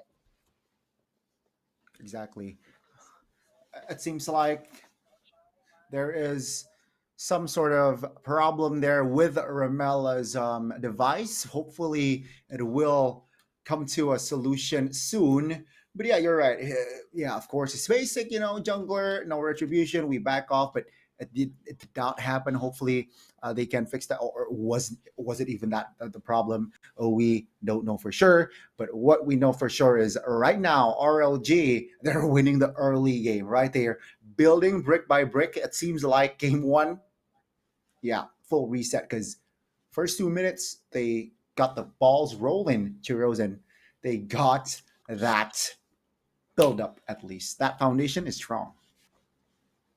No pun intended, right? With the Boxia play. To be honest, though, I think Chonburi finding themselves in a bit of a pickle in the early game, having to deal with the Boxia's rotational speed, especially building up that momentum from a snowball into a avalanche, especially in the later stages of the game. But I do still have high hopes for Chonburi with the carry pick, very, very late game, only if RLG is able to find their way and take down carry before things go south. But then again, it's all about that late game play from Chonburi. The fans are still rooting onto Chonburi. The early game kills are necessary for them to learn from the mistakes, so to speak. But then again, honestly, I think there might have been an issue with their communications or some of the latency issues in the first turtle fight of the game. So hopefully there won't be any rematches, and I think they will just carry on. But they'll sort things out before we continue into this match. Yeah, so it's going to be, I think, a slow game. I think personally for me, the side, it's Chonburi. They need to slow things down, because it seems like, right now RLG, they have that tempo, they have that momentum, and what Chonburi needs to do is just, okay, we will not take unnecessary fights here. Let's just set our tone ourselves. You mentioned the carry being late game. I agree, especially the carry, no power spike items yet. So why fight when your main damage dealer is not ready? So they need to back off, funnel the goal towards Lamb, and after that, then let's party and let's find action. Yeah, to be honest though, I think for ROG, everything's going right in their favor. Very aggressive, and when you want and a Suyo in your comp, you definitely want to go aggressive in the early game. Make sure that they scale up. Make sure that the Suyo gets the farm and gets the snowball as fast as possible. Suyo also has the killing spree emblem, so you definitely want to get those kills going on as well. So we're jumping back into the game. Lanche very, very deep in, taking a lot of hits from Ramela right off the bat. Astro Echo won't be able to land, but here comes Moon with a nice sever to her name, taking off one more kill to her name. And it is disaster. Early start, not looking too good for the Sharks. Yeah, not looking too good for sure. And things are looking quite shaky here. Deathless still for the side of RLG.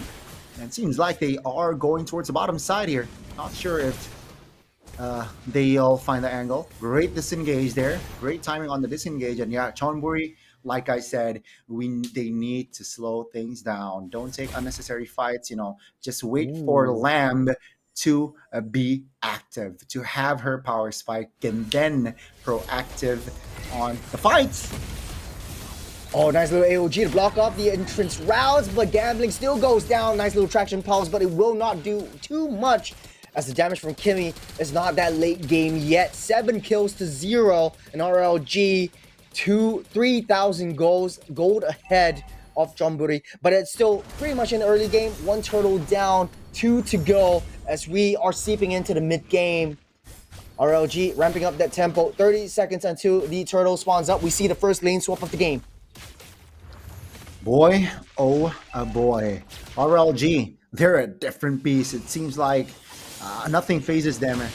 Carry the Ramela, 1 HP. I was a little bit hesitant in questioning the Novara pick, but here we go. We're starting things off. Unleash the Beast coming through, but he will not be able to sustain against the damage coming in from the entire squad of RLG. AOG will land right in the midst to block off the escape routes. Is Gambling able to find his way back safe to get a reset free turtle for RLG? Yeah, it seems like so far so good. Perfect execution, perfect gameplay shown by RLG. Chonburi definitely on the back foot. Bookie, oh, no mana. luckily for Cat Chaser there. And yeah, Chonburi needs to Oh, the reset. Kimmy's He not- needs to. Kimmy's not dealing any damage to the Baxia at all, Gani. Like, man, the this thing. is... That's the thing. It's scary. This is why I prefer them to ban the Baxia, but yeah, it's going to be glowing one though. Secure for Novaria, so that's already anti-region. Oh, bottom side, gotta be careful. You see gambling right there. The Gato coming in to block off that backside route. Going straight for the back line. But you see Cat Chaser coming in from that flank underneath the turret. It got AOG to disintegrate them underneath that turret. The fist crack will not be enough as gambling goes down once again. Cat Chaser soaking up all that damage. Romelo free hitting from back line as well as Lamb. But the damage is not starting to show through yet. You have the long range from the Novaria as Jan dealing the damage. And it's coming through hard for RLG. Chomburi, they're taking the chomps one at a time. Crazy maneuvers made by RLG. It seems like gonna be an open mid. But yeah, you can see here, right? Blanchy, she survives way too long. She even survived, so that's already a great sign. And it seems like in the mid, Chonburi, are they really ready to fight? Gambling already popped that flicker to try to get a nice little pushback and a kill, but all falls down low. The damage from Binoculars is starting to show, but it might be a little bit too late for this one. They can't give up easy kills over the hands of RLG as Spoon actually starting to show up 3-0-6 in this game so far. The third turtle of the game might go over the hands of RLG. Chomburi should not contest for this turtle. I don't think so. Yeah, you're right. So they're going to be disciplined here for side of RLG. No mistakes were made. Still deathless. Oh, Gambling. Isolated. Nice kill by Pookie. She's actually starting to show up this time. A lot of fans in the comment section as well. But Chomburi can't seem to find their way into the jungles just because the Baxia is right there. They can't seem to match the pace. They can't, man. And Chonburi there. At this point, again, they're struggling. Cat Chaser needs to find an angle later on. And oh, take a look at Ramela. Got one shot there, and that's practically a quarter of HP gone. They're way too far behind, seeping into 10,000 gold lead. Talk about late game. Chomburi might not have a chance to see that late game, to see the sunset as Blanchy taking a lot of damage, healed back up, but revitalized. But it's all a bait. It's all scripted as they're going in straight for Cat Chaser. One more hit would do it, but it's not enough. Blanchy still alive and barely standing with the Toro Persons. As RLG ramping up the tempo once again, 50 seconds until Lord spawns out. What's the play for Chomburi? They don't really have that high ground. Uh-oh, gotta be careful here. Definitely. And again, one thing for Chonburi, they need two things, right? One, of course, Lamb being active, and it seems like that is what Lamb is focusing on, getting those farm. Two, oh, Pookie. Oh, slow down. Cat Chaser won't be able to escape. She will give up her life. The Crazy. AOG will seal the deal to block everyone of Chomburi off of RLG. There's a nice little pick up there by the Vietnamese teams. But then the Lord spawning up in 10 seconds. This will be the first Lord of the game. And it does look like it will go over the hands of RLG. Yeah, back to my point, they need to, at least RLG needs a blunder here. They're hoping for that mistake. They need a couple, but if RLG makes one big blunder, and that will be Chonburi turning the game back around. Because as we know, Lamb, yeah, she got taken down once, but if she gets the ball rolling, you can't, it's hard to stop a carry, and it's going to be, when there's a will, there's a way. All right, RLG, what they need to do is just keep the momentum, keep it going, don't overextend. And you can see the blade armor and Twilight made. Let's see though, will it be more disgusting or not after, I believe he's going for a Guardian helmet or an Immortal. And the Harith 7k gold, mind you, Holy Crystal on its way. So yeah, more damage, more magic power. Chonburi, man, they gotta at least just turtle. I think they might sacrifice all 3 base turrets here. Lamb doesn't even have the Holy Trinity yet. Slowly building up that DHS as the Lord marching down the mid side will take a huge chunk out of the turret T3. As Chonburi will be able to defend against this one. AOG already lands. He got an Astro Echo already popped up. Lamb disintegrated. Good find by RLG. So far, no kills by Chonburi. They will keep it that way as they target onto the throne. They have no minions though. You have to go back. Buki taking all the shots that will live on a pixel as they're going in for round 2. Taking down the throne as RLG sealing up that deal and taking us to that coveted game number 3. Man, oh man, it's just a slow burn at this point. Lamb coming up in 3 seconds. The minions will come in. And we called it. We wished for it. We're going in to game number 3, Gani. Ladies and gentlemen, what a showing. Day 1, full clean sweep. Day 2, almost a full clean sweep until Chonburi and as well as RLG Vietnam showed up. And Churros, my oh my, the biceps again showing this time around. I'm insecure. She gotta tell me her workout routine, man. Facts. Facts. Like every day is back day for this girl. She's carrying the entire team on her back. Give her a boxia and it's still 100% win rate for this turtle. Man, 3-0-13 on a KDA, but she's everywhere on that map. 0 kills for Chonburi Esports, and underneath the turret even, RLG having a dominant performance out of this game. What a disgusting lineup they have, right? With Jen as well. Shout out to Jen. 5010, Glowing One, Lightning Trunch, and of course the Wishing Lantern. The damage, oh, it's so nasty even from the get-go, man.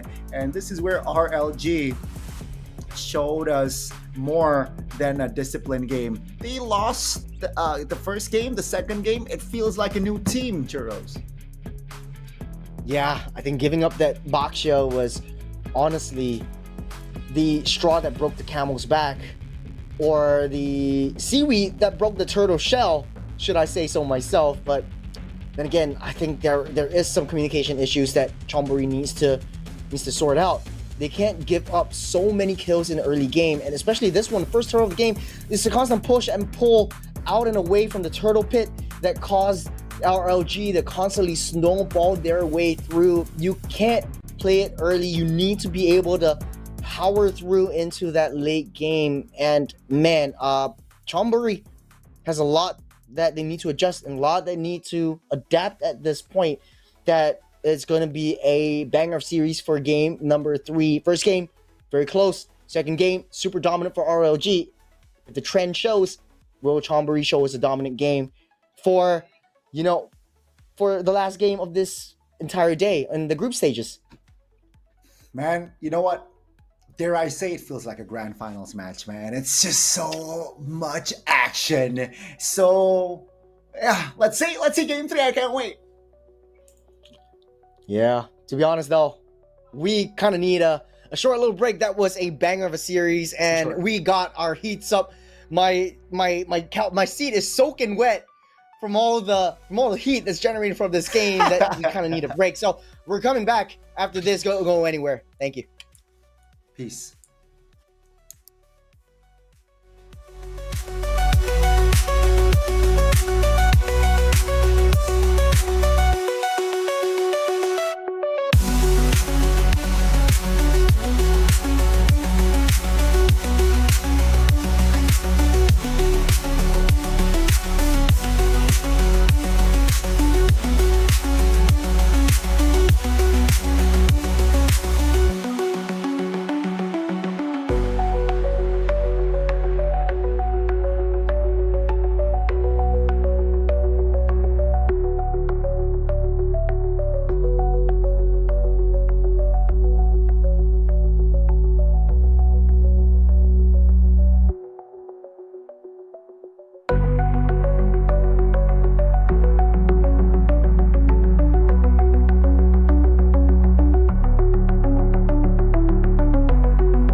渦巻きナルトが帰ってきたぞ。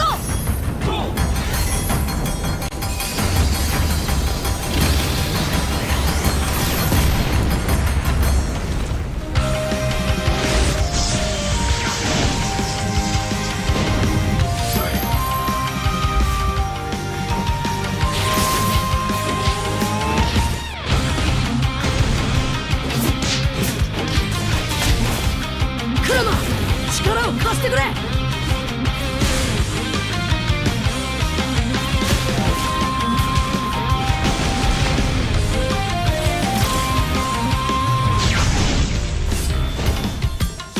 っしゃ第7班ここに復活だってばよ。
ここは俺に任せて。もらった。4代目ほかげを超える忍びはお前しかいないと俺はそう信じて。 What's going on, ladies and gentlemen? Welcome back to the MWI Mekong Qualifiers. This is it, the last game of today between RLG Vietnam against CHON Esports, the Sharks Diwa. Man, my name is Churros. Here with me, here it is, Gani. It has been quite a series we've seen so far. First game of today, pretty close between RLG and CHON, but CHON still came up on top because Lamb was carrying the game so far. Second game, a total dominant performance by RLG Vietnam. So far, score is 1-1. The winner will be at the top seed in Group B. What are your thoughts, Gani? Thoughts? You know, what I right now am thinking is what a series we have in front of us, right? RLGV and Chonburi, Finally, man, finally we get to see a game 3. Finally, that extra game is used. Game 1 2-0, 2-0, 2-0. First match 2-0, second match 2-0, third match we get to see a 3-game series. And my right now I'm feeling like so nervous. I'm so nervous, even though I know that these two teams will still advance regardless whether they win or not. Man, that was pretty intense for the first 2 games, to be honest. The second game, I think Chonburi actually made some crucial mistakes. If you want to give up the Baxia, play it to the late game. You picked up the carry, great. That is basically the counter for the Baxia, but they couldn't go into the late game because they gave up way too many kills in the early game. So, that is our thoughts. Tell us what you think down in the comment section down below. We'll be able to see it all the way through in that last game, and hopefully we'll be able to shout you out before the night ends. But man, Gani, going into the draft this time around, what is your take? Do we ban out the Baxia? Man, if you don't have first pick, you just have to ban it out. Now RLG, they understand this. They went for the first pick again. Or Chonburi, they opted for a red side pick this time around. And I believe they will adjust to that matter. They will ban the Baxia out because the Baxia, for now, it's still 100% win rate and 100% pick and ban, right? If it wasn't banned, teams will definitely pick it up. Yeah, I think Group B, the name of the game was Baxia. And this time around, I think Chonburi should learn from their mistakes. They should not give up that Baxia so easily. So on your table should be the Baxia, Matilda, and the chip band, if I'm not mistaken, as Coach Strand will try to open up more utility heroes for themselves, especially the jungles, because man, Boon was playing a heck of a Suyo in the first game. Yeah, it's so tough for the side of Chonburi to find any win. Even a small win was tough for them in that second game. So let's see the reset. We saw what RLG did after a loss, and they bounced back hard and quick. Can Chonburi do the same this time around? And like we expected, the Baxia eliminated this time around. So that opens up a lot of opportunities. You have the Kalea once again. I think in the first game with the Kalea and the jaw hit kind of throwing each other back and forth. You got a Tsunami Slam and then a throw into the turret range, and then the homing missile as well. I think that could be a possible game plan that both teams might pick up once again, and we'll be back into a close match. But right now with the Baxia off the table, it will not be a dominant performance from either side, as RLGV will ban out that Joy. What will be the response from Chonburi? What will be the response? I think the Kalea, the Matilda is also going to be a factor, or will be banned out here by the side of Chonburi. RLG, it all depends what they want to prioritize. Kimi is still on the board. Zushin is also on the board, and if they want to go for Phobius, they have already banned out. And if they want to go, let's say, like the Granger, even, they might be able to set it up. This time around, I think they're sorting things out a little bit, but I feel like Matilda would be good over here, as well as the chip ban could go in all the 3 standard bans from the red side. But huge shout out to Anya Blessed. Thank you for staying in the YouTube channel all the way through this time around. But yeah, jumping back into the game, it will be pretty tough. If Chonburi actually wins this, we won't see a Vietnam Grand Finals in the playoffs. Yeah, which we will see the Civil War early, yeah. If this goes to the side of Chonburi, it seems like they are going to try and find the game 3, of course. Find game 3, and let's see here.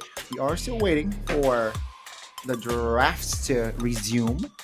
And hey, Churros, Yo, who do you think will get game 3? I do think maybe RLG has a much better performance in the second game. So statistically, I feel like RLG would have a much better shot right here. But it's anyone's game. Lamb, especially from Chonburi, was a very strong Phenomenal. player, especially in the first game, carrying the entire team through that win. So I can't put my finger on it. Honestly, it's a flip of a coin at this point for me. Exactly. I was about to say, I think it's a flip coin right now. And, well, I have to say pressure is equal, but it's low-key on Chonburi's side. Remember, they have that first game. They fumbled the game number 2, and game 3, if they did not reset the right way, yeah, it's going to be tougher for Chonburi. So let's see the reset again this time from Chonburi. I personally can't wait to see the drafts, man. I just want to see the drafts. Hopefully they will get the issue fixed soon. But yeah. Honestly, really down to the draft on all of this, and it's as intense as the first game that we saw so far in this entire matchup. But this has been a heck of 2 days that we've casted together in the group stage, and hopefully they'll be much better next week in the knockout stage. But congratulations again to all of the teams who have made it to the knockout stage, especially in Group A and in Group B as well, for for both teams. Nice and Realize we'll be able to have a really fun time casting the knockout stage as well. Yeah, for sure, man. Good luck to the teams and the casters next week. But also, special shout out to the teams that were eliminated, right? KK Esports and Rise of Raven. You guys did your best, I believe. You guys played a part and take this experience to future tournaments, and hopefully you guys can grow, and I want you to grow. Please don't give up on your MLBB journey just yet.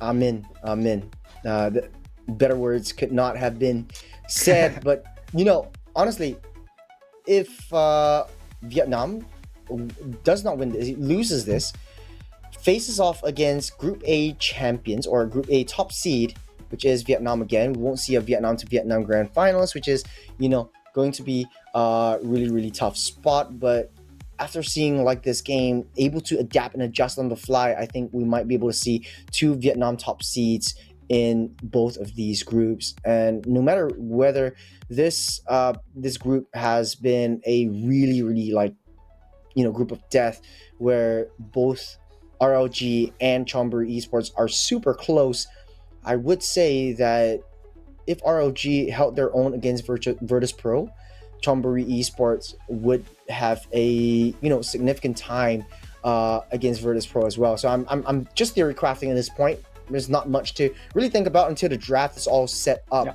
But man, where do you place Brunei in all of this? Where do you place ESB in the rankings as we move on to the knockout stage? Oh, you're putting me on the spot here, huh? I guess with the ESB Valkyrie, I think honestly they're with 4 teams left. I think they're either 3rd or 4th, being they lost to Virtus Pro 2-0, so that puts Virtus Pro top seeding for me, right, power ranking wise. And then I gotta say RLG, and then either or ESB, and as well as Chonburi. But it's close. I think the only gap based on performance of the 2 days, I think the only gap is the Virtus Pro one. Virtus Pro really is just decision making in game, draft wise, execution. They have, I think they are the contender. They are the main contender here. And then 2nd, 3rd, and 4th is a flip coin for me regarding the drafts. Wait for the drafts. You got to wait for the drafts, and then you can tell, or you can have a hunch. But yeah, it's so cruel to see the teams remain technically is that close. What about you?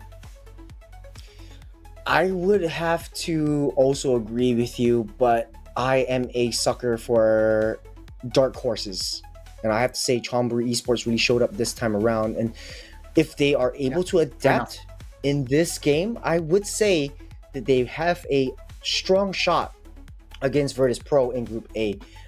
Definitely, based on the statistics wise, I would say, I have to agree with you. Third, fourth place would be, based on the statistics and the standings right now, ESB Valkyrie. But we'll have to see what comes out of this particular game that Chonburi's in right now. But that being said, as we're waiting on to the draft, how's your weekend going, Gani? Hey, my weekend has been, active. I've been in and out of the house while still working in my house. What about you, Mr. Ryan? So Churro? every short 5-minute break that you have, you go back to the gym. So you want to show off your biceps with us as well. After who was it earlier? But yeah, let's just jump into the small break. Yeah, we have a highlight right here, from this, because the teams are actually getting ready for the drafts right here. So we'll be able to see what transpired down the previous two games that we had so far. I think this was the first game that we saw and was constant trades back and forth. Very, very close from Chonburi as well as RLG. But at the same time, I think at the late game, this was the play. This was the AOG that trapped in 3 into the Melissa Muddles. And Lamb was just popping off. I think it was the last minute.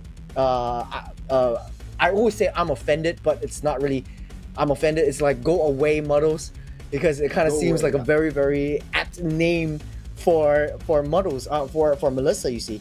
So yeah, Lamb was just popping off. The damage coming through was just very underrated. A lot of teams really forget that Melissa exists, and to be honest, it's one of my favorite heroes of all times. Wow. It's one of the only heroes I've actually played 500 games with, and I don't really play a lot, and I like to just flex this, that I say I've shifted from gold lane to jungle, because I don't really have to care about people invading and people being very toxic to me in my lane if I die. So yeah, lane swap is all you need. Hey, lane swap is all you need. And hey, Churros, you gotta build that mental, man. I mean, did you not see the mental that both Chonburi and RLG Vietnam displayed to our eyes, man? They're mental. They're so formidable. And yeah, now I want to see more sharpness from both sides, actually. I think you mean sharkness. Because get it, Chonburi sharkness. But truth be told, in the second game, I think there was some breakdown in communication. You can see in the first turtle fight right here, Cat Chaser was all alone, and then they wanted to sort of like back Cat Chaser up, but at the cost of their own life. And just so happened, Tuma got the level 4 right off the bat, popped in an AOG, and the rest, as they say, is history. That wasn't a really good look, especially from Benakim. I think there was really, honestly, some breakdown communication right there. There was. I feel like communication-wise, game 1, it was lacking from the side of RLG. Game 2, it was lacking from the side of Chonburi. So yeah, I mean, both needs reparations, and the carry Lamb this game, it really wasn't shining. She struggled to find farm. She struggled to find the right connection and timing. So yeah, that was game 2 though. Churros. I have a lot of high hopes for Lamb. Her performance for Rise to Ravens, as well as in the first game, was just phenomenal. I want to see her really pop off this time, at least have a winning lane. If we're taking this to a game 3, to be honest, I want to see a really, really close game. A game that lasts like maybe 45 minutes to an hour.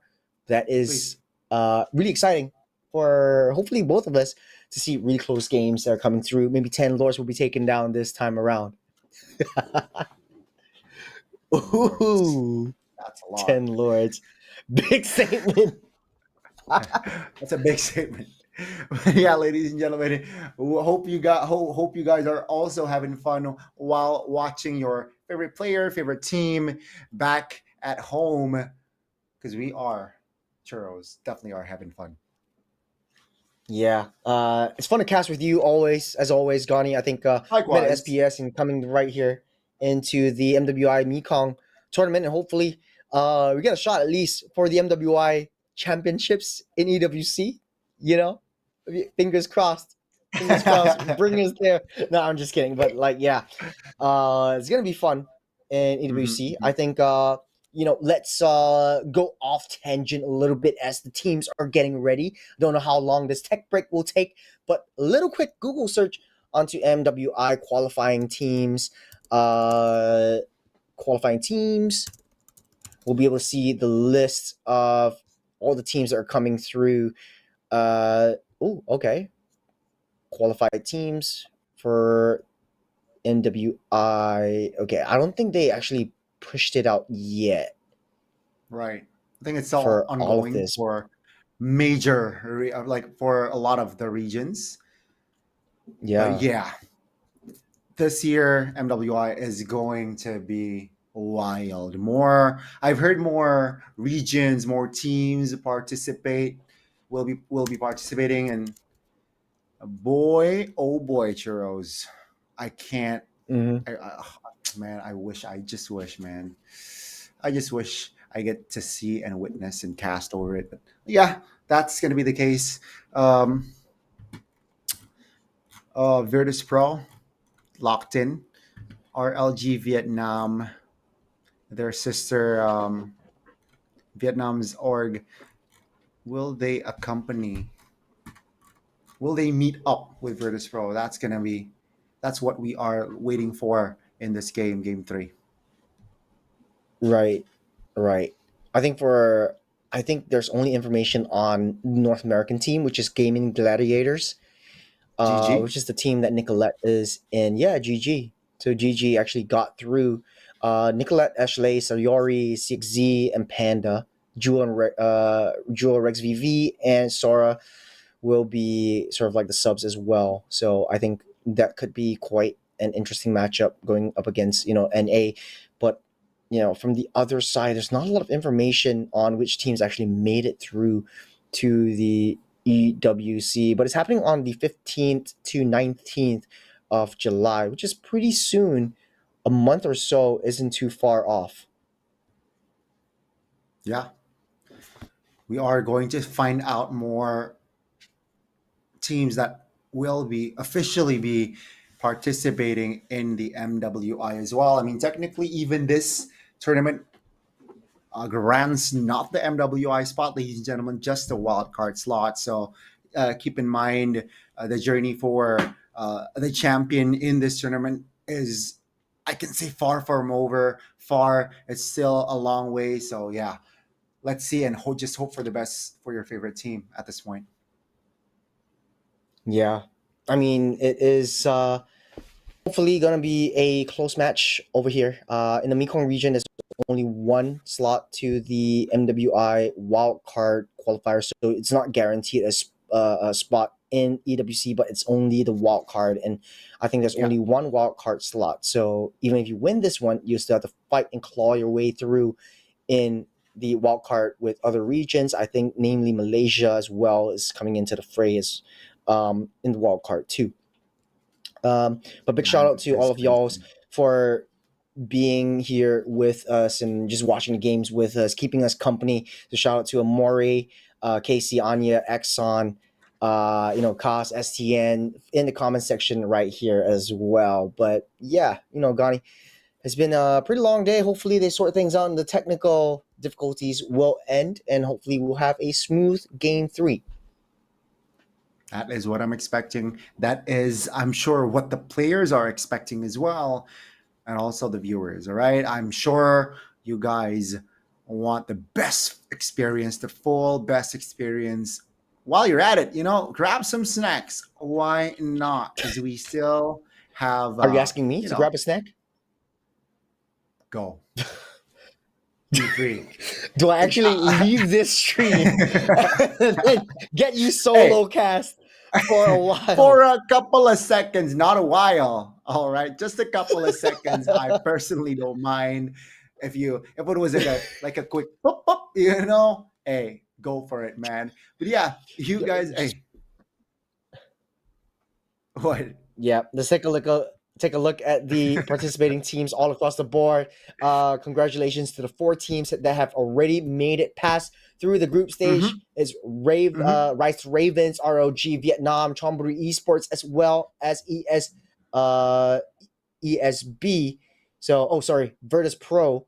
So coming into this, congratulations also to Rice Ravens as well as KK Esports for fighting their way through. Unfortunately, they are eliminated and getting sent home from Vietnam into their own regions. This is what they're fighting for. I know you guys are talking about this in the comment section as well. How much is the championships? Well, it's going to be $1,000 USD, as well as a slot at the MWI wild card. For second place, 500 bones. Third and fourth place will walk home with 250 USD, with a total prize pool of 2,000 USD for just this tournament alone. So yeah. Hey, this is where sometimes the start of the journey, with 250, and then you grind your way, and then you get the big prize pool, bigger and bigger, slowly but surely. Enjoy the grind, ladies. If you are pursuing, if you are already in the scene, just don't give up.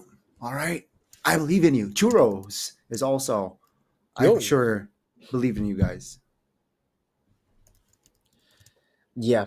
Hopefully we'll be able to see them next year, or even in the MWI slot later on this year as well, and we'll be able to cast them again because they are good. They just need to adjust some of their playstyles and international stages, getting that experience coming through as well. So, man, I don't know what's going on, but to be honest, I hope that it's nothing too serious. I hope that the draft and bans actually go through smoothly, and we'll be able to sort things out fast. That's what we're all hoping for. And boys and girls, we are ready for the drafts of the final game of the group stage. So, just recapping the bans as well, it's going to be Coach Dran banning out the Phobia's Joy, as well as the Kalea on the other side of the Sharks. We have the Buxia and the Chipping banned out. Matilda also still wide and open, but it should be taken out by the hands of Chonburi. So, it only gives the Kimmy in question to RLGV. Uh-oh. Okay.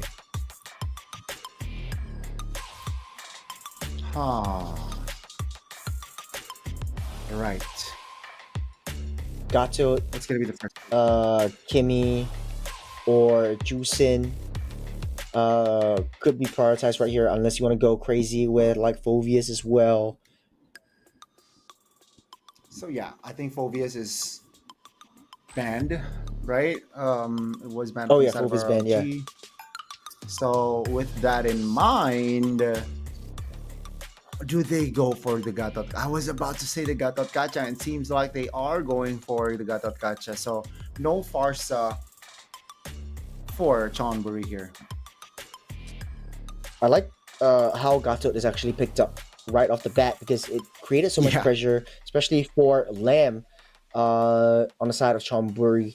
So if your gold lane, your carry isn't in the picture, and you're constantly getting zoned out by the AOG, it doesn't matter if you get hit by the AOG, it's sort of that intimidation and that pushback factor that you have to deal with as well. So to counter that, typically you pick up the Kalea, but they might have something up their sleeves this time around. The Kusin is still wide open. They will pick up the Kimmy instead and trade over the Jusin, unless RLGV wants to pick up the Farsa for themselves, at least to outrange that Kimmy. But the Suya will be picked up for the side of Chonburi, secure the early game and deny it from the hands of Poon. Yeah, it seems like that's going to be the case. And with no Baksha around, I'm sure Ramela will be able to extract the potential of Kimi to maximum in this game. Hayabusa, though, it's going to make Kimi's life a little tougher. And I believe they can get the Zushin here if they want to gamble. I like the Zushin. Yeah. Juicing will be harder to get to. And then you have the Farsa as well. So you go for the Farsa because it's paired up with the Gato Kacha. So your fair airstrike won't be disrupted. Now for Chonburi, I think a high loss pick here would be great for them. Because then you can use the high loss as a roam. And then you soak up that damage as well. We haven't seen it in a while. So hopefully they pick that up here. At least you have some form of reliable single target stun when the Hayabusa comes in. Yeah, and I like the high loss you have bodies, some sort of a lock, right? With the Law and Order. And that glorious pathway can really come in clutch. Spot on there. And second phase, what will they limit, right? I feel like they should just limit the gold laners here at this point.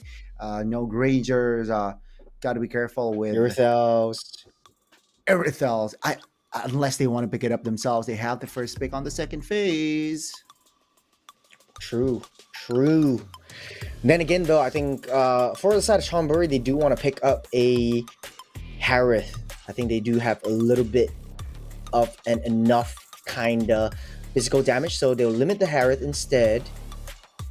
Then Melissa, that's a respect ban over the Lamb. But then, okay, it's a little bit of a tricky situation because the Hayabusa could always go into the back line to take care of the Melissa, but it's more of like a respect ban, damned if you do, damned if you don't kind of situation. Over on the side of Chonburi, though, they might be able to limit the XP laners, but there's not much that's left standing unless you want to ban out the Badang as well. So it's a lot of setups that are mitigated by RLGV. We always see the Gato and the Farsa and the Badang being picked up together so that you don't get scared by the Badang's wall. Yeah, I think the Badang is a great tool for engaging as well, covering as well. So go for it. And I think if the Feather Airstrike is careless or reckless positioning wise, that the Badang can definitely punish the Farsa. So yeah, why not pick it up here? Adds more AoE as well. So let's see. Last ban. There's a lot on the tables to think about. Next best choice, maybe even a carry could be banned out because it's more of a respect kind of situation where Lamb didn't pop off in the previous game, but this time around, with the help of the Hylos and the Suyo and the Kimi, it might have been a different story after all. So would they want to do that? It will be the Moskov instead to alleviate side lane pressure off of Chonburi. Side lane pressure can definitely be a great approach here for RLG, who has the Hayabusa. So you're right, they need to somehow counter that Hayabusa pick. It seems like they're taking their time here. Okay, Melissa and Moskov. Yeah, most of the gold laners actually, right? All of the gold laners banned out in the second phase. Chonburi, bold move. They will go ahead and pick up the the Jawhead, showing that, hey, the Hylos is EXP, but the Hanabi ban makes sense. Hanabi Lolita, so you reverse the traction pulse onto themselves. And there's their wildcard last pick. They're happy with it. And they're actually synergizing some of the strategies that they want to do at this point. We haven't seen this in a long time. I remember it was like Season 11, Season 12 of MPL ID, and even used in MPL PH in Singapore as well. So I haven't seen that in a while. I don't know whether the shield will be strong enough for Hanabi to mitigate some of the damage, because it's more of a pulsing passive instead of a persistent one in this current patch, because it's been limited by some of the overpoweredness that they've seen. But they're laughing, they're feeling good about themselves. Last pick will go to gold laner. What will they pick up? Oh, the Chang'e! You brother Gani, we actually talked about this in the previous game, and they are actually picking that up. Yeah, I mean, you mentioned the Hanabi Lolita as well. I mentioned the Chang'e. And hey, we got best of both worlds here on our last game of group stages. I don't know how I feel about this because Kimmy and Chang'e, basically, you're playing into the hands of this Lolita. Once you have that shield, every single hit that you do reflects onto yourself, and you have like that reflected damage that you have to soak up. The handshakes from the coaches and handshakes from us as well. I really don't know how I feel about this. Yeah, man, the Chang'e needs to wait for that bulwark shield at least triggered first, and then that meteor shower can just rain damage on towards the Vietnamese team. But that is the waiting game. Let's see though, for the final time today, RLG Vietnam, Chonburi Esports. Let's just jump into the land of dawn to see the conclusion. Who will top Group B? Will it be Chonburi Esports, a team hailing from Thailand, or will it be RLG Vietnam, home advantage, with a mix of Filipinos that will take the game? We're jumping into the land of dawn as both teams one game away from that win. It will be the penultimate conclusion of this series. Both teams readying up on that purple buff, deciding to roam on the opposite side of the map. Man, the Chang'e coming in to the mid side. Not sure how I really feel about that. Does have a little bit of range that you want to play around with. But I think Chonburi, they're throwing out everything that they've got into this match right now. They are. Oh, quick trap setup. Monokim and gambling. Will it be fruitful? Good stun onto Jen. We'll be able to flicker and get the wings by wings out of the way as four men collapse. Nice little stun. Gambling goes down. Boom, pick up that kill as Blanche get a trade onto herself as well. It's a deja vu, just like we see in game number 1. It's a trade to trade, tit for tat. Yeah, both roamers taken. Oh, it's almost a solo kill. Lamb and Pookie going at it early. You don't see that on top side. Binokim goes down as well. RLG ramping up the tempo. They want to be able to win this early game. They do have a little bit of early game pressure, at least from the mid lane duo, the Lolita as well as the VIRESA, especially with the wings by wings. You don't want to give up too much easy kills, but now it's from that flank. Cat Chaser able to survive with a revitalize underneath the turret. Takes down that Gata Kacha. Nice little outplay from Cat Chaser. Yeah, very calm, very composed.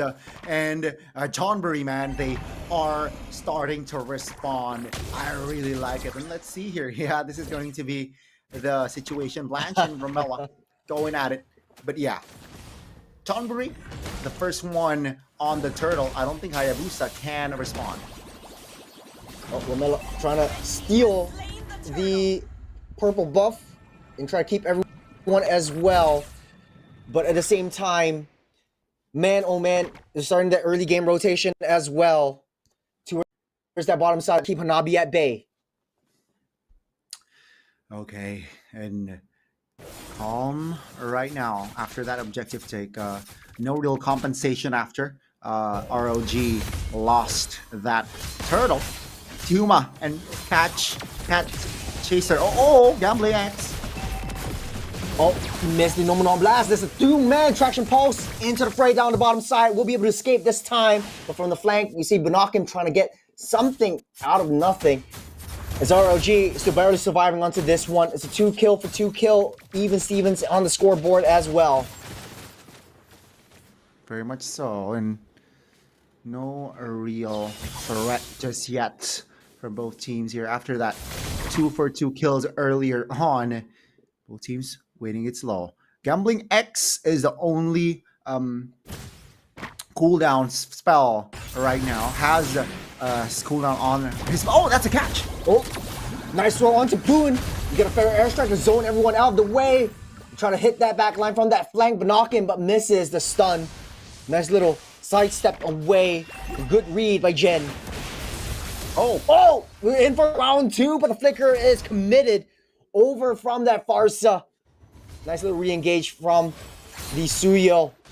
Was not able to secure that kill, but release a valuable resource. A little bit of a 1-2-1 from the Hylos and the Gachakacha. But here comes the Goon Squad. Ramilla trying to slow everything down, but able to get underneath the turret. Safe for now. 10 seconds into the turtle. Spawns up. Look at the bottom side. In shambles from RLG. Able to push that in. Chonburi. That is the shield that reflects the damage and reflects the skills that Kimmy is able to show. They're going to have a tough game, especially in the later stages this time around. Yeah, a good job here. Again, Chonburi. Turtle take. Duma taking it in. Moonron Blast will stop everyone in their tracks for now. Get a stun back, knocked up, push back. Duma will not survive this one. Gets sent to the graveyard straight.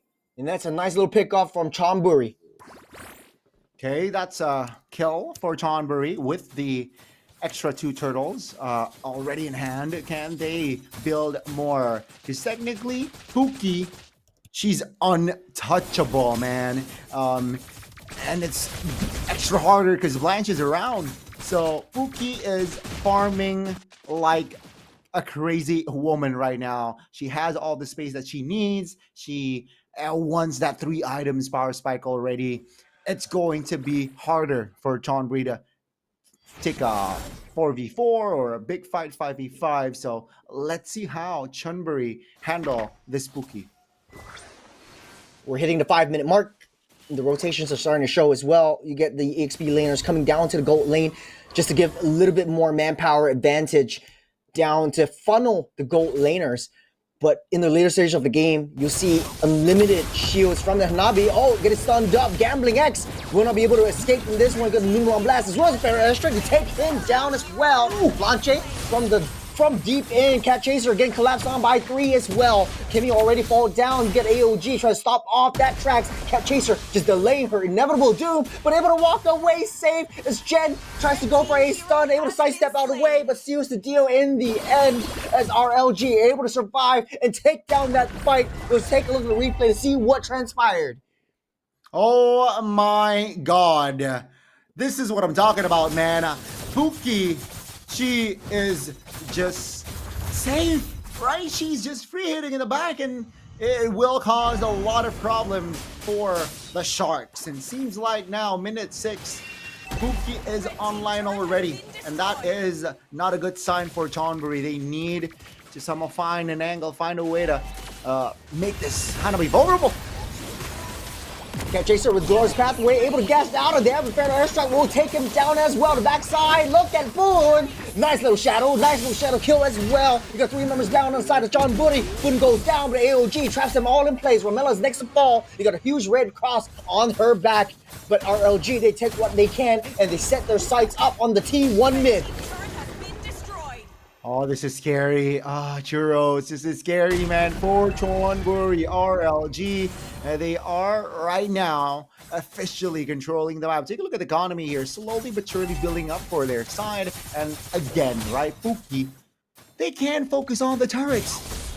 All Pookie needs to do with the passive, right, and with the immune, Chonburi, this is the right fight. Nice little throwback. But it's a 3v3, 4v4. You got the meteor shower coming in from Ramella. Take a lot of damage as well. Tuma soaking as much and buying enough time for Pookie to get that escape. But they're going in all hand. That's the death ball that they want to see. Boone tries to go in with the shadows as well. Tries to take Cat Chaser down, but the vengeance already popped up. Pookie won't fall, but hands off Cat Chaser as Poon takes him down. It takes her down as well. It's 3-for-1 trade. The Chonburi finds their way for bite for a bite. Claws their way up again as they equalize the scoreline. Great response by Chonburi. They realize that, hey, it's just 3 members. We can take this fight. And now they got the Lord.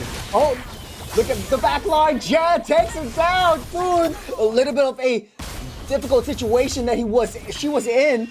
Just go in straight for this nice little steal. And Tuma, AOG to disrupt, but a little bit too late as they equalize the scoreline once again. Chonburi up on top in terms of economy as the Lord will be spawning down the mid-side, the mid-side just a little bit. Man, RLG, they're crumbling under the pressure. Chonburi finding a way to claw back into this game. Uh-oh, the turnaround, right? The turnaround here. It's a back and forth game all over again. And take a look at the CHON, right? Glowing one, lightning. So she's going for pure damage slash utility. And Kimmy, feather, concentrated energy. She wants to at least survive more. But let's see here. RLG with the Hanabi. Yeah, it's Red's fast, right? So they have a good high ground alongside the Farsa. Technically, the turret should be sacrificed here top.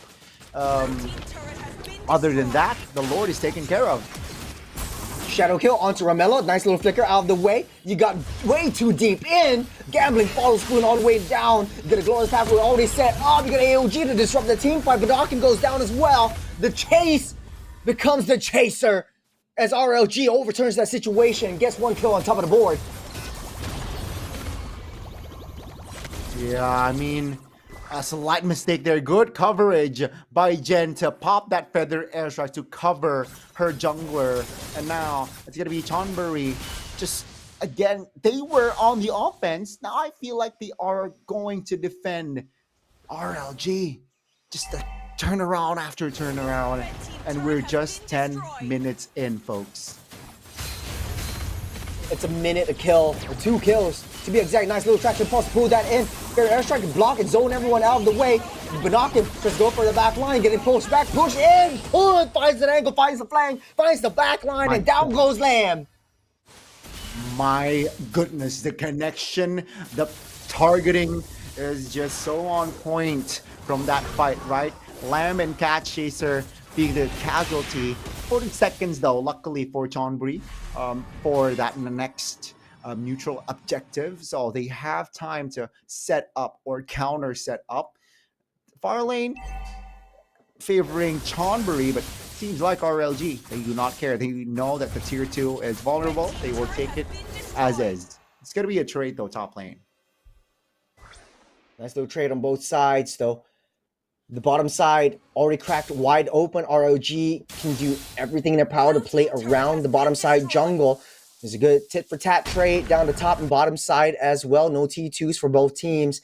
As the Lord spawning up next 3 seconds. What is the play for both sides? We're starting it off. Nice little pull in. Nice taunt by Cat Chaser. Taking a lot of damage, especially from Pookie. Nice traction pulse. Pulls that back in. Tuma taking a lot of damage. Plus the AOG out of the way as Chet taking the damage from the meteor shower. Numenon Blast will not be enough to stop them in their tracks. Glorious pathway already laid down. Cat Chaser goes down. Got a nice little flank from Binoculum as well to try to take down Tuma, but he's feeling everything back up, soaking all that damage. One goes down for the side of Chonburi. They set the sights up for T1, and now Chonburi does not have the manpower advantage, or should I say the woman power advantage. That is crazy. And now it's going to be RLG who will get the Lord. Again, you wanted a close game for the last game. How do you beat this? How do you beat this? It's still even Stevens on both sides, I think. As the Lord's still marching down the bottom side, I think Chonburi still has the high ground defensive power that they should have, even though RLG is 3 kills on top of Chonburi. Chonburi is still equal in terms of the economy. They don't see all the studios right there on the top side. I was a little bit too impatient on this one. Now on the bottom side, nice little trade. Finds Pin, throws him up, sends him straight to the graveyard. Uh-oh, that's a mistake there. A little out of position, and Chonburi manages to find the capitalization. They got the Lord. The Lord did not even see no side of the turret just yet, so where's halfway? Oh, Glorious Pathway laid down directly onto Pookie. Numenon Blast will stop them from attacking. Manlab will pick her up in the process. It's a 5v2. Right now, they're all dispersing. They're trying to chase onto Jen, taking a lot of damage as well. No more wings by wings, and she will fly and find her way and soars into the sky, into heaven. What the heck? It really feels like a grand finals match. Both teams trading punches, throwing haymakers, and take a look at the economy. It's practically the same, 13 to 14, and now Tonbury, they are on the offense. Oh, nice little hit from Gambling just to zone Poon out of the way. The charge actually to stop him from his advances to make sure they get and secure the kill onto Tuma. Man, it's a special feeling, man. That, hey, Ramella, still deathless this game. Oh, the iframes from the Suyo to knock him, able to escape death. He made a deal with the devil as Boone barely able to take him down before the next Lord spawns up. This is going to be a tricky situation. Still 14 minutes into the game, but it feels like we're 20 minutes in, Gani. Exactly, man. It feels like we are already in that 18th minute mark where the Lord is already evolved. But no, we got almost hit the 15-minute mark. But that Queen's Wings earlier, I think, played a huge role there. So great itemization there from the side of Nokim. And on the other side as well, Lolita has the flash away of the Oasis, but Gambling X looking for an engage. Oh! Charge into the traction pulse to pull him in, but unable to secure that kill. The Glorious Pathway will break up all of the advances coming in from RLG, and Chonburi not able to sustain the damage coming up from Jen as well. But here comes Vinokin on the back line, then taking a lot of damage, able to get the jetpack out of the way.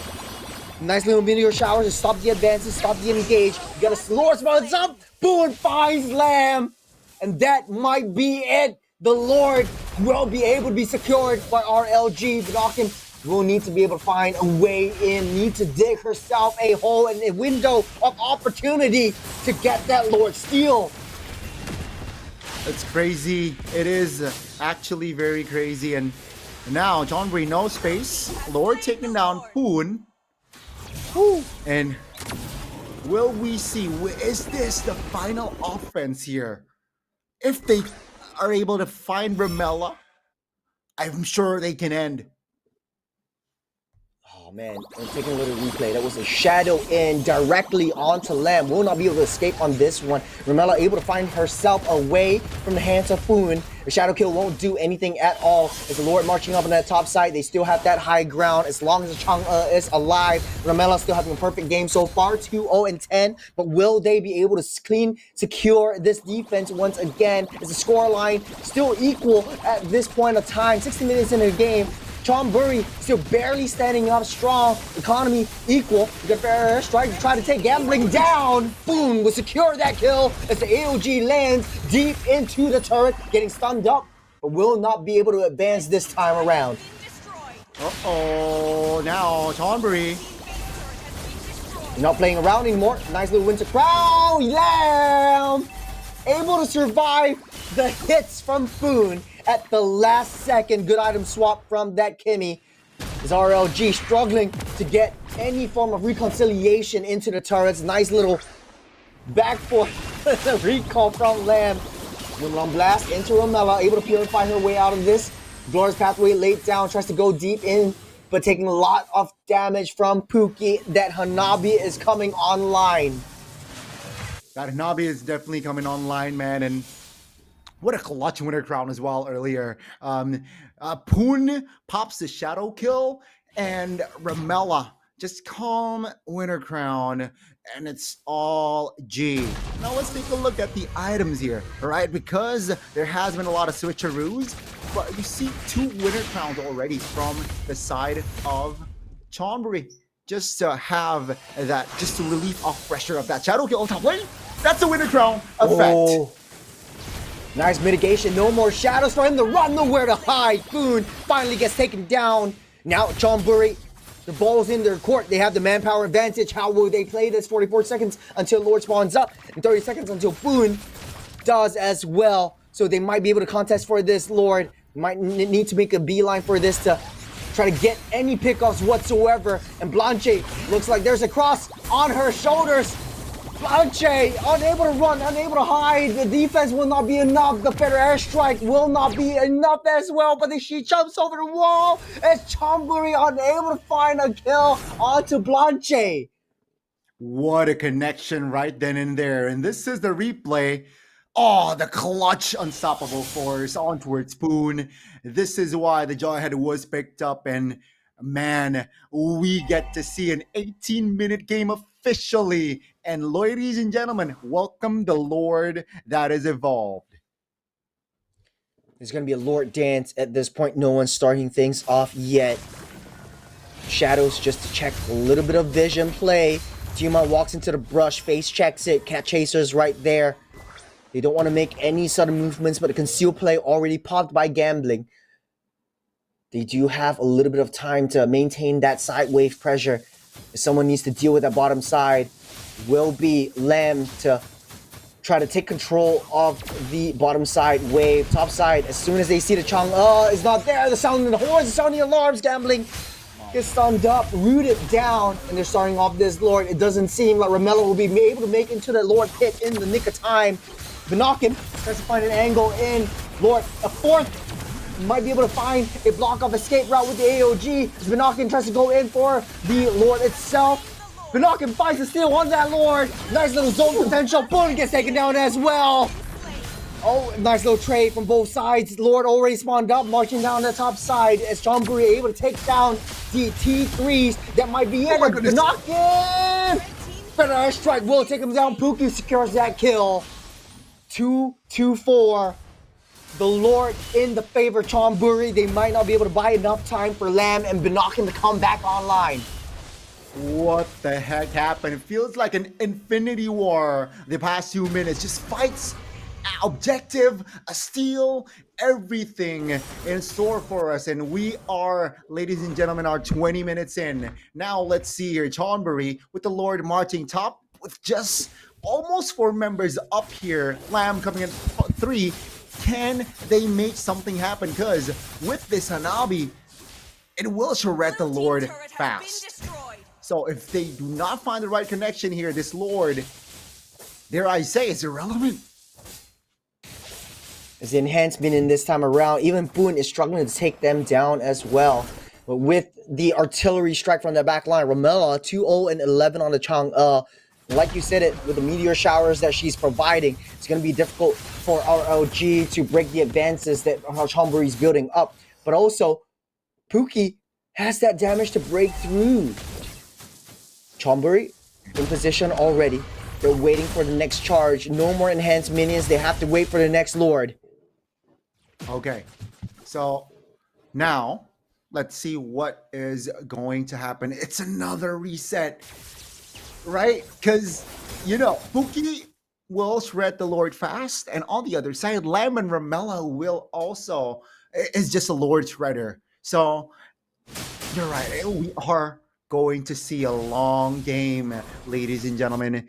Let's see item check. Not a lot of already switcheroos, right? Take a look at Kimmy. Has an immortality, has a winner crown, no shoes in store. And for the Suyo, the switcheroo has also been made. No winner crown on his body, but just the immortality. So it's just a matter of just switching items with rose gold, winner crown, and immortality at this point. Yeah, the marksman definitely looking to sell those Nike Airs. For this next Lord is already spawned up. 22 minutes on the clock. Both teams, even Stevens, all over this match. We asked for a close game. It is not closer than this. It does not get any closer than this. We're starting things off as Chonburi starting to pull the Lord away from the side of RLG. As Tuma tries to find some information on where every one of Chonburi is. But they at range, taking the safe route. No one wants to make the first move as of now. The charge comes strong, but it won't be enough for now. No one wants to commit. No one wants to make any mistakes, Scotty. What is the play for both sides? The side lanes are pushing through. And both teams just want to haggle down for this Lord. Yeah, they are waiting. They do not want to show their whereabouts recklessly. And of course, right? Kimmy showed top though. So that's why Jen is eyeing for an opening. He opens things up, and that's will give space towards Chonburi. Oh, what? The damage from Ramela just took Poon down strong. Distraction pulse. They don't want to lay down the carpet yet. As Gambling soaking a lot of damage as of now, trying to find an angle and dips out of the way. Numano Blast already laid down. Poon already full health. Will not be able to take that Lord down as well. Poon goes down, but it has Ramela. Binoculars secures that Lord on the backside as well. Tuma goes down. You got 4 members on the charge and able to take down that fight. Ramela, the only thing that can kill her is herself as the reflect comes through from that Lolita. As Blanche barely makes it through and takes down Ramela in the process. It's a 2 trade for 2, but the Lord over the hands of Chonburi. If anything at all, Chonburi's chances now, Gani. Ladies and gentlemen, I just want to remind you that this is not a grand finals match, but boy, it feels like one. And yeah, 2 members of each team got taken down. And let's see, with the Lord marching bot, they should be able to penetrate this space turret right in the bottom side. And let's see what will they do with this opening. Immortalities are on Blanche and as well as Pookie though. So there's insurance right there. Good read by Lamb, trying to force that shield out before they take down that T3. The base is barren. Lord already marched through. The rest of the members are up already. Chonburi, nothing to do except wait for that next Lord coming up in the next 80 seconds as well. All right, it's another reset, boys. It's another reset. So how many Lords did we have here? 2 and 3, so 5 Lords in total in this game. You mentioned 10 Lords earlier, Churros. We're halfway there. Yeah. So both teams already got a slice out of pie as of now, but Chonburi does have an upper hand at this point. 2 Lords for the side of RLG, 3 Lords for the side of Chonburi. Now we're seeping into the 6th Lord of the game, 25 minutes in. Scoreline even Stevens as of now still 20 kills to 19, but Chonburi up on that board. Okay. It's another just... Yeah, they do not want to show their position recklessly again. They want to play it slow. 20 seconds, going to be the next Lord, and that is where we can expect big fight happening. Just item-wise, again, just the switcheroos, right? If you have their mortality, you will keep it on. If you don't, you can trade it with a winter crown. And spell check, all 10 players have their spells. So, Churros, we could expect a big Infinity War happening again in the 26th minute here. Not a lot of heroes have infinitely scale potential, and I think that it's still an even fight. They're gonna force this Lord out, and if either team is able to take down the main damage dealer, if right now the win condition have shifted for Chonburi, Ramela is actually the main damage dealer and the main person to take down, because if without the Chang'e, they can't have that side lane advantage. But look at where the side lane pressure is on the long lane. As long as Farsa's in, they might be able to sound the alarm.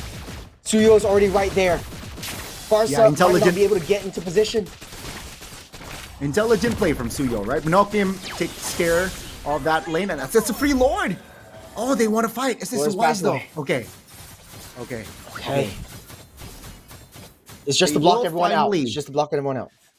Okay, yeah, exactly. So they will finally march with the Lord with 5 members in hand. So keep in mind the spells are still up. So it's still going to be bloody with the Lord marching in the mid. Oh, they should just clump up. Why are they splitting up?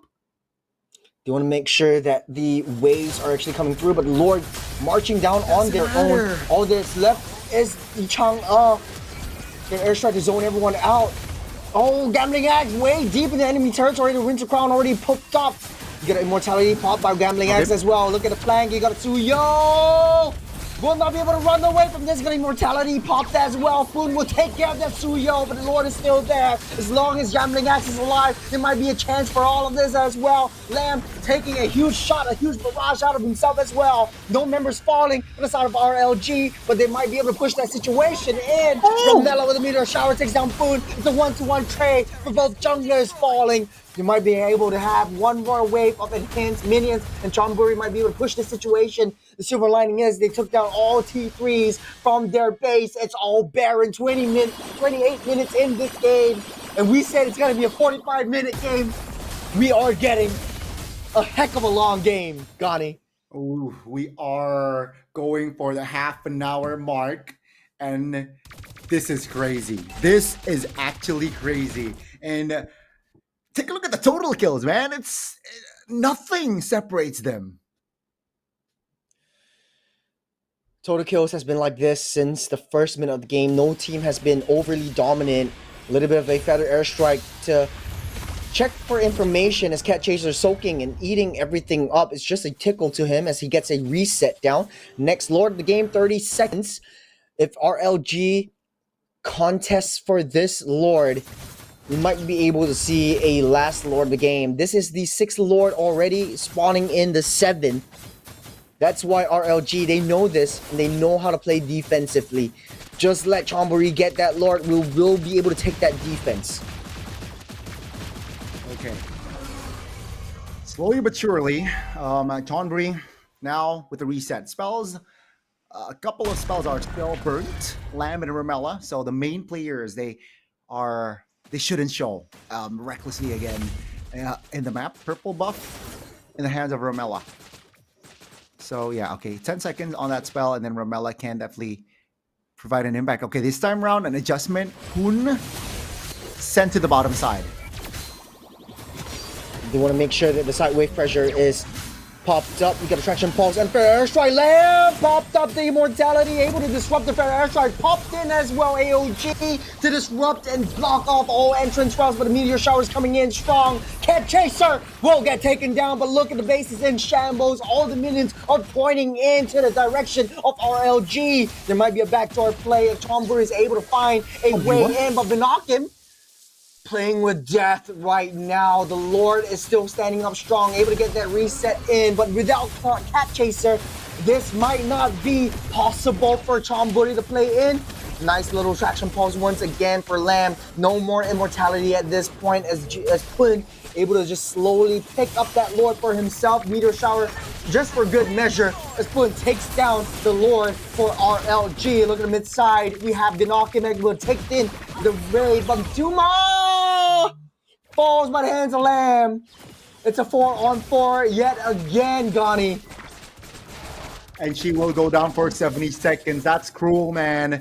And let's see, though, a different kind of vibe here. RLG, they got the Lord. Will they be able to perhaps penetrate through the main base of Chonburi? Realizing that Romella and as well as Lamb is still around, it's going to be tough. So let's see here. Romella, mind you, is still deathless. Out of a 30-minute game, that is insane. And this game has been so brutal. Economy doesn't matter at this point. It's just item swaps now. But the Lord is coming in strong. The Lord has so much health that it might take a long while for it to be taken down. Nice little pushback onto Blanche. Cat Chaser soaking a lot of damage from Pookie as well.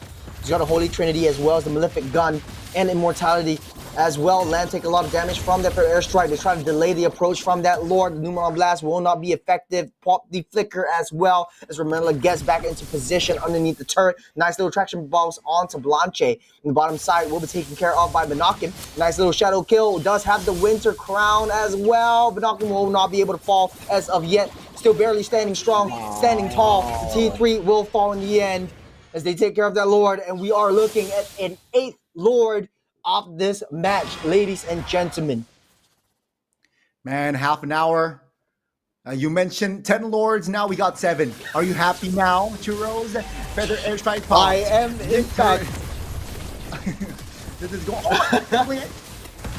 Oh, AOG just to block it off. Gambling Axe goes down, but from flank, There might be an opening right here for RLG though. 5-man advantage over 4 to 73 seconds. That Gambling S might not be able to get back. Poon takes a lot of damage from the meteor shower. Lamb gets caught in, getting stunned up. Jen still has the immortality. All 5 members actually has the immortality. He has that second life to be able to survive this skirmish in. The minions are still pushing through. Traction Pulse will not do enough damage as the bouncing blades will come in. The throne will be in question as they're all getting pummeled down. Lumen Blast will land. Cat Chaser soaking them a little bit more energy. It will be a nice successful defense from Chonburi, from the Thai girls. Stunned up. Looking for another Lamb opening. will be taken down. Winter Cloud, Jen will fall, but the immortality will get popped up. Nice traction pulse as well. 2 more falls by the hands of Lamb. They're chomping in hard. Pookie popped in Winter Crown. Nice little engage as of now. No stuns up. Pookie falls. That is possibly the biggest opening that Chonburi had for themselves, but the Lord spawns up as well. Poon will take quick work of this one, as Chonburi might not be able to contest for this Lord as they're making a beeline, getting those resets, but it's taking a long time. That is 80,000 damage, 80,000 HP from this Lord. Oh, Churros. Oh, Churros. If a team gets this Lord, we have a total of 8 Lords slain in this game. And let's see, Chonburi, they are on it. We don't have Pookie. They might not be able to face this. Lamb is dealing most of the damage. Blanche giving a little bit more information. You have the Hayabusa. If you get the Shadow in, you might be able to steal one out. The Traction Pulse to stop everyone in their tracks. Numenon Blast and the Feather Airstrike to try to secure that kill again! With the steal as RLG buys some more time for themselves. And this might be it. We talked about 10 Lords. This is Lord number 8. Ramela, able to survive, able to flicker out from the hands of Poon. But the steal with the Numenon Blast and the Feather Airstrike, they must be proud of themselves. The deny, man. Take a look at the replay. Feather Airstrike, the tip. Oh, what? That area. He got it. She got it. And yeah, retribution cannot be retributed. And that's going to be the Lord marching in the mid. Now they clump up as 5. They do not care of the side lanes. This is what I'm expecting earlier from Chonburi. Okay. Now with this, okay, they will clear the bot at least. Because top, they don't care. It's already slow pushing. Now it's going to be Chonburi. Immortalities? I guess they have immortalities, right? So let's see. Will this be the final push of the group stage? Cat Chaser just throwing his body, stopping the engage, slowing the approach of that Lord. Meteor Shower as well. You got the Feather Airstrike and the AOG to stop everyone in their tracks, but there's a lot of damage taken down. Board goes down as well. Lamb falls in the process. It's a 4-on-4 as Cat Chaser goes down as well. There might not be enough. This might be it, ladies and gentlemen. Gotti! The Lord is still marching up strong. The Meteor Shower might not be enough as Jen goes straight for that throne. Ramela needs to get that reset. They go for the throne and RLG. They take it in their shoulders as they take game number 3, move on as the top seed in Group B. Not like this. Not like this. Absolute cinema. RLG. It is a crazy. Again, take a look at the reactions and take a look at the two sides, the coin of the coin. And yeah, RLG officially will top Group B, and that's Pookie right there. Being Pookie. Oh, I thought she was the MVP. Yeah, she is going to be the MVP. Pookie. I love you, Pookie, forever and ever. I just remember it from that meme, but man, what a game. That Hanabi pick just sealed the deal, just hanging down from that backline. As much as Chonburi coagulates together, she's just dealing that damage.